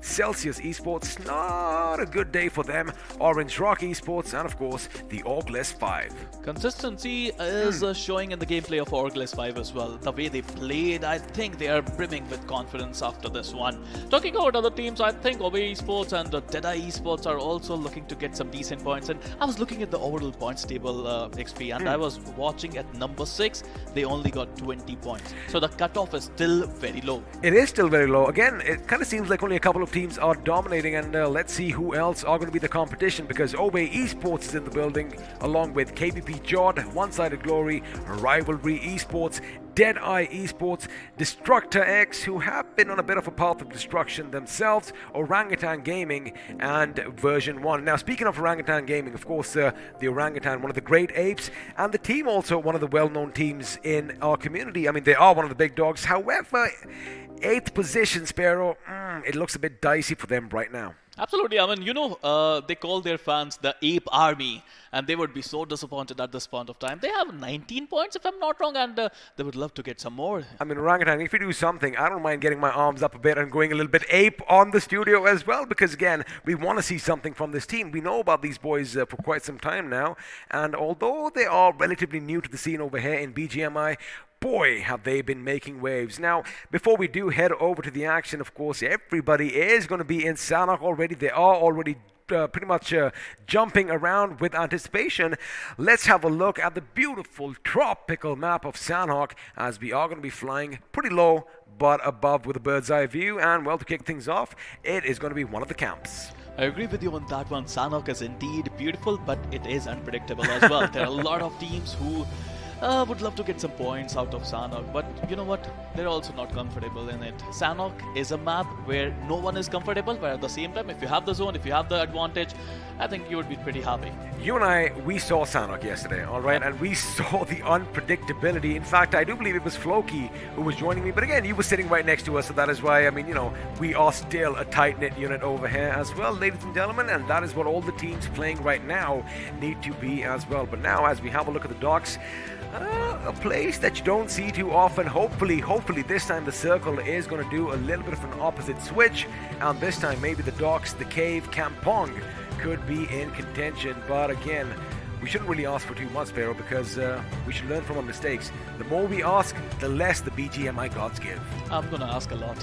Oh, buddy, we're in trouble again. So you know what I'll do? Just give me a list of what you're going to ask for. I'll do the complete opposite. Well, first of all, I want entertainment, and I think we are having a lot of fun at this point of time. There's no shortage of entertainment. You're never going to have shortage of entertainment. But the question is, when does that entertainment begin? Because it's going to be Sanhok, and it looks like it's going to be right off the bat. You know what? Sanhok is a small map. There are going to be a lot of drop clashes.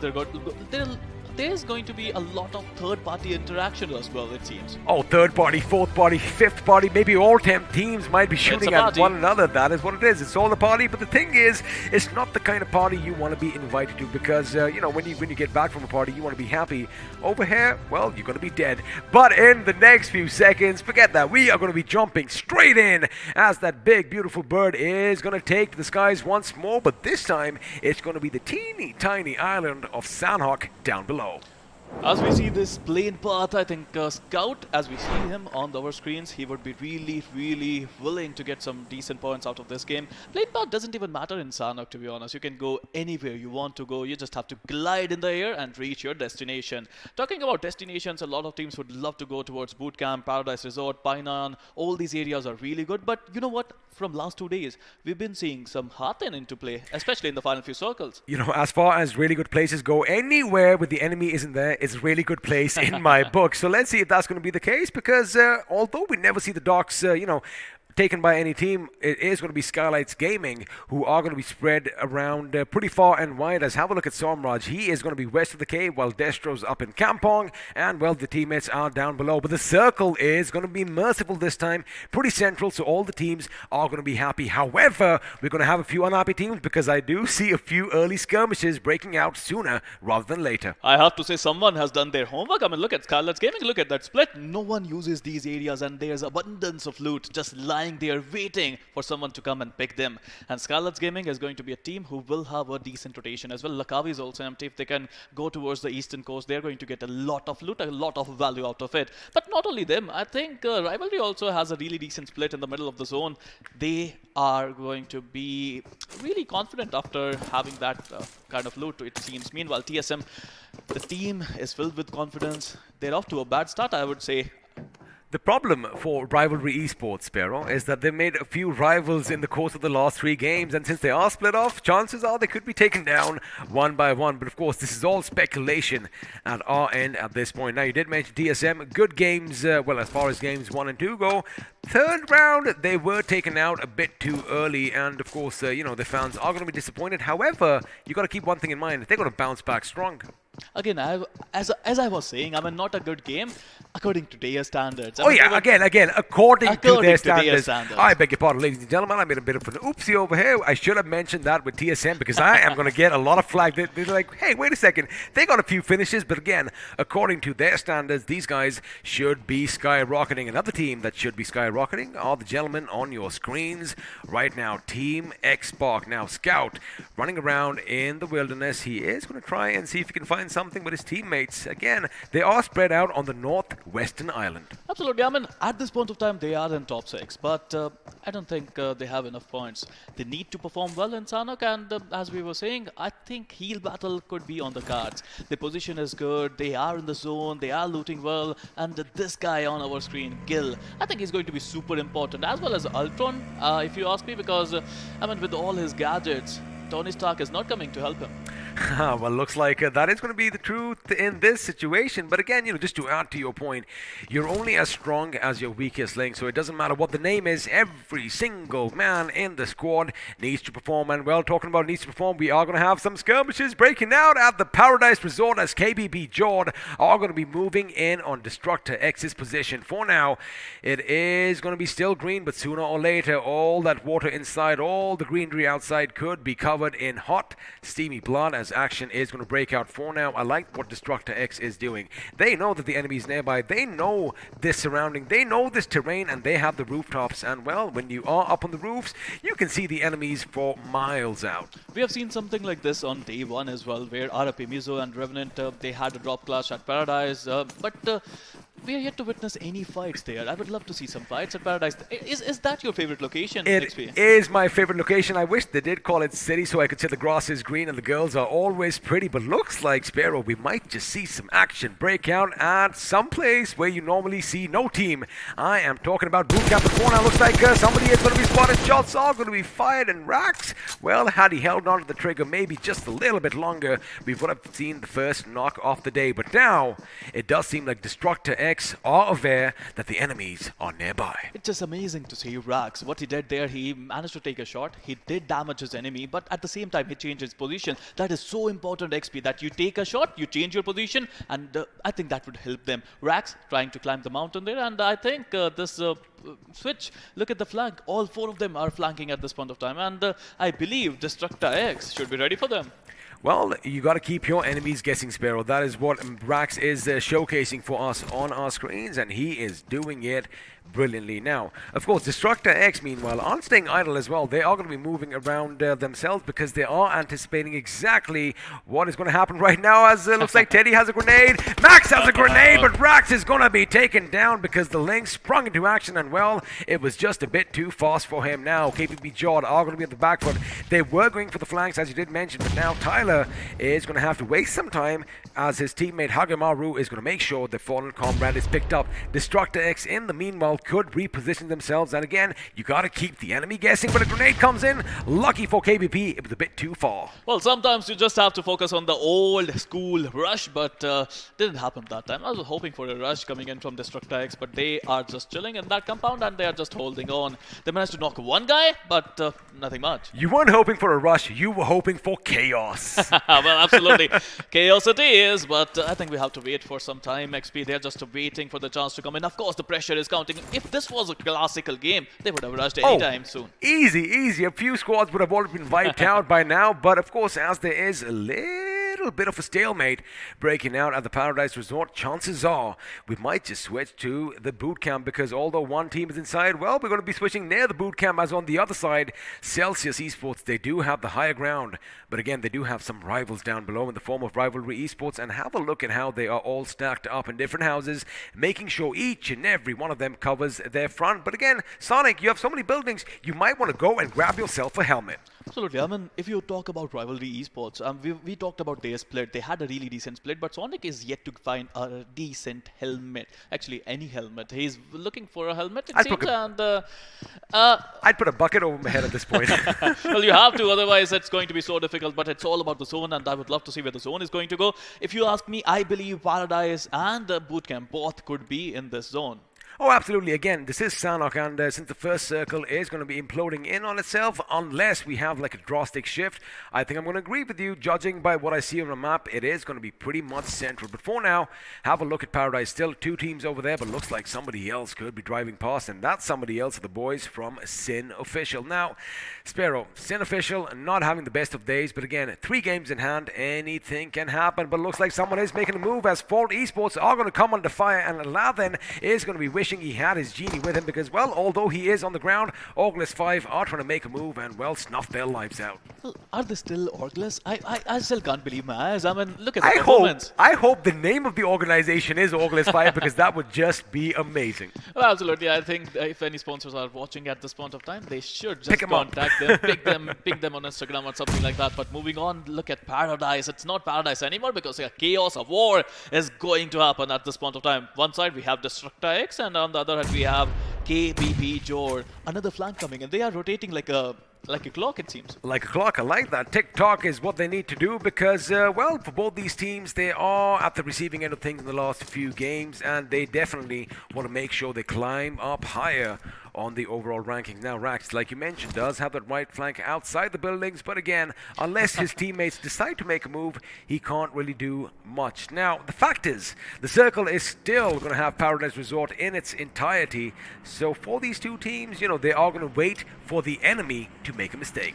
They have to be careful though. Sin officials is not that far away. They can actually come in, and it's all about Sanhok, right? It's all about making use of those third-party engagements, and I would love to see if Sin can come in and wreak some havoc on these teams. Now the thing is, I wonder if they have the confidence, because again, you know, they are staying away, which I wouldn't blame them right now. They are in the circle, they want to make sure they get as much loot as they can, but I wonder if that confidence is there, because, well, if it was, we would have seen them rush in a bit earlier. Elsewhere, we are going to join Team Xbox, as they are going to make sure they have a building each for themselves, but oh boy, the enemy is a bit too close for comfort as a grenade was flung at Exodus. However, he is still going to be on his tippity toes, but Teddy OP's position is nice. Again, he's conveying all this information, and now finally KBB are going to be on the back foot. Looks like another game plan is coming in. They might in fact just go on the other side of the resort and lay down some shots, but for now, we're going to wait and see where the next circle is going to take us. You know what's happening right now? Both of these teams are just waiting for their,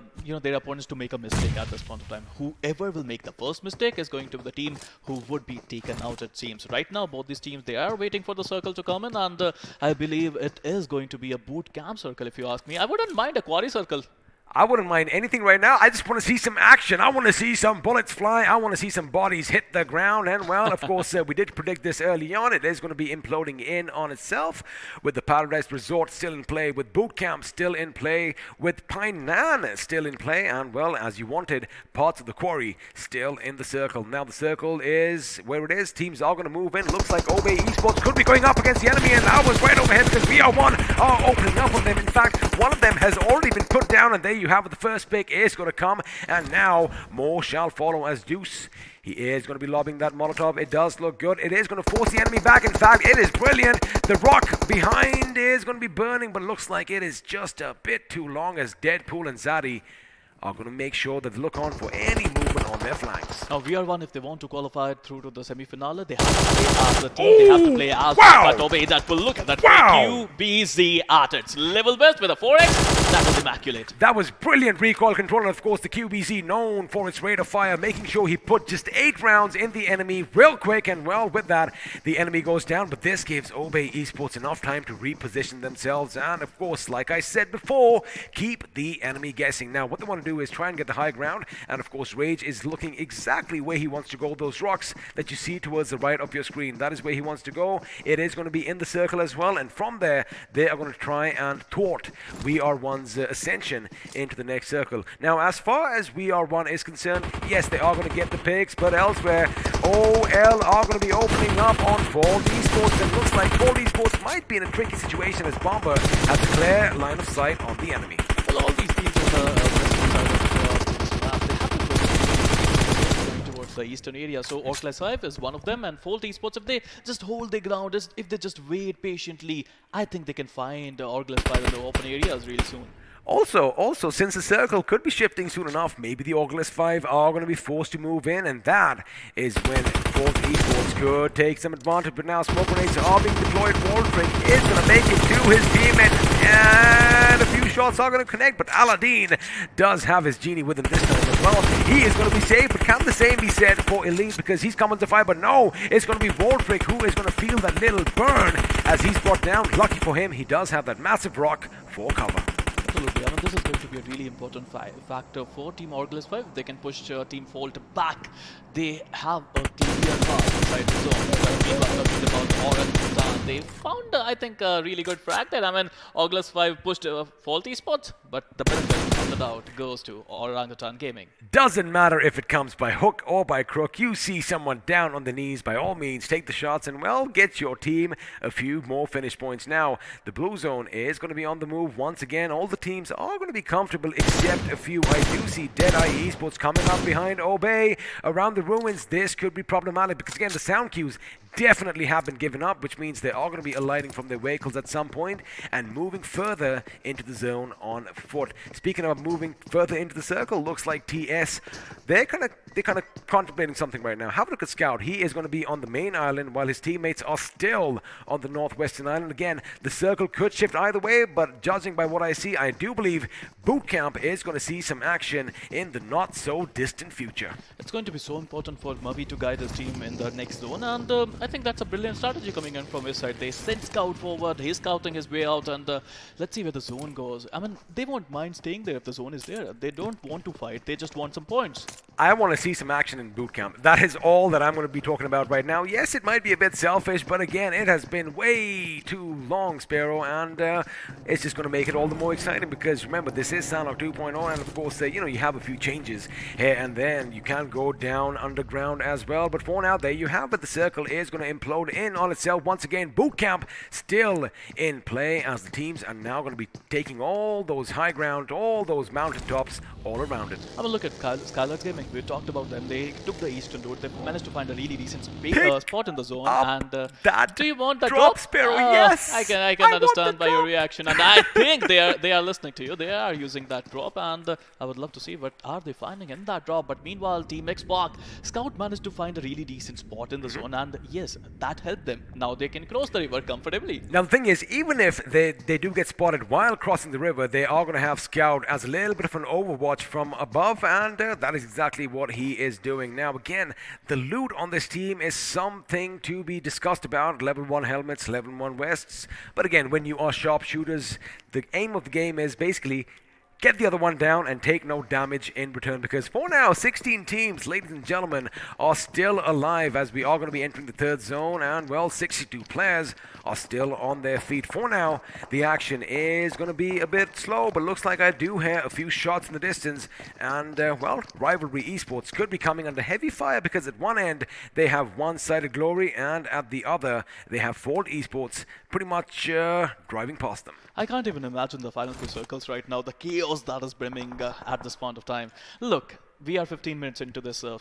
This is not Sanhok. This is not Sanhok, exactly. That's my point. I mean, 16 teams, 62 players are still surviving, and Orangutan, they are desperate for some points. Now, although they are desperate for points, looks like TX could have scouted them out in the distance. Now, the question is, they are going to wait. They are going to bide their time, because the moment they fire a shot, even if they do get a knock at this range, Sparrow, they won't be able to capitalize on that finish. So expect Scout and the boys to sneak their way in towards Bootcamp. But again, iQOO from Orangutan Gaming is anticipating something just like that. His job is to make sure that whatever lies to the west is secure, and well, if somebody breaks through the cracks, I'm pretty sure he's going to have a talking to while we join OR Esports on a hill of their own.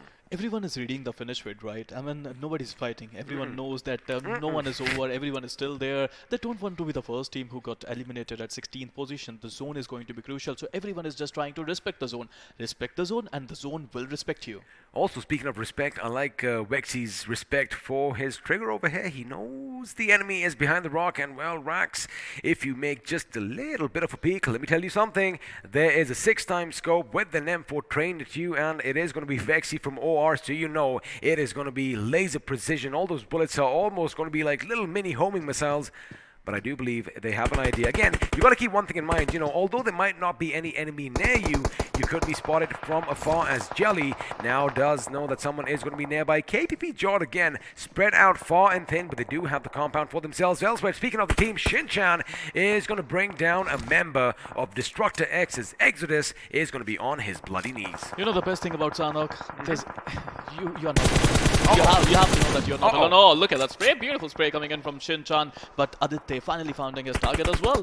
Well, we did anticipate it. I mean, talk about the patience on the ladder over there, making sure that Rax was taken down. Now, this is going to be problematic for KBB JODD, because, yes, they do have a good control as the circle is going to shift down south. We might just see some action just northwest of the quarry there, and Celsius Esports, they do have a good compound for themselves. But for now, KBB JODD, I do not believe that Revive can come through, because, again, he is up there on the mountain, and, well, OR still have their sights set on them as they are moving further in. island, but looks like OR could be clashing with TSM sooner rather than later. And speaking of the revive, looks like KBP are going for it, and Rax is going to be up on his feet because, well, the enemy has pretty much left them. However, DestructaX still dangerously close by. Absolutely. I mean, fast on your seatbelt XP. This is going to be a bumpy ride. A lot of teams outside the zone, and everybody just wants some peace in the zone. I mean, they want some real estate, but it's not going to be easy. They managed to revive Rax, but it's a long journey ahead, and believe me when I say that this journey is going to be super difficult. Well, speaking of journeys, looks like TSM are going to be joining Orange Rock. They are taking their vehicles right to them, but Vexy does have the higher ground. In fact, he is going to get a knock on the opposition as Shadow is going to be left alone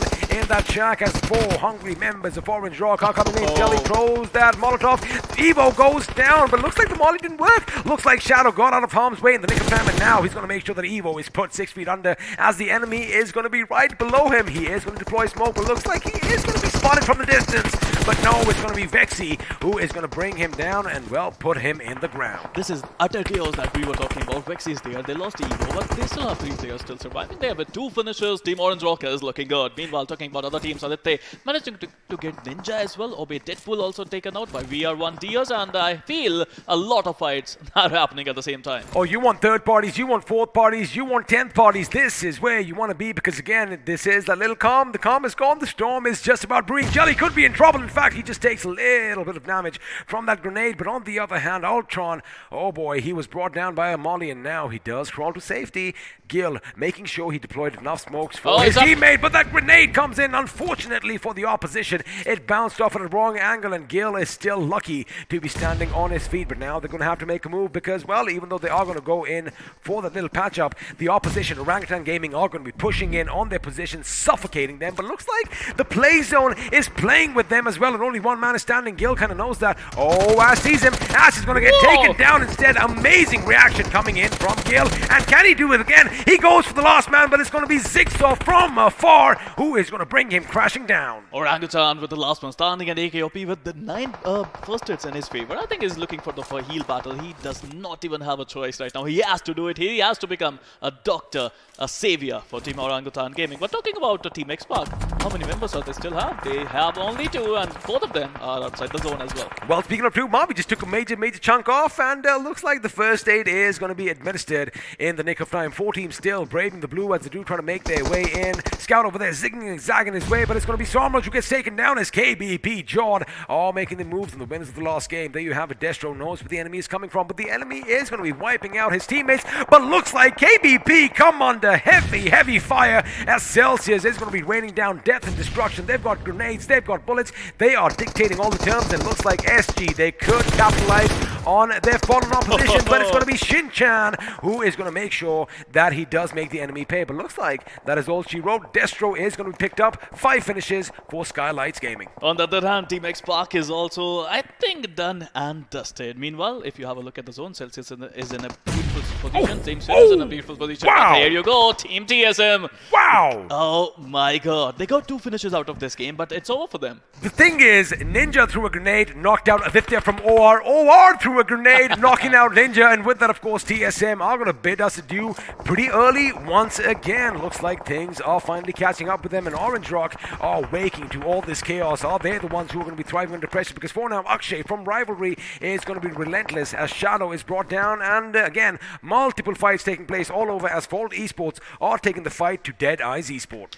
I think they're looking to do the heal battle as well. Vexy, he only got 9 first hits, if you ask me, and I think he needs more. He has to go in the zone. He has to take that risk, and that is going to be a big risk, but I think that's going to be worth it. Meanwhile, if you talk about 1SG, Nick finally finding himself a decent place in the zone. Something you don't see in Sanhok this late is the use of vehicles, but looks like Skylightz Gaming's are going to be doing just that. But of course, you want to make sure you have a little bit of cover for yourself. Now Destro could spot the enemy out, but it's going to be Gumla Boy who does spot out Nick, and well, there you have it. He is going to be put out of his misery as One-Sided Glory is going to be out of the game, and now their attention is going to be focused on Rivalry Esports. They just have those few trees for cover, but if they go prone, their feet might just be sticking out. But there you have it. That is where smoke grenades come in, and the play zone once again, Sparrow making sure it wreaks havoc as members of DEADEYE Esports are falling one by one, and Gumla Boy is taken out as well. OrgLess 5 also, I think, bites the dust there outside the zone. It's not going to be easy. There's Sin Esports. I have to say, 2 of their players are still alive, and they had the majority of the zone for a longer period of time, and they are holding, they are surviving, they are fighting with everything they have. Have a look on the right side of the screen, boys and girls, because if you see OR, DEADEYE's Esports and Orangutan Gaming, they all have 1 man and they are out in the blue. You know what that means. The little bit of a heal off is going on. Question is, do they have enough first aids on them to make sure they capitalize on all the points? Because final boss, he does get spotted, and of course it's going to be Destro trying to rain down some destruction from above, while his teammate Sonic, again, no helmet over here. They're going to make sure that they don't take any damage. In fact, the last time we met them, Rivalry Sonic did not have a helmet at that time as well. Now, final boss is going to be moving in. Vexy still with 5 first aids. And, well, as another team bites the dust, he is going to be racking up a few placement points for his team. Absolutely. I mean, Team Celsius, if you have a look at them, they have 4 of their players still surviving. VR1 have 4 of their players still surviving. So they have the multiple advantage. They have numbers game, they have the zone, and they can deal a lot of damage. Rivalry Sonic was trying to get in the zone without a first aid. It seems like it's going to be their demise. Meanwhile, Skylightz Gaming, have a look at Destro with 13 first aids. I think he's going to be surviving for a longer period of time. Well, you know, before we started off at Sanhok, we did say this is the new meta, and, well, looks like it is being put to good use now. Dream, he does know where the enemy is. 1 good grenade could be sinful for the team from Sin Esports, but, again, he judges the distance, and he's like, you know what, maybe I just can't get him. All he has to do is wait for them to come out from their little haven, because sooner or later, the blue is going to force them, but it's going to be Celsius who are going to make sure that DestructaX are sent packing home in the 7th position without any finishes to their name. Oh, this could be trouble.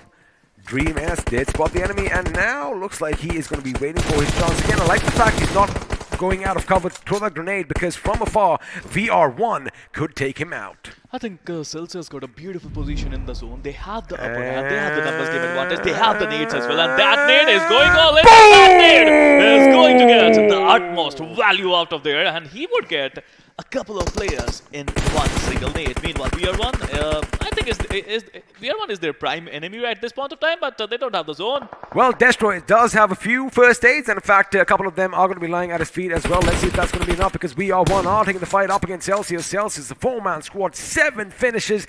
These boys are looking good, and now the blue is going to be creeping in on VR1, which means either they're going to brave it, either we are going to see multiple heal battles take place, or one by one, VR1 are going to fall. There you have it. The first domino does fall. Satya is going to start a chain reaction. It does, because Sid goes down as well, and now Psycho OP. All right, he can bide his time for a little bit. 7 first aids on him as Destro falls. Version 1 definitely have sealed the 2nd position for themselves, which means, well, we were talking about where is Celsius Esports. There they are in Sanhok, showcasing what they have, as Karthik is going to be braving the blue. He wants to make sure they find the enemy, and now, even though he does give his finish to Psycho, his position has been given away. Whether it was the right move, I don't know, but they just gifted 1 point to version 1. Why would you do that? Why are you giving points to someone else? I mean, Psycho is certainly the last man standing. I would love to see if he can get 1 more. Maybe they're getting impatient, because looks like Psycho was almost coming out. Maybe they were getting impatient. They want the next game to start. They want to take this momentum forward to the next one. But ladies and gentlemen, oh, things are getting a bit hot over here, because Celsius Esports just got that chicken dinner in Sanhok, and again, unprecedented Sanhok over here. You expected teams to be dropping down right at the beginning. Nothing happened for the first 10-15 minutes. It was not a normal Sanhok XP. It was a weird Sanhok. You know why? Because first 15 minutes, there was no action. We were just waiting. We were just hoping now something will happen. Now it will happen, but it never happened. You know, I like the fact that all the stream, of course, is in full HD. I think maybe they got confused. Wait a second, are we back on Erangel, or is this Sanhok? Because that is what it did seem like. Now, I'm sure a few of you would have gone away, you know, in the 15-minute mark, because you also were wondering, wait, is this Sanhok? But then all hell broke loose, and if you missed any of the action, well, we got you covered, as we did see the first pick coming in at the Paradise Resort. It was a good fight, but in the end, both these teams were very patient, and I love the fact that, you know, they know how important this tournament is for them, and they're not letting it go. They're not letting it go that easily.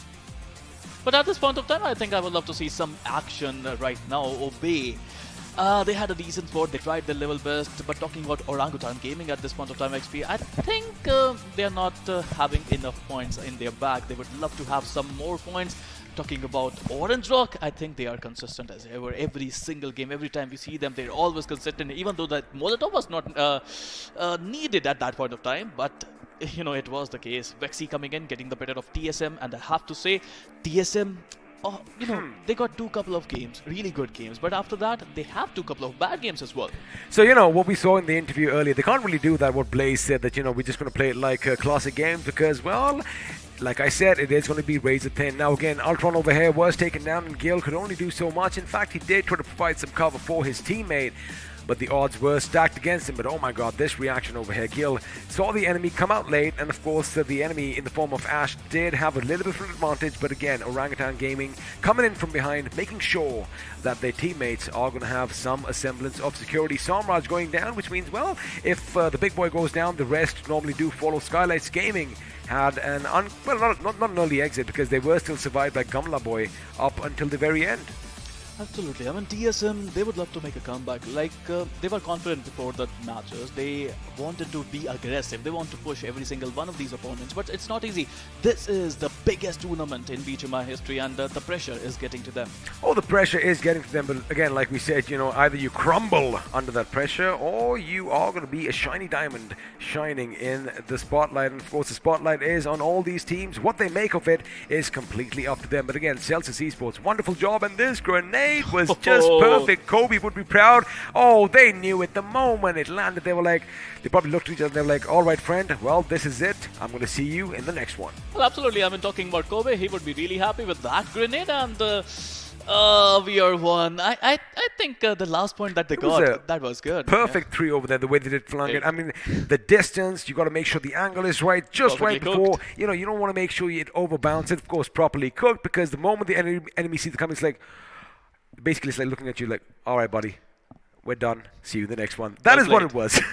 Absolutely. That was just amazing. But at this point of time, I am loving the fact that Sin Official got some points. I'm loving the fact that VR1 got some points. Celsius got some really important points. And all these three teams getting the better, getting the better of their opponents. And I think we would find them in top 6. We are going to find out because, well, we know who the winners are, but let's see how all the other teams did compared to them, because at the tippity top with 9 points from finishes and 15 from placements, thanks to that delicious chicken dinner, Celsius walk away the winners with 24 points. And by the looks of it, if I'm remembering correctly, top 6, the cutoff was 20 at that point of time, and I think they're going to make it to top 6 after this amazing performance. Again, like we've been saying, anything can happen. One good game. One good game. We were pretty much, that was our mantra yesterday, the way we went on and on about that same statement. Of course, joining them in second position, we have version 1 with 18 points, and Skylightz, in fact, with 18 as well, 8 of which came from finishes. Well, Skylightz Gaming right now, I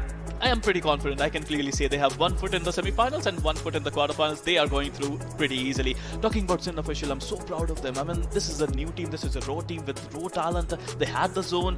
They should have been a little more aggressive, but apart from them, it's good. To add to your Skylightz Gaming point, it's going to take a miracle for them to mess up. Well, absolutely, but...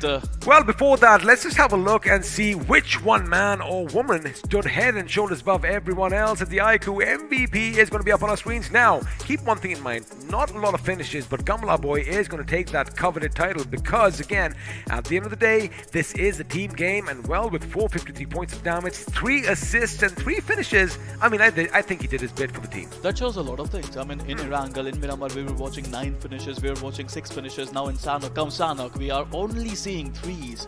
And that's a big thing, right? XP, I mean, look at Destro, he got 3 finishes. Look at Vixie from Celsius, he got 3 finishes. Look at VR1 Diaz, he got 3 finishes. Look at Celsius Streams, he got 3 finishes. Where are the 5 firsts? Where are the 6 firsts? The funny thing is, this is game 4. I would have expected something different, but looks like 3 is the number of the day in Sanhok, and everyone is going to be happy with 3 finishes. Of course, they want more, but Sparrow, you can only do so much. Now, looking at these facts and figures, let's have a look at a few more. Only 34 grenades used. Of course, this is Sanhok. You are going to be close to one another. But the funny thing is, the ratio of finishes is amazing because out of 34, 6 ended up putting people 6 feet beneath the ground. I mean, out of 6, we have to give it to Celsius for getting that nade right. They got a couple of them. Meanwhile, talking about total healing, that is 9,492. Wow. I still think that is good for Sanhok. It's good. It's a bit too much for Sanhok because, again, in Sanhok, what normally happens is the moment you're knocked out, you barely have a chance to get back up. But this time around, a lot of heal battles. A lot of heal battles. Amen. Absolutely. Talking about total knocks, we have 56 total knocks, total finishes 52. But right now, it is time to see some huge buildings. If they are, I don't think so. I don't think so. I think a small city maybe. Now, if we put the healing thing, there you go. I mean, one thing is going to be certain, pretty even Steven this time. But, if we added healing to this point, then of course we would have seen those tall skyscrapers. But at the tippity top, we do have Celsius Esports with 1492 points of damage and 9 finishes to their name. Number 2, we got Team Skylightz Gaming with the 1,393 damage for 8 finishes. TSM also chipped in for 3 finishes for 616 damage. But a lot of buildings, a lot of points, and I have to say, KBP Jor also impressed me. If you think about it, absolutely, even version 1 over here, getting a lot of damage done, making sure they did end the game with a few finishes to their name goes to show that, again, anything can happen. And, it was Sanhok, so of course teams were going to be hesitating at first. But no drop clashes this time, Spiro. It kind of surprises me because all the teams, again, have been doing their homework and it is on display on our screens right in front of us. Everybody scattering around, everybody making sure they split up, to not be seen by the enemy. But again, it looked like someone let slip the dogs of war at one point and all hell was let loose. You said it right. They have done their homework and that's a great thing, but that's a bad thing as well. If there are no drop clashes, the final few circles are going to be so chaotic. It's really hard to stand your ground. So do you think that they kind of made a mistake on their own? Because again, it's like, all right, I see where you're coming from. If you do have a drop class, right? Yes, you take down 4 members. That means 64 becomes 60. Yep. And now you got to make sure that you go every compound, making sure the enemies are going to be lower and lower until the very end. When again, this is fantasy. Look, this is fantasy. It's not only about drop clashes. People are not fighting. They're not willing to fight early on in the game, and that is why the final few circles are chaotic. Look at the number of finishes they got in Sanhok. Only 3 is the highest number. That means they're not fighting enough. They're waiting for their chance to come in. If the zone is on you, Celsius got the zone and they got the chicken. So what happened this time, I believe, is the fact that, it was more of team fights. That is what I think really stood out because, yes, individually, everybody needs to perform, but this time they played as a tight-knit unit. And speaking about individual performances, let's put 2 of them against one another as it's going to be Destro going up against Mavi from Team X-Park. And as you said, finishes, we're only going to see 3 as the highest number.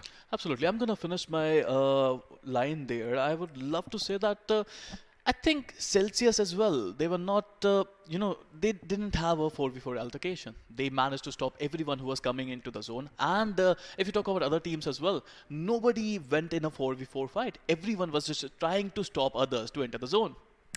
You are right, but again, when the enemy is right in front of your face, like we saw with Skylightz Gaming, we thought that they're going to be stealing away the show. But again, they were overwhelmed by opposition at all ends. And, sometimes you do bite the dust. But again, the damage difference is going to be on display as well. Destro destroying his enemies with 421 points of damage. And Mavi, again, X-Park playing the slower game this time with 151 for himself. Now, of course, the survival time is what stands out because, Team X-Park were knocked out a bit early on. Now, let's do something different. Let's put a few squads against one another as Celsius Esports are going to be facing off against version 1. Well, to be honest, if you ask me, version 1 should not have 6. They should have 5, but Celsius made the mess out of it. The final finish that they gave them, it was a gift wrapped really well. Maybe it was a New Year's present.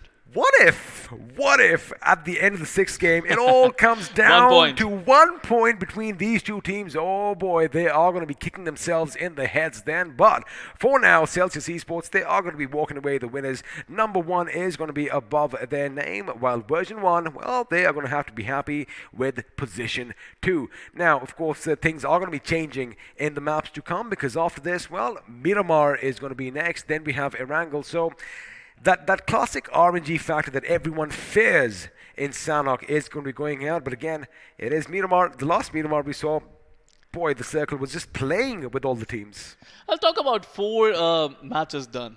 2 matches to go. I don't know. Let's have a look at the overall standings. What do you think? That's what I was going to say. You know what it's time for? It is time to see how all the teams did after 4 games because, at the tippity top and with quite a big lead, it is going to be Skylightz Gaming basking in all the spotlight as they do have 84 points, 43 of which came via finishes. Yesterday, the highest was 100. Day before yesterday, the highest was 99. So I think Skylightz Gaming is going to break all the records right now. And day 3 belongs to Skylightz Gaming. But number 2, we got OrgLess 5 with 55 total points. If they are still OrgLess, I don't know. I don't know anything. Spero, I fear I fear you might just have jinxed Skylightz Gaming. What if the next 2 games don't go well? Again, see, we want to see anything happen. Anything can happen, and for me, personally, I want to see some drama. But of course, joining OrgLess 5, we do have OR Esports in the 3rd position, just 2 points behind with 53. DSM haven't budged from the 4th spot with 41 points. And well, Celsius and Version 1 both are going to be climbing up higher with 35 and 29 respectively. Well, with Celsius and Version 1 coming up, 2 guys made into top 6, so that means 2 really good teams who played well in the earlier matches. They went out of the list. Team Away Esports at number 9 with 20 total points. Team Fold at number 10 with 20 as well. But look at Orangutan Gaming with only 19 points after 4 games. They would be disappointed. I mean, disappointed would be an understatement. They would be frantic right now and pretty much going ape crazy back at the boot camp because they need to do something right now. Sparrow, 2 games in hand, they are leaving it too late. I mean, imagine the pressure. Imagine the pressure on all these teams who are in the 2nd page right now. I just don't even imagine. I just can't even imagine how much pressure they must be facing at this point of time. I can see your face right now. I can see the worry on your face. I know the pressure is on us as viewers. In fact, all of the people, all of the fans watching at home, they're going to be feeling the pressure as well. But then again, Sparrow, that's what separates the champions from the rest. I mean, when all that pressure is on you, again, like I said, either you succumb to it and crumble under the pressure, or you withstand it. And over time, you know how diamonds are formed, right? That is exactly what might just happen over here. And well, I mean, I wasn't going to cue this up, but of course all of this is thanks to this bad boy, this monster in my hand, the iQOO 7 Legend. But before we move over to the next game, what we're going to do is we're going to take a quick break. But anything that stands out for you in the Sanhok? I have to say, I would love to see some more fights. I would love to see some action. I would love to see, I mean, leave the invited teams aside. All these teams who are up here, the Rising Star, they played round 1, they played round 2, they played round 3. They are here, and I think they should just be confident now. Well, we're going to see if that's the case because we're going to take a quick little break. Don't go anywhere. We'll see you on the other side of this.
Dual chip monster. 1 for performance, 1 for display.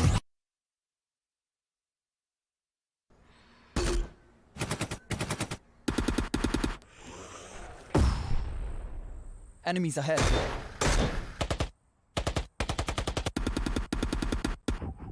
No more non-stop gaming. Introducing Battlegrounds Mobile India with OTP control, 3-hour limit, and other gaming tricks. Battlegrounds Mobile India. Game responsibly.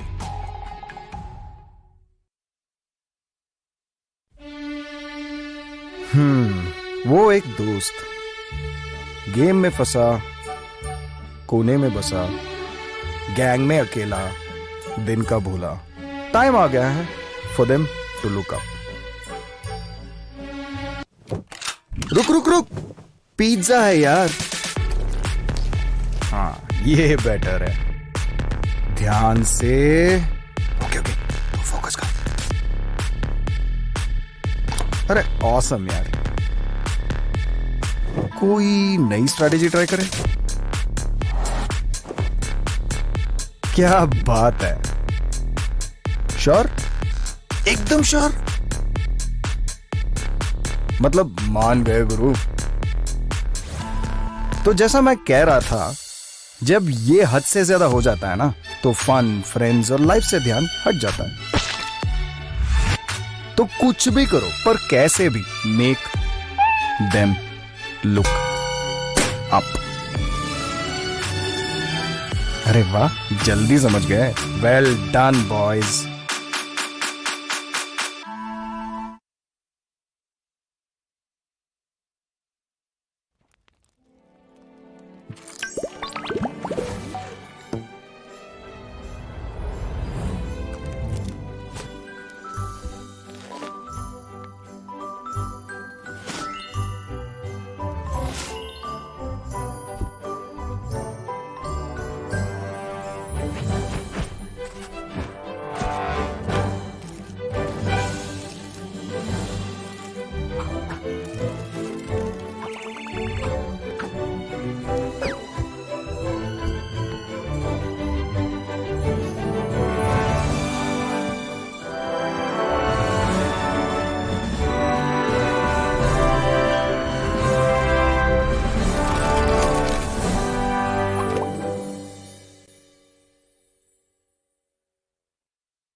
ladies and gentlemen, welcome back to the Battleground India Series 2021, powered by the iQOO 7 Legend. My name is Floki. Joining me for this one is going to be Spiro himself. Spiro, the last match of Sanhok was very, very interesting. Skylightz Gaming continue to maintain their lead at the top, but the question is, what about the teams down at the bottom? All the teams were in that 7 to 8 place. What are they going to do now?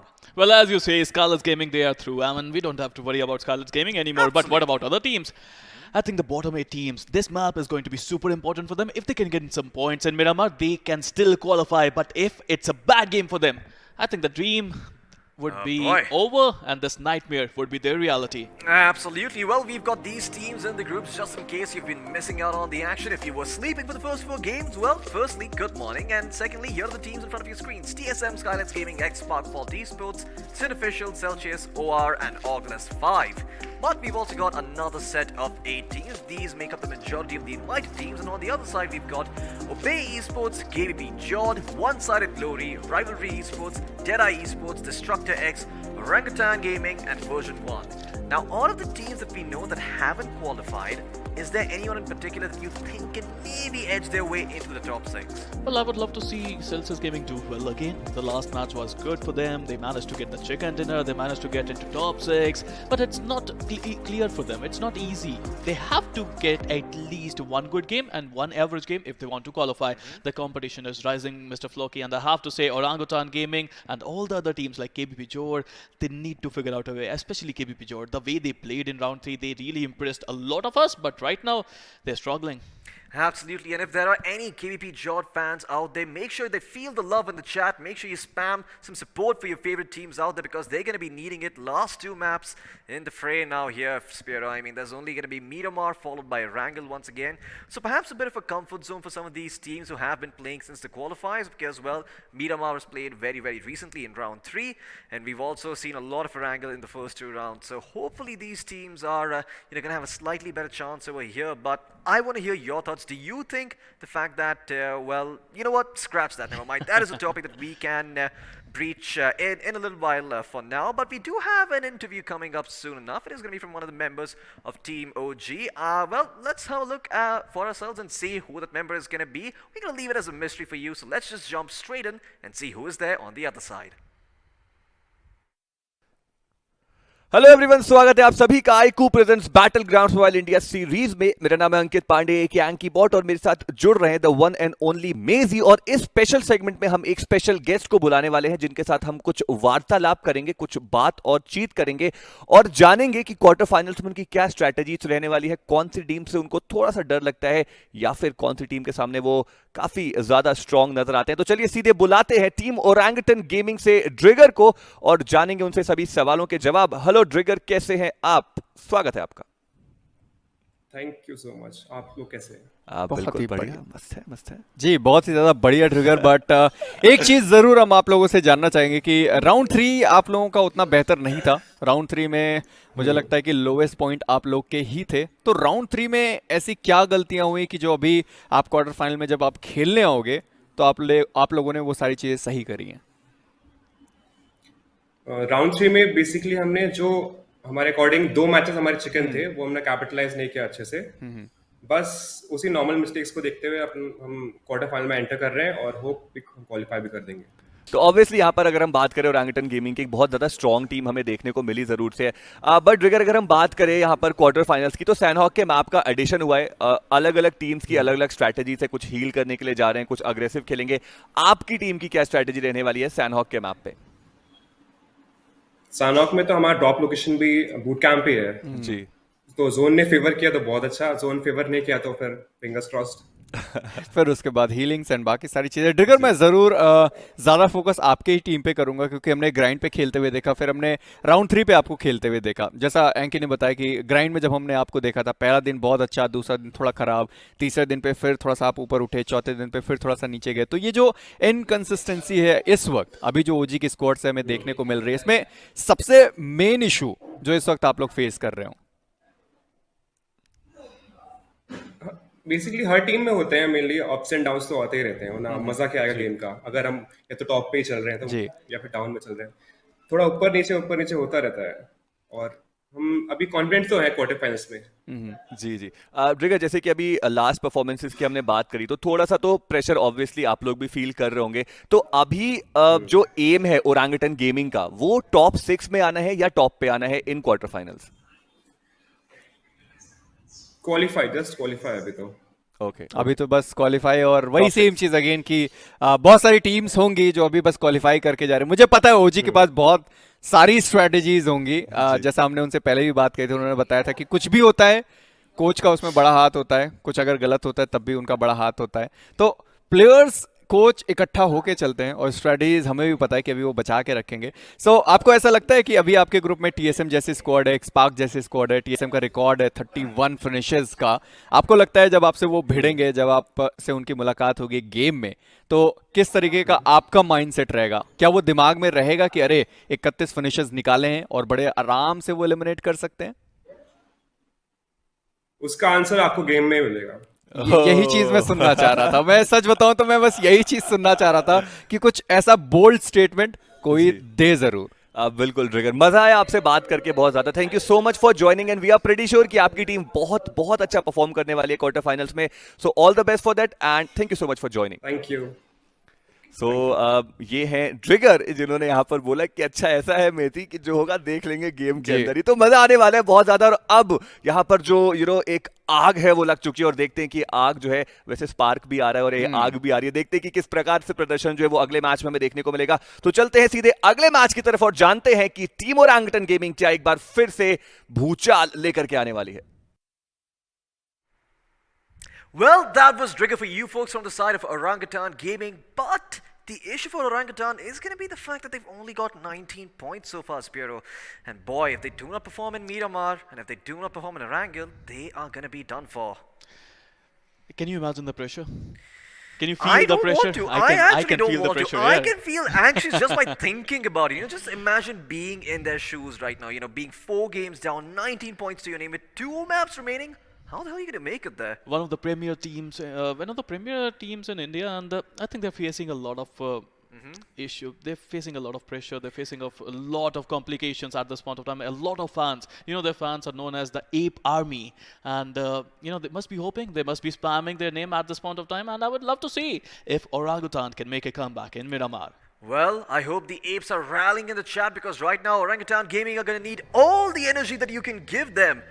And boy, oh boy, we're going to move into the deserts of Miramar and see for ourselves if Orangutan have what it takes to push through and maybe sneak through the cracks into the top 6, or if they will crumble and fall apart like a house of cards. Well, so far it seems that the performance has not been up to the mark, but hey, it's a new game, it's a new map. We'll see if they have what it takes or if they're gonna perish. But any other team in particular that you're thinking about right now, Spirit? Any other team that you kind of want to watch and see what's gonna happen to them? Because I'm quite sure there are lots of teams in that 7 to 8 spot who are just very, very close and on the cusp of breaking into the top 6. I would love to see Team X-Park. I would love to see how they're going to play in this one, because even though they played well in some games, they played okayish in some games, they can still make a comeback. I mean, it's all about the zone. If they can get in the zone, get a decent position, get their numbers high, get a higher ground in Miramar, that is very relevant in Miramar.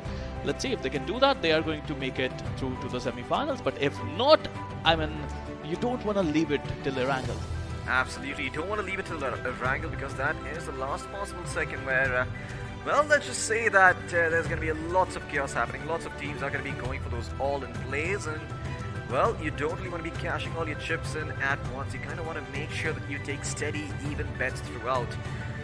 Well, final opportunity for some of these teams over here, because if they don't perform in this, no amount of points are going to save them and let them get into the top 6. But soon enough, we should be jumping straight into the game and having a look at the flight path as well as the circle. So give it up, ladies and gentlemen, for your favorite teams in the chat, because this might just be it. We are going to be going into the final map of Miramar, after which we're going to be going to the final map of Erangel. Well, and after that, we're going to be done for. This is all they're going to be able to get. Well, the flight path is going to start over the areas of Los Higos and go all the way up towards Campo Militar. Now, most of the map is accessible, except for those few teams who do like dropping into El Pozo. Absolutely, El Pozo, Trailer Parks, Ruins, La Cobreria, Crater Fields. If you want to go there, you have to work really hard. But you know what? Every single team, no matter where they are going, they have to work really hard. They have to work smart. They have to make sure they get decent loot firstly, and if they can get decent loot, decent vehicles, they should have a decent spot in the zone. By decent, in Miramar standard, I think you have to get to a higher ground, maybe a mountain, maybe a tall building, and if you can do that, that would be really beneficial for you. Absolutely, and Orangutan Gaming are going to take a very, very early drop. I'm not too sure where they're going, but it seems that they're going towards Minas del Val, or Chumacera could be where they drop in, share all that loot amongst themselves. But in the meantime, the flight path, it does favor a team if they do want to try and drop in towards Tora, Ahumada, or Campo Militar too. So you see some of these teams going in there, but of course, rotating out of Campo Militar can be a nightmare by itself. You know what I think would make Campo Militar a bit more balanced? If there was another road that leads a little bit further from the east towards the bridge area, maybe then Campo Militar could be a solid spot to drop. Well, that is a very interesting circle forming in straight up towards the north. Los Leones, you are nowhere near in sight. Well, absolutely. I mean, look at the number of teams that are currently in Los Leones. All of these teams, they have to first loot, rotate, get a decent spot in the zone. But right now, the happiest teams of VR1, look at their position, power grid, a beautiful position. They can easily gatekeep a lot of teams. I would love to see if they are going to do that. Meanwhile, moving on to Team Sin, a drop clash may be on the cards because I can see Team DEADEYE Esports, one player was in the vicinity. Absolutely, there is also rivalry in the area, so you have to be careful patrolling the streets of Los Leones because you might run into someone else who does not belong to your squad. And Sin Official are going to make sure they play this one out a little bit slowly. As we see them just going around the map, looting for now. They just need to get their hands on a couple of Wests, a couple of DMRs, a little bit of ammo to work with, and then they're good to head out elsewhere. Because once again, you have to remember the circle. The way it is shaped right now, we should be seeing a lot of action towards the southern end of the map. Towards the southern end of the circle, near Picado, near San Martin, Hacienda del Patron, Monte Nuevo as well. All of these places should be the areas where these teams have to go through to get inside the circle. And over there, we could be seeing a lot of fights breaking out, so stay tuned for that. But in the meantime, we're going to be having a look at all these other teams, just trying to make sure they get all that gear up and are kitted to the T. I see Rivalry Esports have got themselves an AKM and an M416, so kudos to them. They're going to be able to use those two different types of ammo and have capabilities for all sorts of distances. I mean, Floki, these teams have a lot of information as well. I mean, you know about the plane path, you know the zone is not near the plane path. You can easily go, get a vehicle, go in the corner like La Cobreria, El Pozo, Trailer Park, Ruins, and loot there peacefully. Then make a really good move back into the zone, and if you can do that, that would be really beneficial for you. But at this point of time, I can see all these teams, they're busy looting. They want to loot as fast as possible. They want to get into the zone, maybe near Hacienda, maybe near San Martin. There's a really good mountain near San Martin. If you can capture that, you're going to get a really good field of view where you can get a lot of points. Absolutely, but you know where is the highest point right now? It is right next to Crater Fields on the map. So maybe if teams are able to make their way there, they can have, a little bit of an easier time. But in the meantime, we're going to take a look towards Junkyard, and that's going to be where Team X Park makes their home. They'll be picking up a couple of vehicles for themselves, suited for those off-road situations, and well, the rotations inside are going to be easy. Something that Team X Park hasn't really been struggling with, but is always going to feel nice to have some vehicles that are suitable for these off-road adventures, especially when you're driving like Scouters. Well, Team X Park, they got Murray, they know how to get into the zone, and they're trying for just that. Look, all four of their players are filled with experience, they're filled with emotions, and right now this Miramar is so important for them. If they play well in Miramar, they're going to keep their hope high, but if they don't, I think this could be it for them. Well, we're about to find out just how well they can do, if they are going to be able to keep their hopes high or not. In the meantime, we're going to turn our attention towards OrgLess 5, who are all the way up in La Cabrera. Now, once again, you have to remember, when the circle formed, La Cabrera was in there, and it is kind of close to the center of the circle. Of course, the smack dab center of the circle is water treatment, in case you guys are wondering. But, yeah, La Cabrera is also not too far off. In the meantime, we're going to turn back towards Obey Esports, see what they are up to. I'm not too sure where they are on the map, to be honest with you. I do think they are somewhere near Hacienda, although they're near La Bendita. There we go. They should be entering the zone soon enough. But once again, the southern part of the map, or rather the southern part of the circle, going to be populated with a lot of teams, and Spear, we might be seeing some very early action happening in Miramar. Well, action is on the cards because zone is allowing us for that. But moving on, I mean, there are a lot of teams who are still in the zone, and I think they have a decent spot. Everybody wants to be in the center of the zone. Everybody wants to be in the center, trying to figure out a way to get some decent points. But my eyes are glued on Orangutan Gaming. They have the players, they have the experience, they have everything a player wants to have. But at this point of time, the only thing they don't have is some points. Absolutely no points available for them whatsoever. And in the meantime, Orangutan, well, they're going to continue moving forward over here off the map. I mean, well, they're trying to make sure they get their way inside the zone, but yeah, the rotation seems a little bit clunky at the moment. I would say the driving skills are just amazing. I mean, it's really hard. It's really hard to drive that vehicle on that terrain, but they're doing it flawlessly, it seems. Absolutely. Well, that's why you give your driver's license exam. That's what it prepares you for all those off-road shenanigans. Of course, don't try this at home, but if you do, at least make sure you grab an off-road vehicle. In the meantime, we're going to once again have a look at the map, just in case you guys missed out on all the action. Orangutan Gaming going to be rotating all the way around from Monte Nuevo, while there are still a couple of teams who are in Los Leones. Sin Official going to be the ones who are going in a little bit late.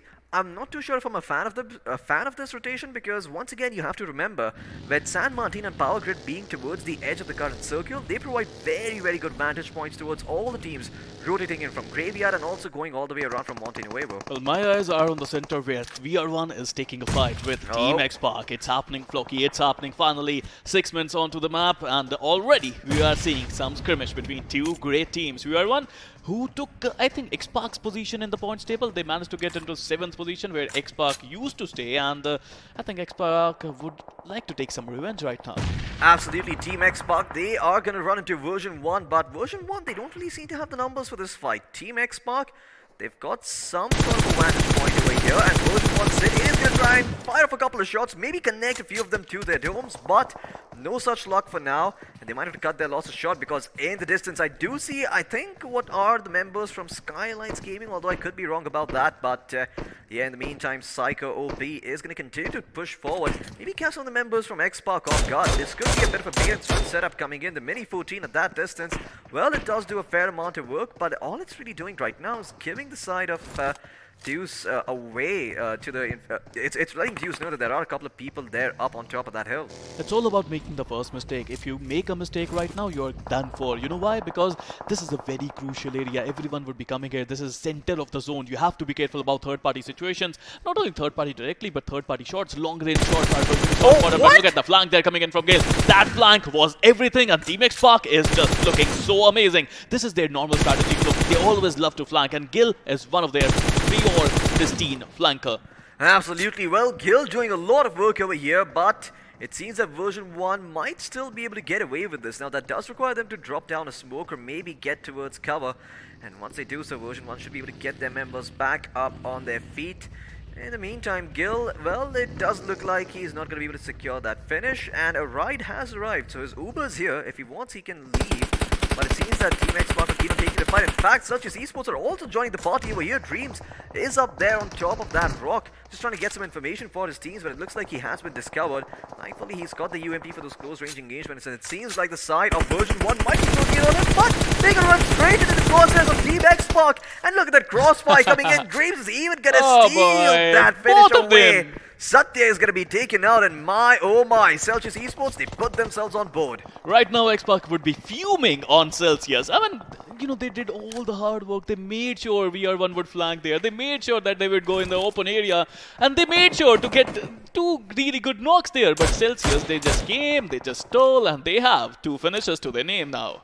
Absolutely great performance coming here from the side of Celsius, once again getting themselves all those finishes to work with, but you have to be a little bit careful right now because there are more teams closing in. Now if you have a look at the circle, it's shifted further up north, even further, all the way towards El Pozo and the crater field, so you're gonna have to be a little bit careful with where you step foot because having the cliffs of San Martin right now is just not gonna cut it.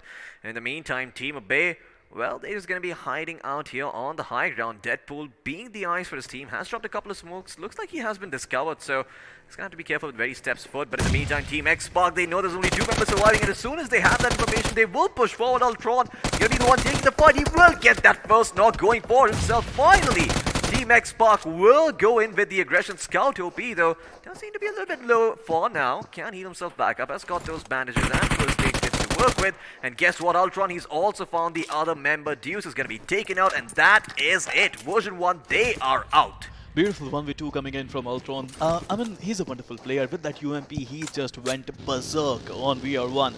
They got 2 points. They should have gotten 4, but I think Team Celsius managed to get into a decent position. It's all about points, right, Floki? It's not about how you get them. It's all about if you get them or not. Absolutely. And once again, I mean, Team X Spark, what they managed to achieve was really, really strong, because now they get all that loot for themselves. And on top of that, well, I might have to hold on to my words over here. Ultron might get a world of trouble. Look at that Mini 14 firing off in the distance. Now that is just ambitious. Well, the bullet drop from UMP in that range, it's not gonna happen, Dreams, but that's a nice dream that he's living certainly. right now. A man can dream. Celsius definitely does justify his name right there, but he's going to drop a smoke. Looks like they still kind of want to go ahead and take some sort of an engagement here. Or is he just trying to get to his minibus? He just wants to loot those crates and get that utility and all that healing in the world available for his name. Well, let's see what he finds. Let's have a look at the instant replay, in fact, and see exactly how Team X Spark took out the members from the side of version 1 in HD. Well, it all started off with Gil finding them as Dreams, just sort of acted as a bait. It almost seems like Team X Spark and Celsius had a bit of an insider deal going on there with, you know, the side of version 1 getting a bit too aggressive when they heard Dreams move. And Dreams, he did secure one finish for himself, so, you know, kudos to him for stealing those points away. But once again, you know, it all really ended with... Oh, well, never mind. It looks like Deadpool was taken out there by a car explosion. Wow, that is rough. That is rough. I mean, you know, there are some ways you don't want to get finished. One is by zone, one is by nades, one is by car blast, and one is by car rotations. But, you know, it's part of the game, part and parcel of the game, and I think we have to respect that. Moving on, talking about OR, they are trying to enter the zone from the southern side, near the San Martin area. Team Sin, I can see them. I think Team Sin should be a little more, I have to say, open right now. There are 2 games remaining. They have to be confident in their gameplay. Yeah, but look at that circle once again shifting all the way up north towards La Cabrera, something that we've never seen before, and I'm quite sure this circle is going to rattle a lot of jammies. Let's see who's going to be able to make their way in there, and who's going to be the unfortunate sucker caught towards the edges of the zone right now. As we see a lot of teams trying to make their way in. Bay Gaming have managed to find their way in over here, but the blue zone is going to start to take, or rather deal a little bit more damage. And I do think Orangutan Gaming were also inside the circle already. In the meantime, TSM, no finishes to their name, but they've all got separate vehicles, so they're going to rotate in, get a lot of information to work with. And Aquanox is leading the charge for that team. In fact, there are a couple of other vehicles available as well. Blaze will be very, very happy to take one of those up. Well, I think TSM off to a really wonderful start. Their rotation, their positioning is really good. I mean, they have the golden Mirado, it seems. Be careful. The suspension on that thing is not that good. And if you do not watch where you're going, your car could be flipped over. In fact, I think we saw it yesterday with a similar car. I don't think it was the Mirado. I think it was someone else, but it flipped over and they were trying to get it back up with a buggy. Nevertheless, we're going to turn our attention back towards Orangutan. And like I was talking about earlier, they did get this rotation fairly quickly inside the circle. So they may not be expecting Orangutan to be in this position. They would still probably be undiscovered. And there is another team walking into their crosshair right now. It is Team DEADEYE Esports. And on the cusp is also Fault Esports just around the corner. So maybe Orangutan, if a fight breaks out, they could come in third party and get a lot of finishes to their name. I believe the rotation coming in from Orangutan, TSM, Skylightz Gaming, all 3 of these teams are just amazing. I mean, they managed to get a decent spot in the zone. Meanwhile, OrgLess 5 Evoke, he said hi to KBP JODD's player, but Tyler is struggling. He's low on HP, he's low on confidence, he's trying to run away. Would he be able to find a decent spot? But meanwhile, retaliation fire coming in with that mini. Kylo gets a knock. Absolutely, Kylo is going to get knocked down on his knees, but thankfully Smoke is going to come in. He's still out in the open. In fact, Evoke, I think he's been shot from the back over here. Doesn't really know where those bullets are coming in from, but does have an idea of what the surrounding terrain looks like, so will go in for the res. Looks like Kylo is going to be able to get himself back up on his feet for now. Jigsaw though, look at him with Mini 14. He is very, very dangerous at this distance. You're gonna have to be careful with where you step foot, otherwise that DMR might just pop a cap straight in your skull. Once again, give you a free frontal lobe surgery. But in the meantime, we're gonna have a look at all of the other teams rotating in from the eastern part of the map too. I believe one-sided gamers and Celsius are the ones making their way there, and not far behind one-sided gamers are also the members from Obey, although they do seem to be going for the longer way around. This time around, an airdrop has been looted, so kudos to the team who did manage to secure all that loot for themselves. I wonder what was in it, but for now we're going to turn our attention back towards the northern, or rather the northwestern part of the current circle, where a bunch of teams are there, and once again the circle, it's going to shift towards the south. In the meantime, I think one of the members from Obey did end up biting the dust thanks to the blue. I think the position of Team Rivalry is just immaculate. They have the higher ground, they have the mountain area, and if they can hold on to that area, they are going to get a lot of points. It seems one is Nick getting the better of another player. I would love to see how these altercations are going to pan out at this point of time. Look at Skylightz Gaming, they have to be careful. Aladdin has his sights on Skylightz, but I wonder why he just backed down of that. I think he's not too keen on taking the fight as of now. Team Skylightz, well, or rather Skylightz Gaming, are going to have to be a little bit careful with how they approach this. Don't really have the advantage, but in the meantime, Team X Spark, well, last time around, they were creating trouble for TSM, and now it's TSM saying, remember me, punk, I am back from the dead. And Ultron, he's the first person to be knocked down. A couple of smokes going to be coming in. Maybe they can get him back up on his feet. But elsewhere on the map, another fight breaking out between Fault Esports and the members of DEADEYE. This is what Orangutan were hoping for, ladies and gentlemen. If they see the commotion, they can go forward. In fact, DEADEYE, Sneak is going to land a sick headshot towards Shadow from that distance with the M416. And now Shadow, well, he's going to have to be rezzed back up by one of his teammates. Cool, in the meantime, from DEADEYE has been knocked on his feet too. So it does seem that they are fighting a war on multiple fronts. Smokes are going to make life a little bit easier, allow them to maybe move to different parts of the current zone. But once again, Blaze, Esports are members from Vault. He's going to fire up a couple of shots, and I think that is him securing the finish as well. Oh my god, DEADEYE Esports also going to be in a world of trouble as they are hiding behind that smoke. That Mini 14, well, it's trying to find a couple of shots, but it does not connect. Or does it?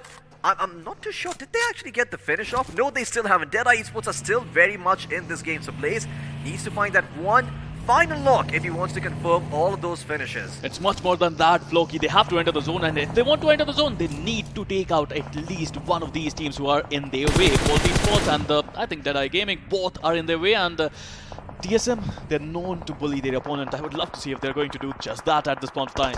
Oh yeah, well, look at that. Celsius are also coming into the picture over here. Dreams, Wixky, and the boys are all trying to make their way forward and try to establish some sort of zone control, some sort of control over this area. In the meantime, Tokyo did get taken out by the zone from Sin officials, so that is one member that they lost without him ever having seen any action whatsoever. And in the meantime, Orangutan, they're coming in from the backstab over here. TSM has to be careful. Orangutan will finally spring their trap. The apes are together, and boy, are they strong. Well, that is Planet of the Apes, folks. If you want to watch that movie, I do highly recommend it. But in the meantime, Orangutan are going to continue to push forward and create trouble for TSM. And guess what? They're not the only ones doing this, because there's also OrgLess 5 in the vicinity. Look at Bomber just firing off all those shots, makes that buggy pop, and make sure that TSM have no way out of this one except to try and take a fight. Desperate times for TSM, desperate times for Orangutan. They both want to get some points, but I don't think they want to fight against each other at this point of time. They have to respect each other. But meanwhile, iQOO, he says, no Speedo, we are not going to respect anyone. We're going to push in. Meanwhile, Rivalry Delta PG getting the better of Sin. I have to say, Sin under so much pressure, and they are out of Miramar. Oh yeah, Rivalry Esports having a lot of finishes for themselves. 7 finishes to their name with all 4 players still standing. And in the meantime, Team X Spark, can't believe I can say the same for them. They've lost one of their members over here, and they've only found 2 finishes in return. They're also in a very precarious position on the low ground, so a couple of nades could flush them out. In the meantime, Rivalry Esports looks like they will be taking the fight to the members of Team X Spark. They're not going to be waiting around for X Spark to make a rotation. No, they will instead try to go forward and try and get those finishes. Those nades being tossed in, can they hit the mark? Just a little bit shy. It seems that Team X Spark, while they did take some damage, they weren't really going to get hurt by it. But I do see a plane going up in the distance. Another airdrop could be coming in soon enough, but Mavi is not focused on that. For now, he wants to figure out where the members of Rivalry are, so Team X Spark have a safe way inside the zone. It's going to be so difficult. I mean, look at the zone. Zone is playing games with all these teams at this point of time. Or have the best spot in the zone. They have a really good compound, but Rivalry as well. They got a higher ground. Meanwhile, Team Mavi, Mavi sporting Skylightz Gaming Pokar, getting him on his knees and finishing him. Maybe another finish stolen from them. Oh yeah, absolutely. Team X Spark, well, they're just getting finishes stolen right out of their mouth. They bring the prey all the way back to the den, only for a slight jackal to come in and steal it away. Well, Team X Spark, they can still move out of this situation. The only reason Mavi went ahead once again was to scout things out and give some information along towards his teammates, so they have some semblance of an idea about where they could go from. Look at that, right now he is single-handedly holding the entire northern front all by himself. Now he's gonna get some backup coming in, but all the way from X Spark are here and they're getting shot from the back. It's gonna be a single man from the side of Rivalry Esports. I believe it is final boss himself who is keeping them in check. And in the meantime, Team Celsius, they could also come under heavy fire from the side of Team X Spark. Dreams, I believe he found a knock with the UFB. No, Dreams just stole another finish of Team X Spark. Third time! He got the third finish there, and Team X Spark, they are not able to find the points. Oh my god, Dreams, you couldn't be any more sly. It seems that Celsius, they are finally out here to play. And boy, are they creating a lot of trouble for Team X Spark. Team X Spark, well, they have to be throwing a hissy fit after witnessing everything that they've seen so far. No way on earth they are happy. They have to be pissed with the number of finishes the side of Celsius have stolen away from them. But in the meantime, Team OR, they're also trying to stay alive over here. They don't have the best positions out there. A couple of nades could flush them out, but once again, they've got those vehicles to rotate out, so when those nades come pouring in, well, they can just sort of hit the gas and haul. Well, you know what comes next. It's not only that Celsius is stealing their points. Celsius is their rival. They are at number 6 right now. Team X Spark is at number 7. If any team, if you ask X Spark, give points to anybody else, they would have fine if they were given points to Sin officials, but not Celsius. And Celsius is just making the life miserable for Team X Spark. But right now they have a higher ground. They're trying to shoot their way into top 6. Absolutely, Team X Spark in the 10th place as of now, or rather in the 11th place as of now, trying their best to stay alive. Okay, Mavi trying to make the bullet drop do the work for him, but still unable to connect with all those shots. And it seems like it's been a similar story for all of the Team X Spark members. And in fact, anyone with the Mini 14, I don't think I've seen a single knock with that so far. But maybe a change of weapons could be in order, and that could be the change that allows them to get those knocks. Well, look at that. Mavi is going to finally start connecting. Scout as well, with that zoom, is going to try and find a couple of knocks for themselves, but elsewhere Orangutan are also closing in. Rivalry also hear the commotion, and look at that. Team X Spark, they're trying to make sure that they don't get surrounded on multiple sides, as they have to worry about all these teams. Oh, finally! Those dreams will be put 6 feet under at last. Celsius, they will lose one of their first players, but they still got 3 members standing, and they have the information as to X Spark's location. Again, Mavi didn't get the finish. It was DEADEYE Gaming. He got the finish. What is happening with Team X Spark? What is happening with Team X Spark? They're not able to get any finishes there. Again, DEADEYE. Teddy getting the finish of Celsius Wiki, and Team X Spark, they're trying, they're desperate. OR, Aditya getting the finish on Vexy as well. A lot of finishes are getting stolen by a lot of teams. But AKOP, look at that nade. He's cooking a nade. Let's see if that nade is going to be delicious or not. Absolutely PTSD for some of these players out here as they hear all of these explosions going around them, reminding them of some particular wars way back in time. But we'll see if they can brave that PTSD and still move forward, as the surrounding areas, they are kind of hard to move into with all those grenades that have come pouring in. But in the meantime, OR, they do seem to be going up against KVP JODD, and the JODDs only have 2 members standing. What a sick nade coming in. Rexy almost down on his knees, but will be able to stay alive by the skin of his teeth, should be able to heal himself back up. Oh, but another nade comes in. Somehow Jelly does not even get scratched. That box, it must be made of iron. And now he's going to try and move forward and maybe get some loot going for himself, courtesy of that drop there. Well, loot box. And now Evo dropping a smoke in a very good position. It's actually going to allow the spherical nature of the smoke to give him some more cover, and Evo should be able to move out. And KBP JODDs, with the zone closing in on their back, could be in a world of trouble, as there you go. They're going to start moving now. As OR, this should be just last in the slaughter for them. No trouble whatsoever. Can you connect your shots? Evo trying his best, but is getting shot in return. Still hasn't found a single dot, but finally pull out another weapon and start fighting away at them. In the meantime, Jelly has also found those picks. Finally, at last, OR, I think they have put their enemy 6 feet under. Now there's only 5 teams remaining in the mix. It's going to be OR, OrgLess 5, X Spark, DestructaX, and Orangutan. And OrgLess 5, they might be poised for yet another chicken dinner. Spiro, they could be making history here. They could be making history here, but right now 2 of the players are down on their knees. Only 2 remaining, and they have to fight a really good fight against DestructaX. That was a good jiggle coming in from Kylo, but OR from the backside. They're coming. Vexy is there, and I think they are done. OR coming in, doing what they do best, and here you go. Team OR with 10 finishes. They are looking solid. Absolutely, Team OR, I mean, they have done very, very well for themselves so far. And finally, it seems that Team X Spark's time has come as Maui will be put down, leaving only 2 members still standing. Gil and Scout carrying the weight of the whole team on their shoulders. And in the meantime, Jelly also trying to keep the members of, I believe, DestructaX in check over here. We'll see who's able to get towards the center of that circle, because that circle is a relatively open area. Right now, the ones in a very good position are the members of Team DestructaX. If they can continue to hold on, well, the zone is going to close in very, very slowly compared to where they are. As for the rest of the people on the other side, it's not going to be as well. If my eyes serves me right, there was a level 3 helmet just lying there, and I think they can use that if they can pick that up. Meanwhile, Team X Spark, they have 2 of their players still surviving. Team DestructaX, this was desperate. This was needed for them. 3 of their players are still trying to find a way to win this winner-winner chicken dinner. Meanwhile, Orangutan Gaming, iQOO, the savior so far.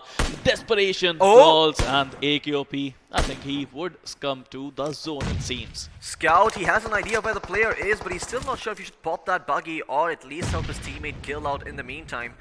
And everyone is just holding on with bated breath to see where the zone is going to start shifting. OR, they have the least incentive to move. They've got themselves in a position over here. But the flames finally start pouring in a DestructaX. In the blink of an eye, they're all taken out over here.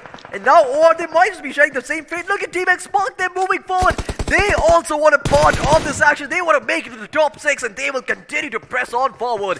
Gil and Scout leading the charge over here. Are OR going to be taken out, or will OR withstand the pressure coming in? Spark prepping that nade up. Is it going to find it, Spark? No, it is not. OR Esports, they will be able to claim the chicken dinner for themselves, and I believe this is their first chicken dinner of this 6-map series. Absolutely wonderful. The way OR played, the way OG played, the way DestructaX played, the way Team X Spark played.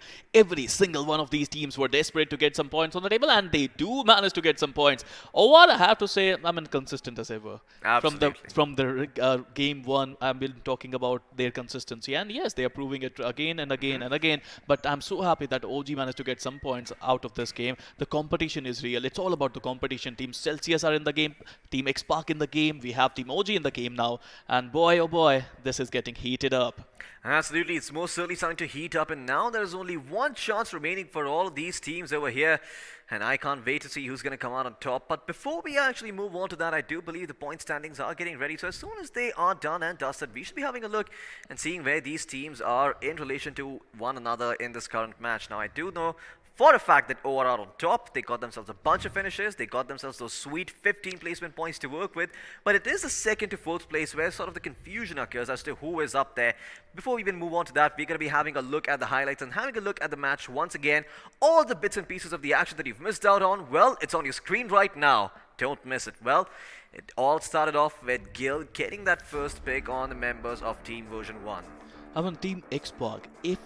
And I'm saying if, that's a big if they're going out of this tournament by 1 or 2 points, they're going to be really disappointed, because a lot of their finishes got stolen in this one. Oh yeah, absolutely. I mean, Team X Spark, I believe they knocked out at least 7 people only for those finishes to be stolen away. Oh, 7 is a big number. I mean, if you're right, that's 7 points taking away from them. I mean, I wonder what kind of damage they are doing in this match. I mean, I myself counted 4. I know for a fact there were more than that, because I do remember seeing Team X Spark coming up on the finish feed and getting all those knocks, but just unable to connect and finish the job off as well.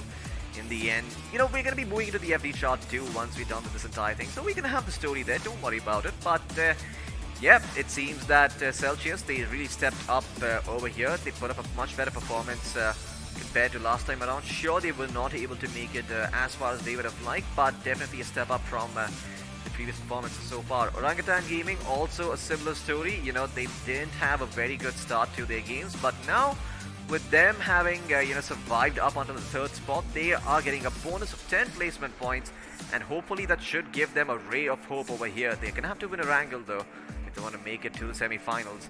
And look at that, Team X Spark's the first knock being found, once again being taken away by Wixky. And yeah, all the members from the side of Team X Spark are going to be rather unhappy with the way things turned out. Like you mentioned earlier, Spiro, they got those knocks, but finishers, they were nowhere to be found.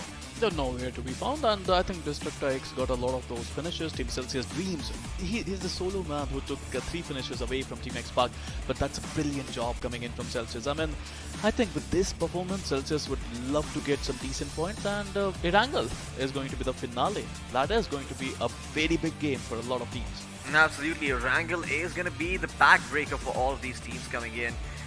Orangutan, X Spark, you name it, they all want to perform and make sure they make it into the top 6, because otherwise they won't have a slot at the semi-finals.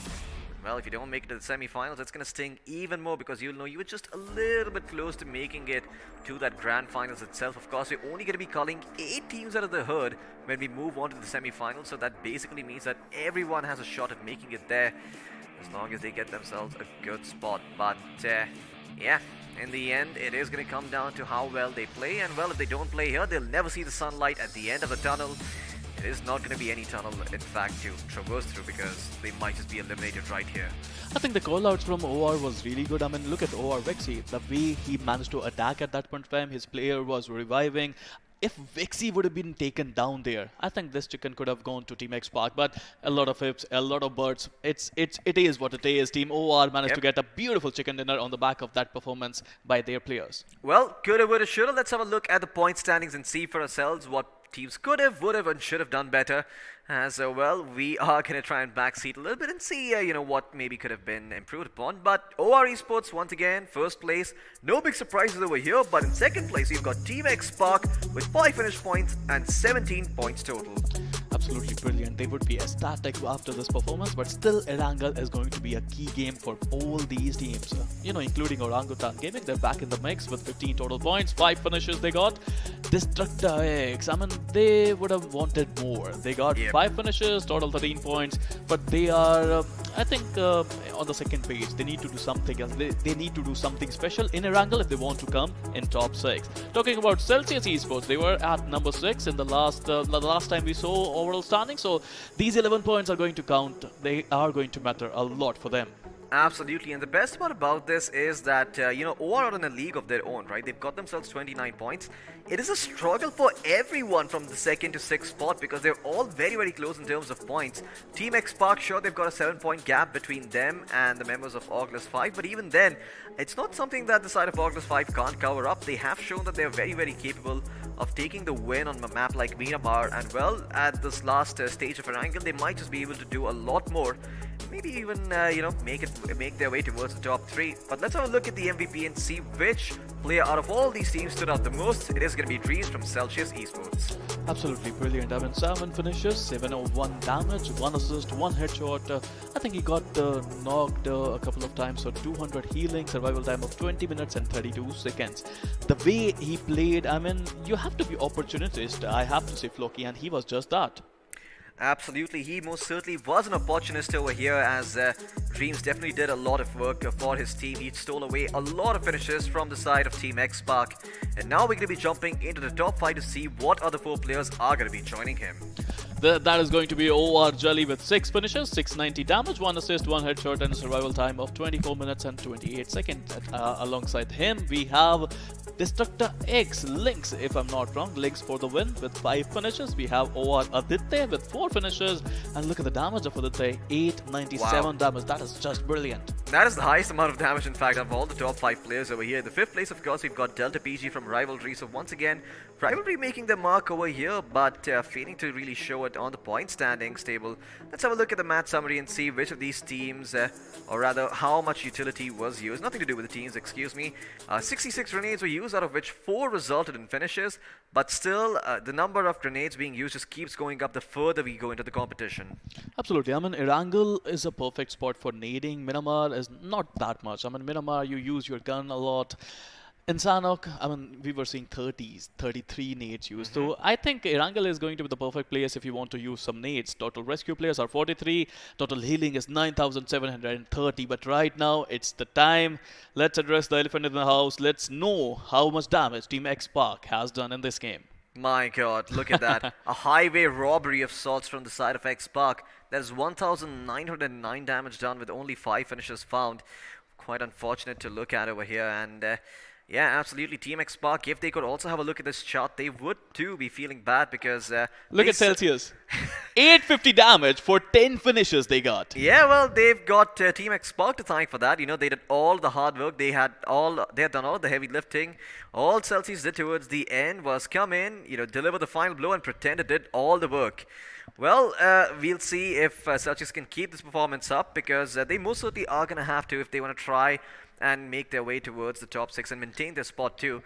Team X Spark, on the other hand, I like the fact that even though they had all those finishes taken away from them, they kept their composure and they still came in at second place. I mean, it is for the first time ever, I think, if I'm not wrong, the blue building is bigger than the orange building, the red building. So this is lovely. I mean, this is what it is. This is BGMI at its level best, and Team Celsius played their part. Meanwhile, Team X Spark, as you said, they played well. They got some points, but would that be enough? I don't think so. They need to play well in Erangel. Well, we'll have to wait and find out because for now, I do think we've got some other stats being prepped up for you, and as soon as they're ready, we will show you those as well. But this is going to be the last rendition of Erangel, and once that is done with, well, that's it. It's going to be all Shiro for all of these teams. One last opportunity to seize everything that they've ever wanted. Just one moment. They better capture and not let it slip, because otherwise they could be in a world of trouble. This is the last chance that they have of making it to the semi-finals. Make it or break it. It's up to them and their performances. I mean, the team who's going to play as a team is going to win. The team who is going to sticking to their plans, follow the basics, they are going to go through. But you know, it's so important. I mean, I'm dying to see Erangel at this point of time. Absolutely, me too. I kind of want to find out what's going to happen on Erangel once again. But if history is an indicator of what's to come, then it might just be Skylightz Gaming who take up the throne. I mean, Skylightz Gaming, I'm looking forward to it. I mean, how many points they are going to end up with? Because are they going to break the record of Reckoning Esports? That is a question in my mind right now. But you know what? I'm also thinking about player face-off. Let's see what players are we witnessing at this point of time. Absolutely, I do imagine it's going to be one member from OR Esports going up against one member from X Spark. Well, never mind, it's actually half true. It is JODD going up against a member from Rivalry Delta PG. Now, Rivalry, they didn't perform as well in the last map once again. They did get 4 finishes on Delta PG, 416 damage down, 1 assist, and 22 minutes survival time compared to the side of Jelly, who got 6 finishes, 690 damage done with 1 assist and 1 headshot. I have to say Delta PG is a very young player, Floki, and 4 finishes, 416 damage, 1 assist. I think he played his part, but Rivalry, they would love to get some points. I mean, they're already in top 6, so they need just one decent game, maybe 10, maybe 15 more points in Erangel, and they're going to secure. But at this point of time, let's have a look at the squad face-off. I think we are going to witness Orangutan versus X Spark. 5 finishes to the name, but look at the damage difference there. My god, almost doubling the amount of damage that the side of Orangutan have done. In fact, not doubling, quite literally are doubling. 949 plus 949 is indeed 1,908. So, yeah, well, that might be a mystery to you, but I actually wasn't expecting this. What a lovely coincidence we have on our hands, folks. But, yeah, and when we speak about assists, it is still, well, favored for Team X Spark because they did get all of those knocks, but it was actually a member from Celsius helping them out, converting them into finishes. Unfortunately, the points did not go their way. Oh boy, this is so important for both these teams. Erangel is going to be super important, and whoever will play well in Erangel, you know, forget about 5 games. It's all down to Erangel. Play well in Erangel, you qualify. Play bad in Erangel, you're out. Absolutely. Well, that's all it's going to come down to. Well, never mind. It's actually not literally double. My math did serve me a little bit faultily there. They were lacking 10 points. There you go. I know how much I missed out by, but there you go. OR Esports, that's their performance over the course of these 3 matches. 3rd match, 9 finishes. 4th match, 3 finishes. But finally on Miramar, they come out swinging and they get themselves 14 finishes to work with. I think this would be enough for them. I mean, they are consistent. They are always amazing. And I have to say, this is going to be amazing. Quarterfinals, Group 1, Match 5. They dominated the game. They got the chicken dinner, and they, I think, qualified for the semifinals. Absolutely, but I think this marks the end of all the statistics we have to show you before we move on to the next map. But there's still one last piece of information, or rather one last piece of content that we've got ready for you. It's going to be an interview with another mysterious player, but yeah, we can have some time to chit-chat about that, or rather chit-chat about the game before that. OR Esports, of course, taking that 1st place finish. We said Orangutan Gaming needed to perform if they want to make it to the top 6. Do they still have a chance? I mean, of course, they have a chance. I mean, it is OG, of course. The name says OG, and the players are OG, and they can do anything. You know, Erangel, they need a chicken. If not a chicken, they need top 3 positions with decent amount of finishes, and if they can get that, they are going through. But there are a lot of question marks right now, Floki. What about Xpark? What about Celsius? What about Rivalry? What about VR1? Are these teams going to qualify? Every single one of them can qualify. Just one good game. Hey man, don't ask me. You're the man of hope. You're the guy who's gonna invigorate hope in these teams and maybe give them a chance over here. But yeah, it is gonna be a little bit hard. So do make sure you come out in support for all of your favorite teams as of now. Make sure you give them all the love in chat. And well, if you're lucky enough, we might just see more of them in the semi-finals. If not, well, we're going to say sayonara to them today. But before we finally decide who are going to be the 6 teams that make their way towards the semi-finals, I think we're going to be having a tiny little interview with a special someone. Well, we'll see about that. But at this point of time, Floki, I am so excited about Erangel, it seems. I mean, the way these teams are playing, the way these players are playing, everything is on the line, Floki. Absolutely, everything certainly is on the line over here, and I'm gonna wait to find out if it is gonna be the members of Orangutan Gaming who do make it in the top 6, or if it's gonna be Rivalry Esports who make their way there. Because once again, they got those finish points, they had their numbers up. The placement just didn't favor them as much. I believe they ended with 0 placement points towards the end. So maybe if they just fix that up a little bit, just make sure they iron out those kinks, they could very certainly be making their way towards the top 6 too. But apart from that, any other team that comes into your mind? I mean, for me, it is KBP JODD. Well, absolutely. I mean, KBP JODD, but do they have enough points? That is my question at this point of time. I mean, do they have enough points, Floki? Well, I am not entirely sure. We're going to have to wait and find out. But we are going to be having someone else come up for a quick interview. It is going to be Jelly. And we'll see what he has to say. Yeah, he certainly is the IGL. Go for it. Take the stage. Well, of course. I mean, he's the IGL, and I would love to see what he's going to say. Of course, it's a pre-recorded interview, it seems. But let's go. Let's listen from OR Jelly right now. iQOO battlegrounds mobile India series में आप सभी का स्वागत है। मेरा नाम है के मेजी। मेरे साथ जुड़ेंगे एंकी द बॉड, बट साथ में एक और हमारे साथ गेस्ट जुड़ने वाले हैं एंकी, जिनसे हम लोग बातचीत करेंगे, थोड़ी सी स्ट्रेटजीज जानने की कोशिश करेंगे और क्वार्टर फाइनल्स में किस तरीके का उनका प्रदर्शन चलने वाला है उसके बारे में हम लोग बात करेंगे। तो बुलाएंगे ओनली ओआर जेली को, जेली द IGL, उनसे हम जुड़ेंगे और बातचीत करेंगे। जेली, कैसे हैं आप? मैं बढ़िया हूँ, आप लोग बताओ कैसे हो? बहुत ही ज़्यादा बढ़िया। ये जो मुस्कुराता हुआ चेहरा है उसको देख के बहुत ज़्यादा खुश हो जाते हैं कि चलिए इतने भीड़ भाड़ और इतने टेंशन भरे माहौल में भी आप अपने आप को बड़े अच्छे से करके रखे हुए देख के मुझे बहुत अच्छा लगा। बट सबसे पहला सवाल कि अभी OR Esports हमने देखा कि ग्राइंड में भी हमने उनको खेलते हुए देखा, हमने राउंड 3 में भी खेलते हुए देखा। अभी क्वार्टर फाइनल का आप लोगों का बेसिक सब प्लान क्या, बस क्वालिफाई होना या फिर एक डोमिनेशन जो OR Esports का पहले था वो दिखा के जाना?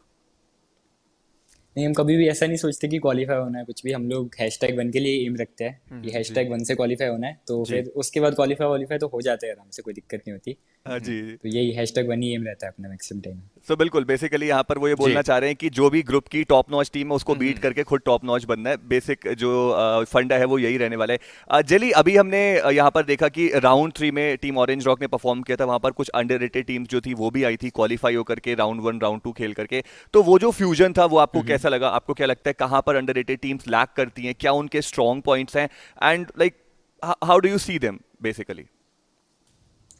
देखो, ऐसा तो है नहीं कि वो लोग गन पावर में लैक करते हैं कहीं पे भी। जितना मैंने देखा है सारे के सारे बंदे अच्छा ही मार रहे हैं, जितने भी हम लोग वहाँ पे कम्पीट किए उनके अगेंस्ट, सब लोग अच्छा मारते हैं। लेकिन अगर कहीं पे लैक जो मेरे को लगता है हो रहा है, तो वो इसी वजह से क्योंकि उनको प्रॉपर लॉबीज खेलने के लिए नहीं मिलती, जो एक प्रॉपर टायर 1 टीम को मिलती है खेलने के लिए, तो उनको अच्छा खासा एक्सपीरियंस रहता है। तो जो अभी अंडरडॉग टीम्स है वो मेरे हिसाब से वहीं पे लैक करती है, जो उनके पास एक्सपीरियंस की कमी रहती है। कम से कम आज तो और ज्यादा उनको एक्सपीरियंस मिलने वाला है, क्योंकि टीम्स इतनी ज्यादा धुआंधार भरी हुई है इस ग्रुप में। उन्हीं से कुछ सवाल मैं जरूर करूंगा। TSM का आपने गेम प्ले देखा होगा राउंड 3 में। थोड़ी देर पहले हम लोग जब उनसे बात कर रहे थे, वही चीज उन्होंने बोला है कि 2-3 मैचेस में हम कोशिश करेंगे कि पूरी तरीके से जो 60 पॉइंट का कट ऑफ है उसे पार किया जाए। उसके बाद क्लासिक मैचेस वो लोग खेलने वाले हैं। आप क्या मानते हैं इस चीज को कि अगर आपसे उनकी भिड़ंत हुई, आपसे उनकी कभी मुलाकात हुई फाइट में, तो आप किस तरीके से भिड़ना पसंद करेंगे? कंपटीशन तो बराबरी का ही रहेगा, उनकी साइड से भी हमारी साइड से भी। बाकी देखते कौन ज्यादा अच्छे से एग्जीक्यूट कर पाता है। वो जीत जाएगा आराम से।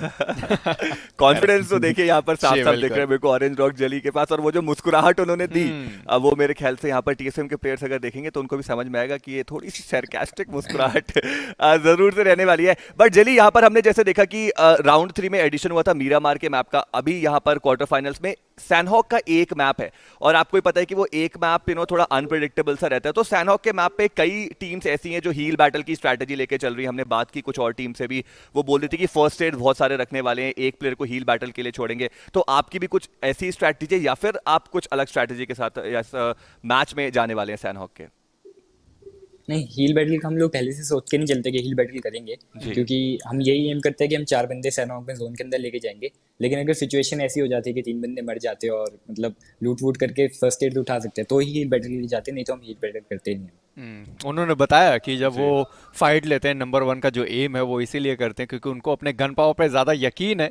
हील बैटल तो वैसे भी होते रहते हैं जेली, बट एक और चीज की वेक्सी हमने उनको देखा है खेलते हुए, बहुत ज्यादा बेहतरीन असॉल्टर आपकी टीम से वो खेलते हमें दिखाई देते हैं। सो अभी क्या प्लान रहेगा कि आप वेक्सी को अकेला छोड़ देंगे जिस तरीके से वो पहले खेला करते थे कि हर जगह बस वो फिनिशेस निकाल रहे हैं और आप बाकी सारे उनको कवर फायर प्रोवाइड करते हुए दिखाई देंगे? नहीं, अभी अकेला अगर कोई खेलता है तो वो सिर्फ मैं खेलता हूँ अकेला, बाकी 3 साथ में खेलते हैं और तीनों एक साथ मारते हैं। सिर्फ मैं आपको अकेला देखने को मिलूंगा अपनी टीम से मैक्सिमम टाइम। चलिए जली, थैंक यू सो मच, आप हमारे साथ जुड़े, आपने इतनी सारी बातें की और काफी स्ट्रैटेजीज भी आपने यहाँ पर हमें बताई जरूर से, जो जनता जानेगी, जो आपके ओपोनेंट भी जानेंगे। चलिए हमारा वो एम जरूर से सक्सेसफुल रहा। But again thank you so much Jelly for joining, all the very best for the quarter finals and we are hoping कि आपकी टीम बहुत बेहतरीन परफॉर्म करेगी। फुल कोशिश करेंगे हम लोग। Thank you so much. Thank you. So ये हैं जेली और इन्होंने साफ साफ बताया कि क्वालिफाई होना इनका एम नहीं है, इनका एम है वो पहला पायदान। जी, कम से कम ये देख के अच्छा लगा कि उन्होंने सारी स्ट्रेटजीज अपनी धीरे धीरे करके खुद ही बता दी। उनको फर्क ही नहीं पड़ता कि सामने कौन आएगा, स्ट्रेटजीज पता है, हाँ ठीक है पता रहने दो। हमें तो यकीन है कि हमारे बंदे बहुत अच्छा खेलते हैं, हम बहुत अच्छा खेलते हैं, मेरी आर्जेलिंग बहुत अच्छा है, वो चीज़ देख के अच्छा जरूर लगा। बट इसी के साथ ये बातचीत यहीं पे खत्म करेंगे, मिलेंगे अगले बातचीत में, तब तक के लिए bye bye. Hello and welcome back to the iQOO Battlegrounds Mobile India Series 2021. Now this of course is the final stage on day 3 because only one game is going to dictate or rather decide the fate of 6 teams that are going to go through the semis. My name of course is Ungat Singh Chahal. I go by the experiment and looks like Floki is going to be joining me again. Are you up to anything mischievous this time? Not at all. You know, I just want to see some of these teams make their way towards the top 6, especially the ones who've been struggling in that 7th, 8th and 9th spot. You know, they really want to make their way there. They can taste it in the air. It's just so close, but yet so far. I mean, of course, and again, lovely interview by OR over there. Jelly just, spurting out words of wisdom. Now, before we go into the final game, let me just remind you as to which all teams are going to be battling it out in the final game on this day, because it's going to be TSM going up against Skylightz Gaming, Team Xbox, Fault Esports, Sin Official, Celsius Esports, OR Esports, and of course the OrgLess 5. Absolutely. Well, all of these teams have been playing rather well, but on the other side of the fence, we've got Bay Esports, KBP JODD, One-Sided Glory, Rivalry Esports, DEADEYE Esports, DestructaX, Orangutan Gaming, and Version 1. Looks like finally in the last game, the big boys, the top dogs, the old guard, did make quite a bit of splash because, of course, OR again, they have been consistent since quite a long time. Team Xbox ending up in the 2nd position, Orangutan Gaming ending up in 3rd. But now, before we dive into all the killing on the battlegrounds below, let's have a look at a bird's eye view of the beautiful map of Erangel, One Lost Time. Absolutely. Well, they say what goes around comes around. In case of these 6 maps, it sure is true. We started off the day with Erangel. We started off at Skylightz Gaming, taking the chicken dinner. Then we moved on to Miramar. Then we moved on again to Erangel, where again Skylightz Gaming took chicken dinner. And if history is to be believed and repeated, then we already know what's going to happen. So let's just call it a day. So do you think that Skylightz Gaming are going to get their treble this time? I mean, hey, I'll take all the credit if they do, and if they if they get eliminated, you didn't hear anything from me. Alrighty, there you have it. As we are going to take a few shots at the military base itself, of course, that broken down radio tower. Some people like calling it the 7-story building. At the end of the day, the aim is to make sure you can convey the message to your teammate that, hey, there's an enemy up there on that thing. I mean, you can even call it a thing by all means, but as we have a look at the deserted halls, the thing, fantastic 4 for of course. I mean, again, we are old school here, Floki, but you are an old soul. But just again, just going back to the last game again, Miramar. That is the kind of action you do expect now. Maybe, just maybe, TX could have run away with the game had Scout not gone ahead with that grenade. But of course, a man as hungry as Scout, he's always going to want to make sure he gets more finishes.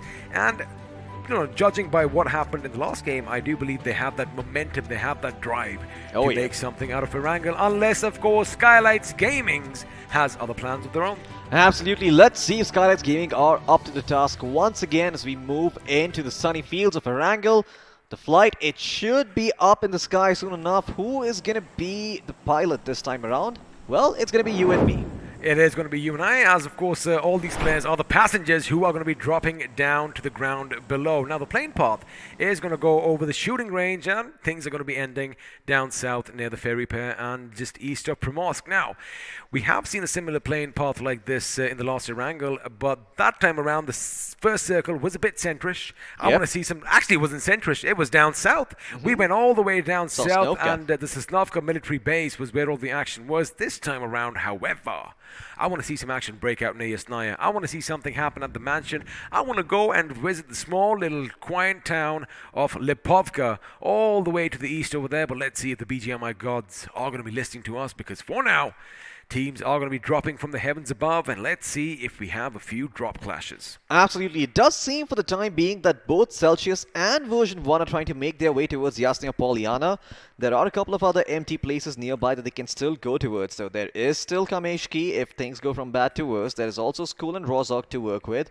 But once again, the eastern part of the map going to be relatively empty compared to the western part, where there's going to be lots of teams trying to find a spot for themselves. Primorsk going to be occupied, so is Quarry. A couple of teams going to be going in towards Sosnovka military base. I believe one of them is KBP JODD, and is that a single member of Sin official dropping there? Well, I don't know about that, because right now a single member of Ford ESP is laying down lead in TSM's direction as Niku almost got an early knock on Blaze. However, Blaze just blazed past him in that buggy, and for now, he is going to be behind, safe walls over here as he does find an M4. Well, that is going to be something that you want straight off the bat. And the preferred weapon for all the players, I mean, one could say it's the official weapon of BGMI. But of course, anything can be used to make sure you put your enemies in the ground, as TSM are going to be looting, in West Georgia, and also one of the members running around near the 3 warehouses just east of that massive hospital that's somewhere over there over the mountain.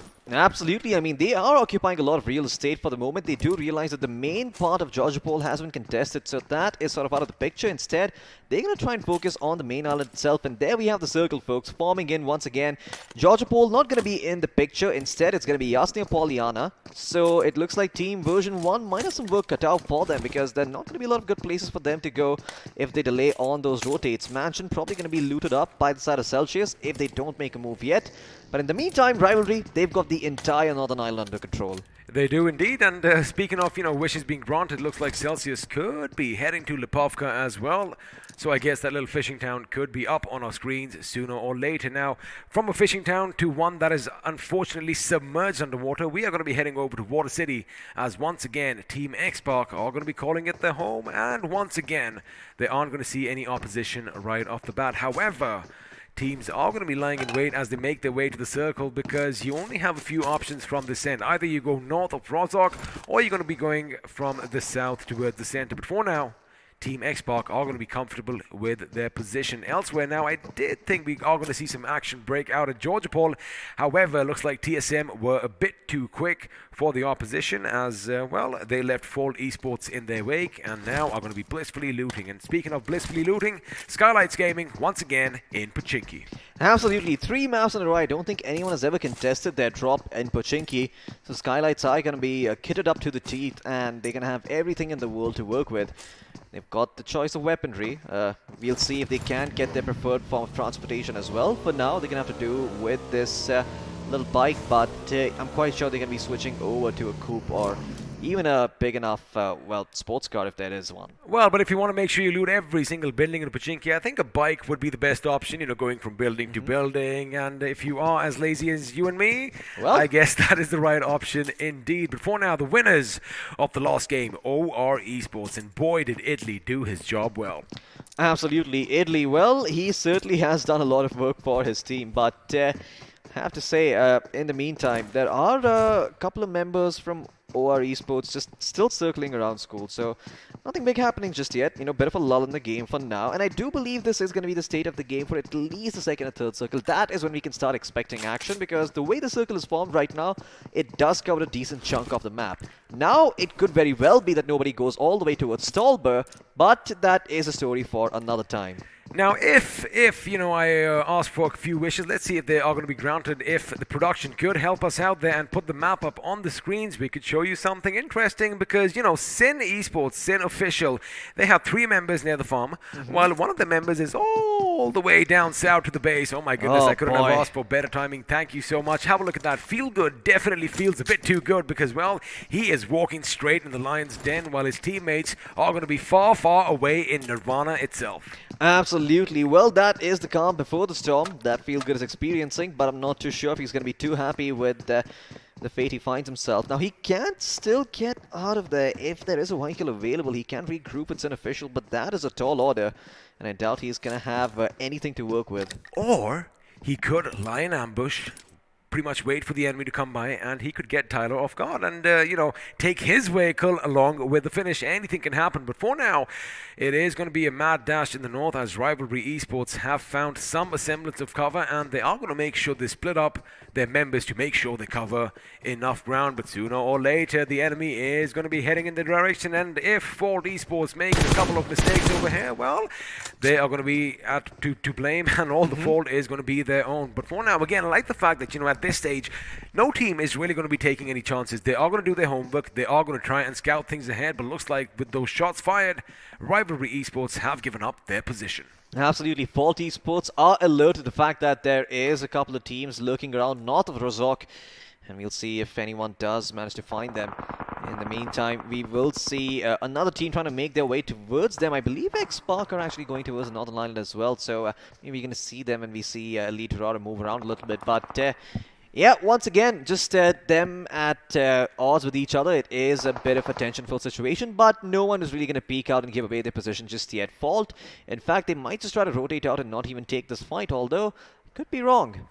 Now, if you know your map of Erangel, you know that somewhere to the west of Fault's position, there's another compound, and it looks like that particular compound is going to be occupied by the team we just mentioned, Team X-Spark, and if they aren't careful, Aladdin and the boys could be caught in between a rock and a hard place. But for now, Delta is going to be the first in the line of defense for his team, and, well, grenades are coming out because Fall Esports are making a move. Of course, those sound cues aren't going to be given out just yet, but visual cues are out there for everyone to see.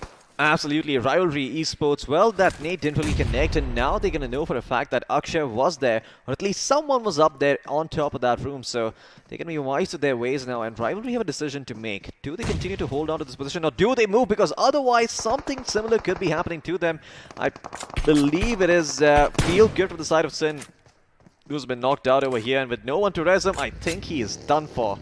And, well, speaking of, you know, a few opposites, looks like DEADEYE Esports are going to be opening things up this time, and they have the first pick of this game, and, well, make that a quick second, as another one is going to bite the dust. And elsewhere, I guess more fights are going to break out as people are going to be coming each other's places, and Rivalry Sonic is going to be taken down by Elite from quite some distance, and Akshay does not have an idea where the enemy is. Ooh, Delta could be in a precarious situation as well. His position is going to be charged, and Nico with his M4, with the Scarella, beg your pardon, is going to be laying down some lead, and again he's got to make sure that he covers both grounds. Here you go, Aladdin and the boys are going to be moving in. They need to move a bit quick, but have a look at Rivalry. They made sure they had that little tactical retreat, and now they're going to force him to come over the summit, and if they do that, Akshay from above could be raining down steps. That was good play coming in by Delta, which means again he does get taken down by Elite, but there you have it, the trade comes in, Elite goes down as well. Absolutely, a couple of flashbangs and stuns being popped over here, and it looks like Aladdin will be blinded for the time being, but he will be able to get his teammate back up on his feet. The same can't be said for the Rivalry member though, that went forward and charged in like a lunatic. Delta PG might be taken out on the retreat over here. Aladdin probably wants to figure out if there is a member there, and well, If he moves just a little bit forward, he might see a polypod coming through. Nope, never mind. He does see final boss, and that is creating a bit of a distraction that could maybe allow Delta Beach to get into a better position. It's all about distractions. It's all about suppressions. There you have it. Akshay is going to be brought down. I was just going to bring it up. Voltbreak is in a position to shock his enemies, and that is exactly what is did now with the second knock. The push is coming in. Voltbreak, in fact, he is going to be moving in. He's got to be careful of that grenade. Lucky for him, there's an icon with given position away, and now Rivalry are going to be pinched in. There you have it. Final boss is the final boss inside, and finally the final boss is going to fall, and with that, the first team bites the dust. Fault Esports making no faults over here. 4 finishes to their names. Absolutely. Fault Esports, unfortunately, going to be the first team to, well, eliminate the side of Rivalry Esports this early on. Ooh. Well, okay, that is a very good shot coming in from Jixler, but we are going to be looking at Cool in the meantime, seeing what he is going to be doing. Well, Sin Official have also been taken out by DEADEYE Esports. So, wow, 2 team wipes, and that is not even 15 minutes in. DEADEYE Esports, they are on a high right now. Of course, that last shot was heard from here to Tokyo as Sin Tokyo did fall down. But again, I thought the molly would burn him to a crisp, but nope. It was a DP28 that did all the talking. Now the circle is, well, pretty much just centered around school, which means sooner or later we all are going to have to head back to school at some point or the other, as OR Esports, they do have the compounds not under lock and key yet, because, well, they are going to be spread a bit far and thin, as Jelly is going to make sure he makes it to his teammates. But the thing is, there is a little bit of an obstacle in between, and, well, that obstacle is called Team X-Spark. And if Team X-Spark do see some movement in the distance, chances are they are going to take a few pot shots at it. Absolutely. Skylightz Gaming, we'll see if they can continue to hold on to school. In the meantime, though, it seems to me that TSM are not really aware about this, and they will maybe try and pry a little bit, poke and prod, see what comes out on the other end. But you spoke about OR, we're back towards looking at them. Fault Esports on the other part of the map are going to continue to hold on. Jelly could be in a world of trouble. He starts going around on that buggy. Thankfully, the helmet protects him, and he only loses around 40% of his HP. Dora OP, well, firing off a couple of shots towards Evo, but Evo's spick and span. Keeping in mind that 2 of the players are elsewhere, I think that was the right decision coming in from OR Esports, and they were pretty much oblivious to the fact that the enemy was nearby. But talking about their teammates, Aditya comes under fire, and it's going to be Scout from Team X-Spark that is going to be dishing out the damage. Now, is he going to find cover before Scout puts him in the ground? Oh, he might just expose himself. There you have it, 2 shots right off. But OR are going to be coming in. Evo, in fact, he just kind of jumped over the position that he wanted to stop his vehicle at. Again, you got to make sure you hit the brakes before you reach your mark. But for now, Team X-Spark, they do have the knock. However, they aren't going to convert it to a finish. Absolutely. I mean, they're not going to be able to get that finish going for themselves. And X-Spark, this is pretty much a repeat story of what happened on Miramar. They got themselves a lot of knocks. They got themselves a lot of damage done. And in fact, they had so much damage that when you looked at the number of finishes, you just felt like they had been robbed. 2,400 something damage for only 5 finishes. Well, it looks like, judging by the circle, we actually might see the school still in play. In fact, it could be a bit to the south of the school. The apartments could be there. Potato Hill could still be in contention, which means, well, if Obey Esports hold their ground for now, they are going to be a happy bunch of people. But all speculation aside, let's see where we are going to be heading next. Oh, okay. This is interesting. Now, this is something that you saw in the earlier weeks of the tournament, and now looks like we are going to be taking a walk through history, as we are now going to be in prime position, set up for raking in a lot of finishes, as teams are going to be driving past. There you have it. The fields south of Yasnaya are going to be pretty much alive with a lot of vehicles driving by. I want to see some Carmageddon action. I want to see some Mad Max Fury action. I want to see some vehicles blow up here, Floki. Oh yeah, well, we'll see if those vehicles do end up blowing up or if it's just going to be a fizzle. And then in the end, you're going to be wondering if you even got the value for your money out. Well, that's usually what happens during the Valley. But in the meantime, we're going to be focusing our attention towards Scout, who has found himself some real estate to work with. I do believe that is near the area of school. So they are just looking to get themselves a couple of upgrades in terms of vehicles. Spark will find Coop, will happily drive it. In fact, he is going to put it in a corner there. Not too sure what the purpose was of doing that. I mean, you're going to hide your vehicles, but right now, Obey are going to be coming into fire, as Evo is going to use his M4, and, well, he's going to put a couple of the members down below. Shadow from afar is going to be shot at by Exodus, and is it Exodus who gets that knock? No, it isn't. It's going to be Wexy from OR who's going to make sure that they capitalize on those finishes. Now, as Aditya is going to be picked up, the enemy is still just outside, and Evo is going to make sure he gives them that all his rage. Is going to be raging right about now, the fact that he is down on his bloody knees, and, well, that is all she wrote. He is out of this game. Absolutely. OR Esports, they continue to bring in the same aggression that they had in the previous game on Miramar. Maybe this time around they can go the distance and get themselves a second chicken dinner to work with. However, Skylightz Gaming, they're still in this and they've been awfully quiet, so I wouldn't just give them the mantle just yet. Fault Esports in the meantime going forward, trying to take out the members from DEADEYE Esports. Jiggle, sir, hasn't been spotted. No, but that grenade is going to reveal where he is, and now he could be in a world of trouble. He's not even going to be healing himself back up. Look at those nades come pouring in from the other side. Also keep in mind that, although they are going in for the revives, well, this grenade could be everything. His escape is going to be blocked as well, and with that, Jiggle is going to be blown to smithereens, and of course his team is going to be saying goodbye to us as well as DEADEYE Esports. A good start for them this game. However, their life was snuffed a bit too early as they exit in the 14th position, which is 3 finishes to their name. Elsewhere, we do have a little bit of fight breaking out because I see a member from OrgLess 5 down on his knees, and there you have it. KBP JODD are making their move. They are going for the kill. Zigsaw is back up on his feet. Question is, are they going to be able to survive this little attack? Because Rax is going to be lighting the place on fire, but Rax gets hit from behind, and well, all their little advantage has been snuffed out. Absolutely. Well, that was the only opportunity that they would have had to go for it and be a little bit aggressive. But now Kylo's going to come and try and secure that knock and convert it into a finish. And OrgLess 5 will get the credit for that one. Bomber, in the meantime, still surrounding the area, making sure that KBP JODD, if they want to move anywhere, they're going to have to go through him first. Oh my god, that grenade exploded inside, not on the outside. It just looked like that was a bit of a visual bug there. But Bomber is going to continue to push forward over here with the rest of OrgLess 5. They know they've got the man advantage. But KBP JODD, can they run the hell out of her? Yes, they can. Kylo cannot connect. In fact, I think he's attracting the attention of someone else, and that's Tyler towards the other end of the map. But let me tell you something, he is dictating the entire fight right now as Bomber is going to get the better of the opponents right now. Kylo finally is going to be taken down by Shinchal. Of course, you can only do so much when you are out, but now Hagemaru almost was burned to a crisp, but he is going to be quick, and now he's moving in. Zigsaw does have a grenade go off against him, and now only a sheet metal fence is going to separate the two enemies as Tyler needs to make sure he keeps both his flanks secure because, well, the enemies definitely outnumber him, but looks like Elite comes in from afar. He takes one down, and now the numbers are going to be back in their favor. Bomber is going to come into fire. Tyler goes left. He shoots. He misses as Bomber takes him down. Oh my goodness. They just bombed hard over here as KBP JODD are going to be kicked out in the 13th position. How the tables turn, Floki. Absolutely, and now OrgLess 5 with only 2 of the members alive have a couple of decisions to make. Do they go back in for the res, or do they let the solo player have the maneuverability?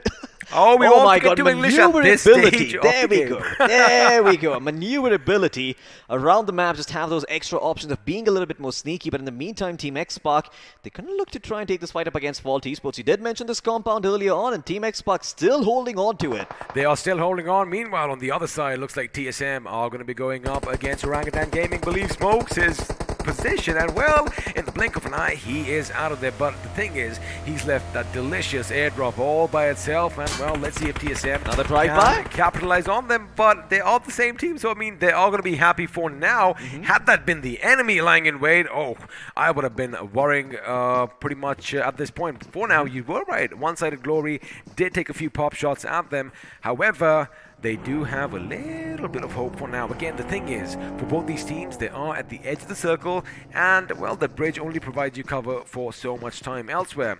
As I do have a look at the map, there you have it. Oh my goodness, that was perfect timing production. Wow. We are going to be in a happy position. TX, even though they are on the downslope, because they do have that team above them, they still have those compounds. They still have that concrete. Now, what scares me most is that if they have Fault Esports at one end, what if VR shifts their position to that little mountain just west of them? From there, TX could be pincered in. But again, coulda, woulda, shoulda. For now, Orangutan Gaming still surviving by 3 members are going to be happy about their position for now. And, well, we did miss some of the action just moments ago. Let's have a look at it again. As Zigsaw, he is going to be taken down. However, it's going to be Bomber, as everything is going to fall on him. Have a look at that. 2 members coming in. He gets one on the right, of course, and he switches his attention, zigs and zags his way between the bullets coming in. And, well, like we said, that is all she wrote for KBP JODD. Absolutely. The extended max coming in handy over there. If it weren't for them, I don't think he'd have enough bullets remaining. What the hell? I think that was a whip shot coming in from the members of Fault. He's going to run them over. Oh, Evo drive. Oh, he's going to run them over. Twice as best that Evo is. Well, no, it's actually going to be Evo ends up getting knocked out over here.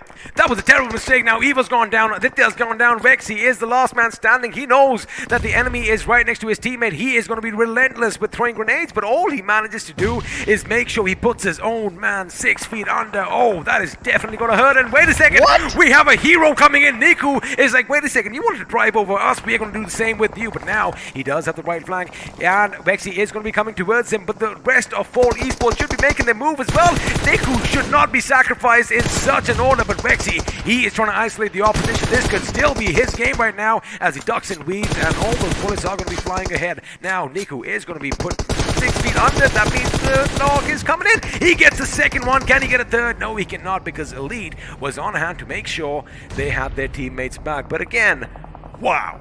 Yeah, it looks like the circle is closed in, and this is about the 7th or 8th circle, but OR Esports, well, they already eliminated over here, but Falls might be the same fate, and in fact, it's going to be TSM delivering that sweet, sweet retribution. Let's see if they can connect all of those shots and take out the entirety of Falls. Oh, they are! They're going to be able to at least secure the finish, and look at that ball trick, could be in a world of trouble, just one bullet away from death. Blaze OP could maybe utilize the bullet drop and connect a stray shot there, but no, he is not going to find it. Voltric will stay alive by the skin of his teeth. I mean, Floki, at this point, Voltric could have been taken out by a gust of wind, but looks like TSM aren't going to be losing any time. They are not losing any sleep over this. They are, in fact, going to make sure they cement their position in the next circle. Now, again, reminder, TX are still in the compound down below, which means TSM are going to have the upper hand, well, as far as the hill advantage goes. Now, they've got to be careful, because even if they leave one member on their flanks, we've seen in the past that one man can come to be a thorn in their side, and that is exactly what Shadow is keeping an eye out for. Absolutely. Fault Esports, they're kind of in a difficult position here. They've only got 2 members going up against the 4 on the side of TSM, so TSM have all the room to work with. In fact, they will be able to spot out Voltric and take him out over here. That vehicle should be exploding soon enough. There is smoke coming in. Is there a need to be thrown though? Yes, there is. Not too sure this is the best decision to make, because it does allow for the other member to come in and exchange a knock in turn. Shadow OG will be taken out over here, and he is going to be on his knees. Maybe Voltric can be picked back up and put on his feet and allowed to be joined the fight, but another nade comes through. Oh my god, did it actually put down the member of TSM? No, it did not, but it came very, very close. In fact, OrgLess 5, they might be baited into fighting the members of TSM. Looks like someone is going to challenge that Grenadier title, because Team Xbox single-handedly, when one man, Marvi, just outed Celsius Esports from this game with a little bit of a nade barrage. Before now, Kylo is going to get the better of Voltric. Only one man stands, Paul Esports, and well, for not too much longer, because he is going to be taken down, and the Elites are finally going to meet their maker. But now, OrgLess finds as Kylo hits the deck in the nick of time, as DestructaX are going to be taken out by version 1 elsewhere, and now it's going to be OrgLess 5 taking the fight to TSM. The big dogs are going to go up against newcomers. Kylo is going to be taken down, but this is going to be Sid from VR1, who is going to be, well, partly responsible for his demise. And once again, grenades coming in. This time it's the ninja himself who throws that with pristine precision. And with that, they are going to be going down. But OrgLess Gaming, Orangutan Gaming, I beg your pardon, are going to be coming into fire as well. Too many grenades here, Floki. Absolutely, there are 2 different fights happening on 2 different fronts right now, folks. TSM are going up against Xpark, and on the other side we have Orangutan going up against the members of Skylightz Gaming. Although, can Xpark continue to establish their dominance over here and keep TSM at bay? Forget David and Goliath. This is Goliath versus Goliath. Absolutely, 2 giants just fighting each other out. 2 kaijus, well, going at it, and we'll see who's going to come out on top. And Team Xpark right now, with their position, have nothing to worry about. The zone is going to provide them cover. The backstab is being watched by a couple of their members. Sure, there is a team that is looking to close in, but that's TSM, and they're able to gatekeep them very, very easily. Now, the thing with TSM is that they don't really have a lot of options. They are going to have to make sure, A, they obscure the vision of TX as they make their move to the compound, because, well, unless they drive all the way around, they can even actually brave the blue, go a bit east and then come on the other side. Damage. It could happen. Looks like it is a possibility for now. One side of glory is going to be brought down, and there you have it. One of the members is going to be taken out by Scout OP himself. Again, for TX, they want to make sure that they hold their ground, because, again, from every single direction, teams are going to be heading their way, and, well, Guild does spot something different. Looks like TSM did what we expected. They, in fact, took a little bit of damage from the blue, but now they have a little bit of position. Blaze is playing a dangerous game. He is going to be sneaking over there, but if Guild gets a whiff of him, he could be taken down elsewhere. Scout is doing what he does, knocking people left, right, and center. Absolutely. Look at Scout with a DP28 at that distance. This time around, we are going to turn our attention back towards version 1, who seem to be taking a fight against Skylightz Gaming. These guys historically have been the winners for Erangel, so taking them out could be a huge moral victory for the side of version 1. But once again, they have to be careful. There might be bigger fish to fry coming in soon enough. And looks like Somraj will be taken out by the blue. He will sacrifice his life make sure that his teammates don't have to worry about him, and the play zone will claim him. No point goes to anyone. Skylightz, they will conserve their advantage, but for how long? Because Team Xbox, they're looking to take this chicken dinner. Oh, they are in prime position to walk away the winners. They have the compound. They just got to make sure that they have their heads tightly screwed on their shoulders, because for now they are surprising us all. Ninja over here, he does see the enemy in the distance. In fact, one of the members from VR1 is going to be brought down by his teammate, but now Destro again, where there is smoke, you expect a few bullets to be shot in, and if those hit markers appear on your screen, you know you are hitting the right target. Skylightz Gaming again, they are in a bit of a pickle over there. There you have it, VR1 Sid once again with that DP28 is going to be relentless, and that's it. That is all she wrote. Looks like from the distance, one-sided glory won't play, as well as he did manage to get a finish from Skylightz Gaming. Absolutely, Skylightz Gaming going to be biting the dust over here, and TSM soon looking to send version 1 to that same place. Well, version 1, they're all very, very low, but they're trying to heal themselves back up over here. One of the members is been knocked down. Satyan's trying to make his way towards his teammates. Can he stay alive? I don't think he can. The play zone will claim another, and now it seems like Team Xbox are in prime position to take this victory. They've got access to the first airdrop. In fact, the second airdrop is not too far away either. Now here is where things get juicy. Team Xbox, they are going to be forced to move out of the compound, and that is where TSM could be setting up an ambush. But for now, that is an optimistic grenade coming in from 1SG. Fortunately for Scout, it is going to be exploding on the other side of that wall. Now for TXG, they again don't have a lot of finishes, but they are controlling the situation. They are dictating the terms of the firefights that are breaking out all around them. Absolutely. We'll see if the side of TSG can continue to do so, because Team Xbox are going to be kept at bay for a long time over here. You have to remember there's also TSM on the other side. They got to try and make sure that they get down to this as quickly as possible. In fact, Scout will find the first knock, and guess what? As soon as he gets that first knock, he is like a shark spreading blood in the water, moving forward, swifting through the ocean. Can he actually find that knock, convert it into a finish? No, but his teammate Gil can't do that for him. In fact, they're going to turn all of their attention towards one side. Put them 6 feet under, and Ultron takes the credit for it towards the end. But remember, 2 members have been knocked down. Scout and Gil do need to recover. It seems that Team Xbox might just be able to take this victory over here. Can TSM actually go forward and take this win? Now the thing is, TSM, they know that they have the numerical disadvantage right now because, well, although there are 6 people alive, well, make that 5 because all of the play zone just brought down Gil once more. So what they got to do now is make sure that Team Xbox make all the mistakes. As, Aquanox does have a little bit of smoke for cover, but that smoke is going to be dissipating soon enough. I think Mavi might just spot him, but again, the blue is going to force Team Xbox out. There you have it. Shadow gets the better of Scout. Oh my goodness, this could go the other way. The big dogs are locking horns, and Mavi's going to be taken down, which means only one man now stands for Team X. And now it's going to be all on Ultron, as Shadow is going to be lobbing grenades with relentless, merciless fury. And there you have it. Anything can happen. You thought it's going to be Team Xbox, but ladies and gentlemen, it is going to be TSM that walked away the winners in the final game on day 3 in the quarterfinals. Boy, what a game. Absolutely. TSM, until the very end, kept their cool. They knew that the zone was not really favoring them initially. They knew that the side of Team Xbox had the advantage. But what did they do? They kept their wits about them. They were very, very patient. And that is the difference between an experienced team and a team that really just wants to go in aggressively and get all that glory for themselves. All right, let me just break it down for you. So as far as Team Xbox goes, they had to go in for that final push. They had to do that, right? But again, they did lose 2 members in the process. Now, again, on paper, it is still even Steven as far as TSM versus Team Xbox is concerned. But they did go in for the revives, and as soon as that smoke started dissipating around them, that is where that little bit of a mistake came in because, well, they were spotted by Shadow. And when someone's lurking in the shadows, you never know where he's going to strike from. Absolutely. I mean, Team Xbox, not only did they have to worry about the fact that they have to fight a war on 2 fronts, it was also the fact that they didn't think this through previously, right? Because if they were, I mean, if they actually look at the zone, they can sort of see it coming and be like, okay, the only option that we have right now is either we fight one side of Glory or we fight the side of TSM. They chose the latter. I mean, no, sorry, they chose the former. They went over to the side of one side of Glory, and the fight was scrappy. Had even one player stood up from them and actually survived, they maybe could have taken out TSM as well and secured that chicken dinner. You know, we're going to break this down towards the end of the highlights because, well, there you have it. The highlights are going to be on your screen now, and luckily the action did break out a bit early this time around, and unfortunately for Sin Official, they were one of the first few teams to be taken out. Now, one team that did surprise me was the team on your screen right now. For Esports, they did have a good game. They were taken out, unfortunately, a bit too early. Had they done this maybe a few games earlier, it could have been a different outcome for them. Most certainly, I mean, it could have been a completely different outcome, but unfortunately, it's always like they say, coulda, woulda, shoulda. Maybe it was a bit too late for them in the end, and they just didn't have that mental fortitude to go on.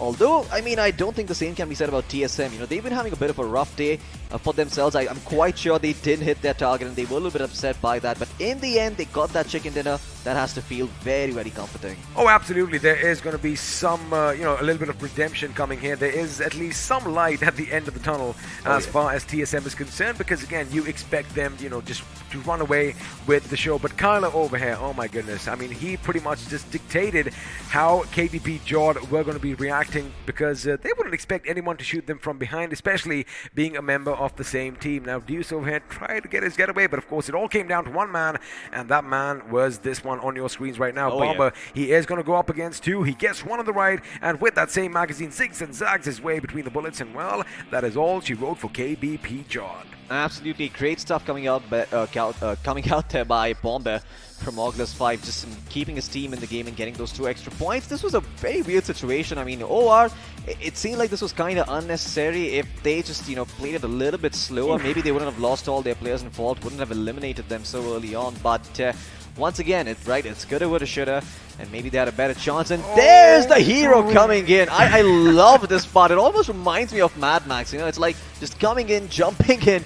The grenade does damage, but he doesn't care. He keeps moving forward over here. And Vexy, he tried his best towards the end, but he got taken out. But again, he did take out two, and backup was coming in as well. I'm sure Vexy was also thinking, if only my grenade had gone on the other side of the vehicles, perhaps Aditya would still be alive. But that is how it went, and we are one now. They do have this compound, but sooner or later, we know a few more other teams are going to be coming in for that position. Again, a lot of stabbing in the back, so to speak, because, OrgLess 5 Kylo was not the man of the match, but definitely stole the show for me. Absolutely. I mean, he tried his level best over here, right? I mean, Bomber as well. He tried going in for that 1vx scenario, but now the blue is closing in on him. He has a choice to make. He decides to stay out in the blue, but then that second grenade comes in and secures that finish. So TSM, once again, playing things very, very close to the chest. Version 1 as well. They've been awful quiet for the first few games of the day, but towards the end, they've really stepped it up. Although I'm not sure if it's enough to crack into the top 6. I'm going to have to eat my words, because I just remembered Kylo might not have the maximum finishes, but I'm pretty sure he might be in the second or third position in the top 5. That is my prediction. But again, these fights were crucial. Skylightz Gaming, we were expecting a bit of a treble coming in. Unfortunately for them, they were knocked out in the 5th position. That means, well, they do get a few placement points. Let's see if it's going to be enough. Version 1, again, getting caught out from all different angles. You got to make sure your back is secure if you want to take the fight with the big dogs. Absolutely. I mean, that is exactly what Team Xbox did, right? They knew they were surrounded on both sides, so they just focused one front down, and this is the exact moment, right? So this is, Team Xbox just waiting for some sort of an opportunity. They had the man advantage here. They knew that they were 4 going up against 3, but there was some hesitancy over here coming in from Xbox, and that's actually what cost them. Mavi was doing a great job, by the way. He single-handedly took out Ninja JODD while this was happening. So he was the one who made it sort of a 4v3 situation, but even then, somehow, Team Xbox, they were just a little bit too close for comfort. And when they lost 2 of their players going down like that, well, it was all she wrote. TSM, they played the zone beautifully in the end. And you can see the zone just doing all the work. Again, have a look at this. The way they are spread out, the way they are split up, whatever TX did, it would have been trouble. Because, again, the moment they took a few shots, A, the position is given away. B, they only have eyes on one member of the opposition. And that is where the other one comes in handy. So, it could have gone either or. Oh, yeah. But, again, I do believe what could have been a different outcome in, a different time altogether in the multiverse or whatever. Had TX pushed in at that time when TSM was scrambling for some semblance of cover before Aquanox's smoke grenades were deployed, maybe they could have caught them off guard. But again, it's easy sitting over here and speculating about all the action that took place, because you know what? We can't really change history, but what we can do is have a look at who was that one man or woman who stood head and shoulders above everyone else, as the iQOO MVP is popping up on our screens. And well, it is going to be a member from Fold Esports. It's Elite Duora. Absolutely, 7 finishes to his name with 1,169 damage done. Well, there's going to be 4 other players joining him as well. Slightly below him, not as impressive as him, but they came close. So let's have a look and see who they are. iQOO with 5 finishes and 560 damage done. So, you know what? Never mind. They weren't even close. Elite, who are a league of his own. Oh, I mean, that's where he has that elite in his name there, Floki. But of course, the TSM did put up 2 members of their own. In second, of course, you mentioned iQOO. In fifth, we have Shadow OG with 3 finishes to his name. Now, in third, as predicted, we do have Kylo with 4 finishes to his name, instrumental in OrgLess 5's success in this game. And of course, Mavi, the IGL, finally stepping up to the plate, getting 4 finishes, and well, making sure that his team did end up in the second position. Now, let's have a look at a few more facts and figures. And of course, the question is, how many grenades ended up finishing people? Well, the short answer is 7 out of 104. Absolutely. Well, that is a decent number. It is still a far cry from the ratios we have been seeing a little bit earlier, but still, it's a lot better than what we've seen this entire time. 3 airdrops being looted, by the way, Experiment. I'm quite sure it's going to be very, very soothing to your eyes. It was, but I did not hear the big boom. I did not see an AWM. Maybe next time. I like the fact that at least the airdrops were looted. Yep, now, considered. I mean, I'm glad. Like I said, I have no complaints. Now, let's have a look at some visual graphics as the finish to damage performance graph is coming up. And, well, although you don't want to be the teams pretty much with 0-0, you are going to have a couple of them, but elsewhere, looks like everyone else got a little taste of blood. Absolutely. I mean, Team X-Spark, once again, going to be a little bit disappointed with the number of, finishes they got, considering the damage they have done. In fact, I believe their damage is nearly identical to what Fault Esports did, and they've got 2 extra finishes compared to them.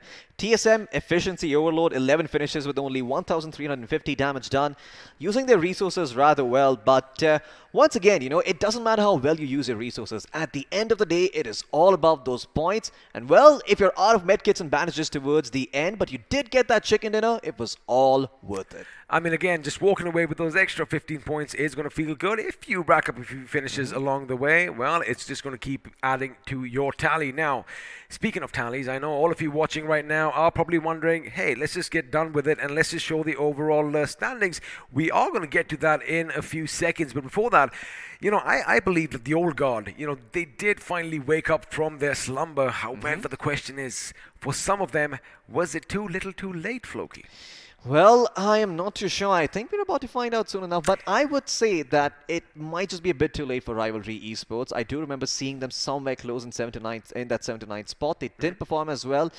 And, well, it might come to bite them now. Before we actually see how the squads do, let's do one thing. Let's pit 2 players against one another as, well, the player face-off is popping up on our screens. And it is going to be Mavi from Team Xbox up against Kylo from OrgLess 5. Absolutely. Great performances by both these players, but somewhere or the other, I feel like Team Xbox Mavi, he had what we call these impact frags, right? He kept TSM at bay, single-handedly 1v1 Ninja JODD, by the way, and took him out towards there, making sure that even if the members from the side of Team X-Spark got taken out while they were trying to 1v1 or the 3v3 the side of one side Glory, he could come in and help them out. Now that we've seen, one player go up against the other, let's bring the 3 remaining members as well, as we are going to have the squads facing up against one another. But the question is, which squads are we talking about? We are, of course, talking about TSM up against Team X-Spark, your favorites in the tournament so far. Absolutely, and look at both of these teams. Damage done a lot higher by Xbox, so Xbox really taking the crown in terms of aggression, but then guess who sees it through more? It is going to be Team TSM, so it isn't about how many punches you throw, it's about how many you can actually land and deal damage with. 7 assists and 2 headshots to work with as well. Overall, TSM edging out the side of Xbox by just a bit. But it is going to feel like, adding a bit of salt on a wound for Team Xbox because, yes, they did dish out a tremendous amount of damage and they did go up against TSM and they did have the numbers and they did think they would run away with it. But TSM, they held their ground and, well, they put the other team 6 feet under. So, again, it is going to be just a little bit of, I do believe, not an ego clash, but, of course, the bragging rights are something that we do love talking about. Now, the chances of both these teams qualifying are pretty high. Yes. And, again, we are going to have to wait for the overall round rankings. But before we do that, let's actually see how the teams did in this game, because all you mathematicians, get your calculators out, because the point standings are up on our screens. And well, let's see if your teams are going to make it, because to kick things off at the tippity top, we have TSM, chicken dinner in hand, 11 points from finishes, a total of 26. Absolutely, TSM finally having the performance that they were looking out for. Nowhere close to hitting their target that they mentioned in their interview earlier, but still, there is some redemption to be found in that final map for Erangel. Team X Spark in a close second with 21 points to their name, getting 9 finish points and 12 placement points to work with. Version 1 as well with 16 total points, and Fault Esports in 4th place with 12 points. One-sided Glory with 11 points and Skylightz Gaming with 9. It's okay for Skylightz, so all they really had to do was just chill. Alrighty, ladies and gentlemen, boys and girls, this is the moment you've all been waiting for. The overall standings on our screen. Did your team make it? Let's see, because in first position we have Skylightz Gaming with 95. We haven't crossed the 100 mark today. In second, it's going to be OR. In third, it is OrgLess 5. Fourth, we have TSM. Fifth, we have Team X Spark. And let's see who's the final team to make the cut. It is going to be Celsius Esports, Floki. And that too by a margin of barely 2 points. Celsius barely kept themselves in this game. They came so close. Version 1, in fact, if they only won that one extra fight, they would have been up there. They would have gotten themselves 48 points and edged out the side of Celsius Esports. But these are the sorts of margins that you lose by and you feel really, really upset about. Now, you got to remember one thing. For certain teams to win, others must topple. And talking of the toppled teams, as you mentioned, version 1, by a sliver, they were left behind. Orangutan Gaming are probably going to go back to boot camp and, reassess things. But again, knowing the team that they are, we should see them in the not-so-distant future. 39 points for them. They are going to try and do better next time. Now, if we have a look at the other hand, well, what we're going to do is, again, just to remind you, we are talking about the points. Remember, Skylightz Gaming over here do have 95 to their names. Yesterday, we did see a 100-point marker being finally reached. Day before that, we saw 99. So again, the teams are going to be consistent as far as the points go. But is anyone going to go over 100? Because before that, let's have a look and see what's on the other side of the table. And a few names, well, they are going to be a bit heartbreaking. Absolutely. Well, this is the ugly that we talked about, unfortunately. Fault Esports, Rivalry Esports, and all these teams along in their wake. Good final game for Fault Esports, though. Yeah, good final game for Fault Esports. They got on a high note, but once again, what's it all worth if you didn't really make it to the semis in the end? That is where the glory lies. One-sided glory, DestructaX, Obey, DEADEYE, KBP, and Sinofficial. Kudos to them for really trying. They made sure that they gave it their all in the end, but it just wasn't enough. And I hope more than that, it's been a learning experience for them because they played against some of the best teams in the country. TSM, Team X Spark. Let's be very, very clear here. This was the group of death. Oh, yeah. So for these teams to even try and go up against them, it was a feat in and of itself. Now, my next statement should be taken a little lightly because I wonder if Sinofficial are going to be I have repenting. a giant grain of salt ready for me. If they're going to be repenting for their sins after this, because again, like I said, all jokes aside, this is a massive opportunity, and for a lot of the teams, I see your judgy eyes right now, Floki. Again, for a lot of these teams, it is the first time that they are under this immense pressure. Yes. And basically, at the end of the day, you're battling against yourself. I mean, you are fighting against yourself. You are fighting against your nerves. And you know what? If again, all these teams that have made it to the quarters, they have something. And you know what? We just might see them in the months to come. Absolutely. I mean, the experience is what really matters in the end, right? Once you've played against the best, they will really put all of your mistakes under a microscope and magnify them 100 times. Make you know that this is exactly where you screwed up and you could have done better. And if you did, hey, maybe you'd still be playing. Just to remind all you viewers as to which teams have already qualified, there you have it. Day 1, Group 3, Hyderabad Hydras, 7C Esports, Old Hood Esports, Only Glitch, Revenant Esports, and Co-Rip Mizo made it through on Day 1. And well, let's have a look and see what happened on Day 2, because Reckoning Esports, Team Chicken Rushers, 247 Gaming, Team EXO, UDOG India, and I love this name, the Supari Gang, were the 6 teams that qualified for the semi-finals. Absolutely great stuff coming up by all of these teams over here, and I think UDOG India was one of the few teams that made it towards the very, very end. Very end. Great performance by them. But once again, we've got Skylightz Gaming from today's group, OR Esports, OrgLess 5, TSM, Team X Spark, and Celsius Esports making it into the semi-finals. I've got to admit now, again, the group of death, as everyone is apparently calling it, we did kind of expect the teams on our screens, actually make it through to the next round. Now, Celsius Esports, again, they were a bit slow, late bloomers like me, actually, and, they did finally make it again, just 2 points. Going to show that, again, the competition is just razor thin and it could go either way. But with that, congratulations to all the teams that have qualified for the semifinals. Oh, I better hope you all do your homework because, again, a few mistakes were made out. And again, mistakes are negated if you learn from them. But that does mean we still have one more day of quarterfinal action in store for you. And, well, the pressure that they must be feeling, I can't even fathom. Exactly, because all these teams are going to be watching. Everyone who has made it so far, they're going to be keeping an eye out on the competition, and just knowing that as a competitor in the back of your mind, always knowing, oh, he's watching, what is he going to think of me? Is he going to think I'm good? Is he going to think I'm bad?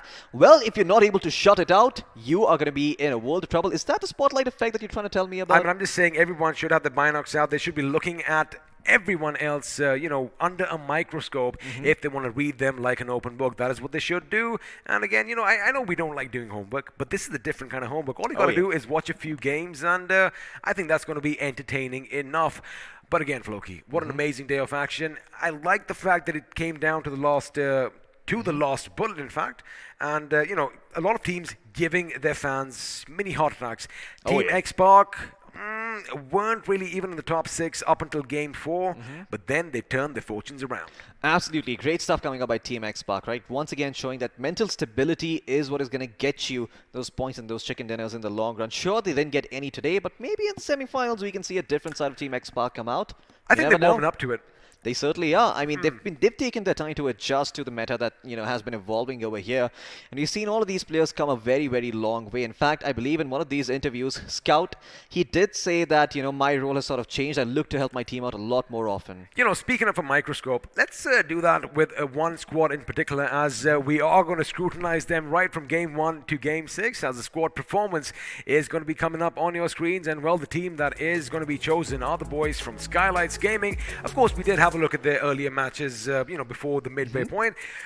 Match 4, they did manage to get, well, of course, we know what they got over there. It was Sanhok. They were so close, yet so far away. But again, 2 chicken dinners, and they are going to be happy.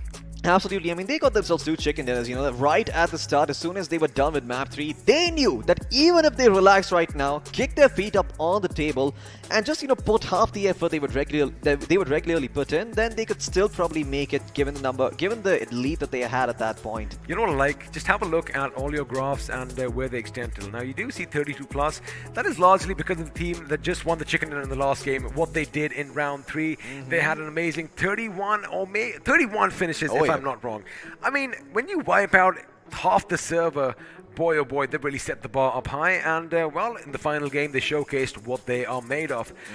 Congratulations to all the teams once more, but again, remember, 6 more are going to be joining them tomorrow. Absolutely, and also a bit of a word of advice to some of these players who are going to be playing tomorrow. Now, there is always that psychological effect of, thinking that everyone's going to be looking at your mistakes, but if you've been paying attention, we've been switching perspectives a lot. There are so many teams, so much action going on, that we're probably not even going to remember if you make a mistake. Hell, chances are, it's not even going to be shown on camera. But you know what, more about that later. For now, let's focus on the top 4 squads. It's going to be Skylightz Gaming in first place, OR Esports in second, OrgLess 5 in third, and in fourth place we've got TSM. And let me tell you one thing. Now, of course, we did mention TSM. You have to look at their total finishes. That is, of course, from today's day of gaming. Now, we've seen that happen in just one. I repeat, just one round. And let me tell you one thing. All the logos that you see on your screen are capable of doing the same thing. So let me tell you something. The semifinals are going to be an epic affair. It is going to be brilliant. But again, reminder, before that, we still have day 4 of the quarterfinals in store for you. And, if we talk about pioneers, if we talk about the old guard, a few names I'm sure all of you are already spamming in the chat right about now. And let me see, actually, do you know who's going to be playing tomorrow? I do. Well, his name starts with B and ends with R. And I do see we have a few cheat sheets down here, so I guess that makes our jobs a little easier. But all your favorite teams are going to be coming in. We are going to see the likes of Godlike. We are going to see the likes of Soul. So what you got to do is make sure you mark your calendars. The action is going to start at 5:30 p.m. And, well, you do not want to miss a thing, because if we can learn anything from today, anything can happen. And even the big dogs can sometimes fall.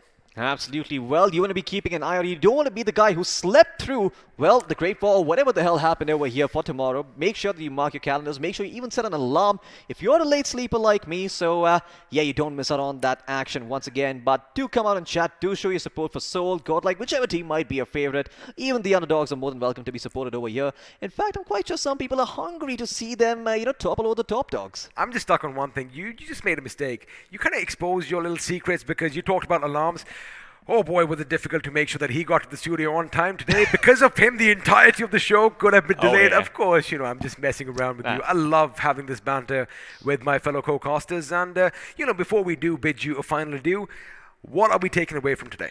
Well, the one thing that we are taking away from today is that you do not underestimate anyone who is in the lobby. Never, not at all. If that can happen to X-Spark, if X-Spark cannot make it to the top 6 for the first few maps, can happen to anyone. And at the same time, if you make a mistake, don't ruminate. Just move on. Focus on what's lying ahead. Instead, you can't really, correct your mistake immediately if you don't know what happened. So it's better to not think about it and just let it be discarded. Search it up later when the matches are over instead of talking about it while the maps are still underway.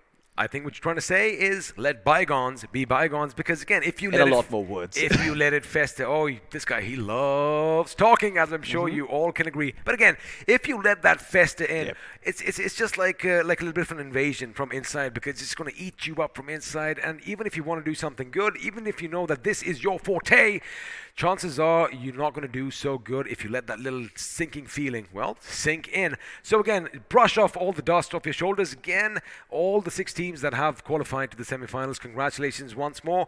All the teams that didn't make it, don't be disheartened, because you have made it to this stage. That means you guys do have something. You have that oomph factor. Also, I'm pretty sure you've won a lot of hearts in the process. Absolutely, you most certainly had. And if you want to make sure that you continue to the semifinals, even make it to the grand finals, then the path you need to take is the path of radical self-acceptance. No matter what happens, no matter what you do, you always have to believe in the ability that you can improve, you can get better, and you can.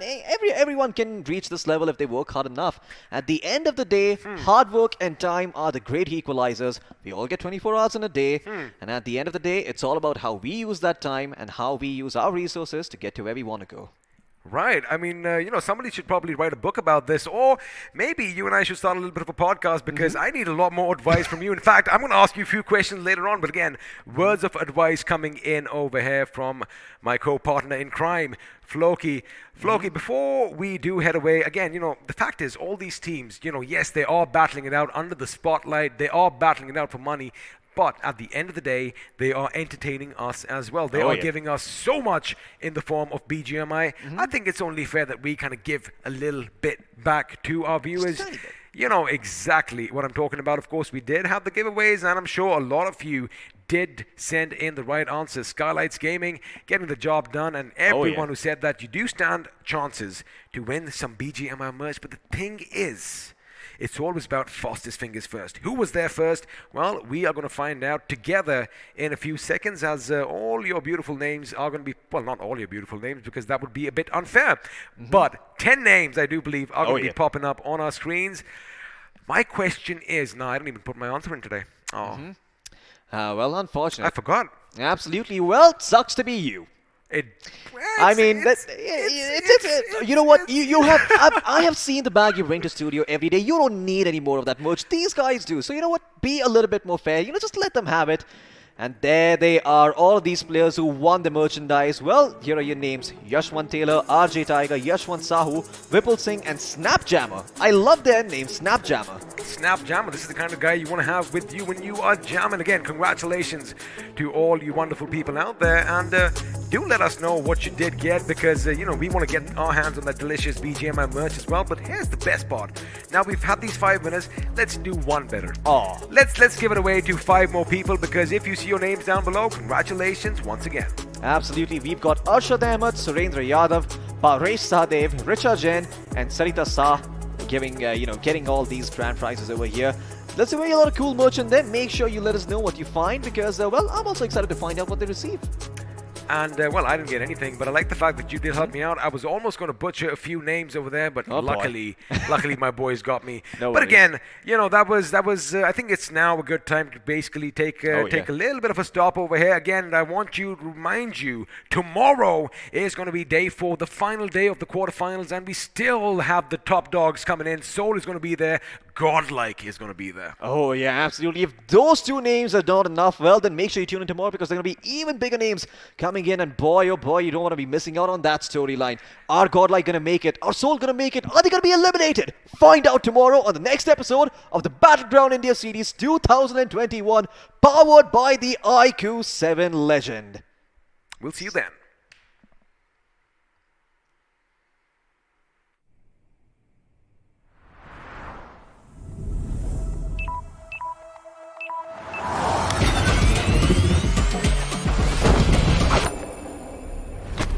Are you ready for this?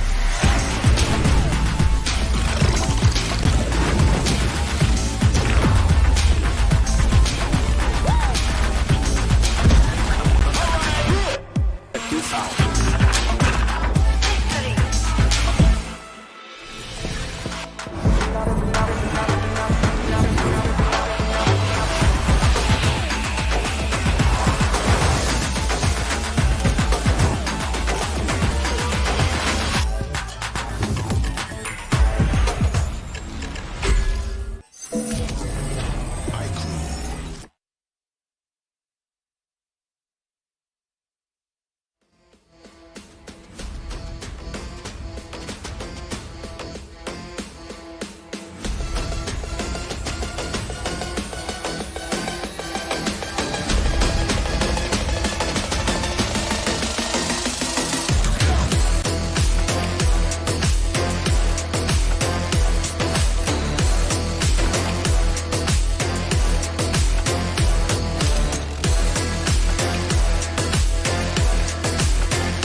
है।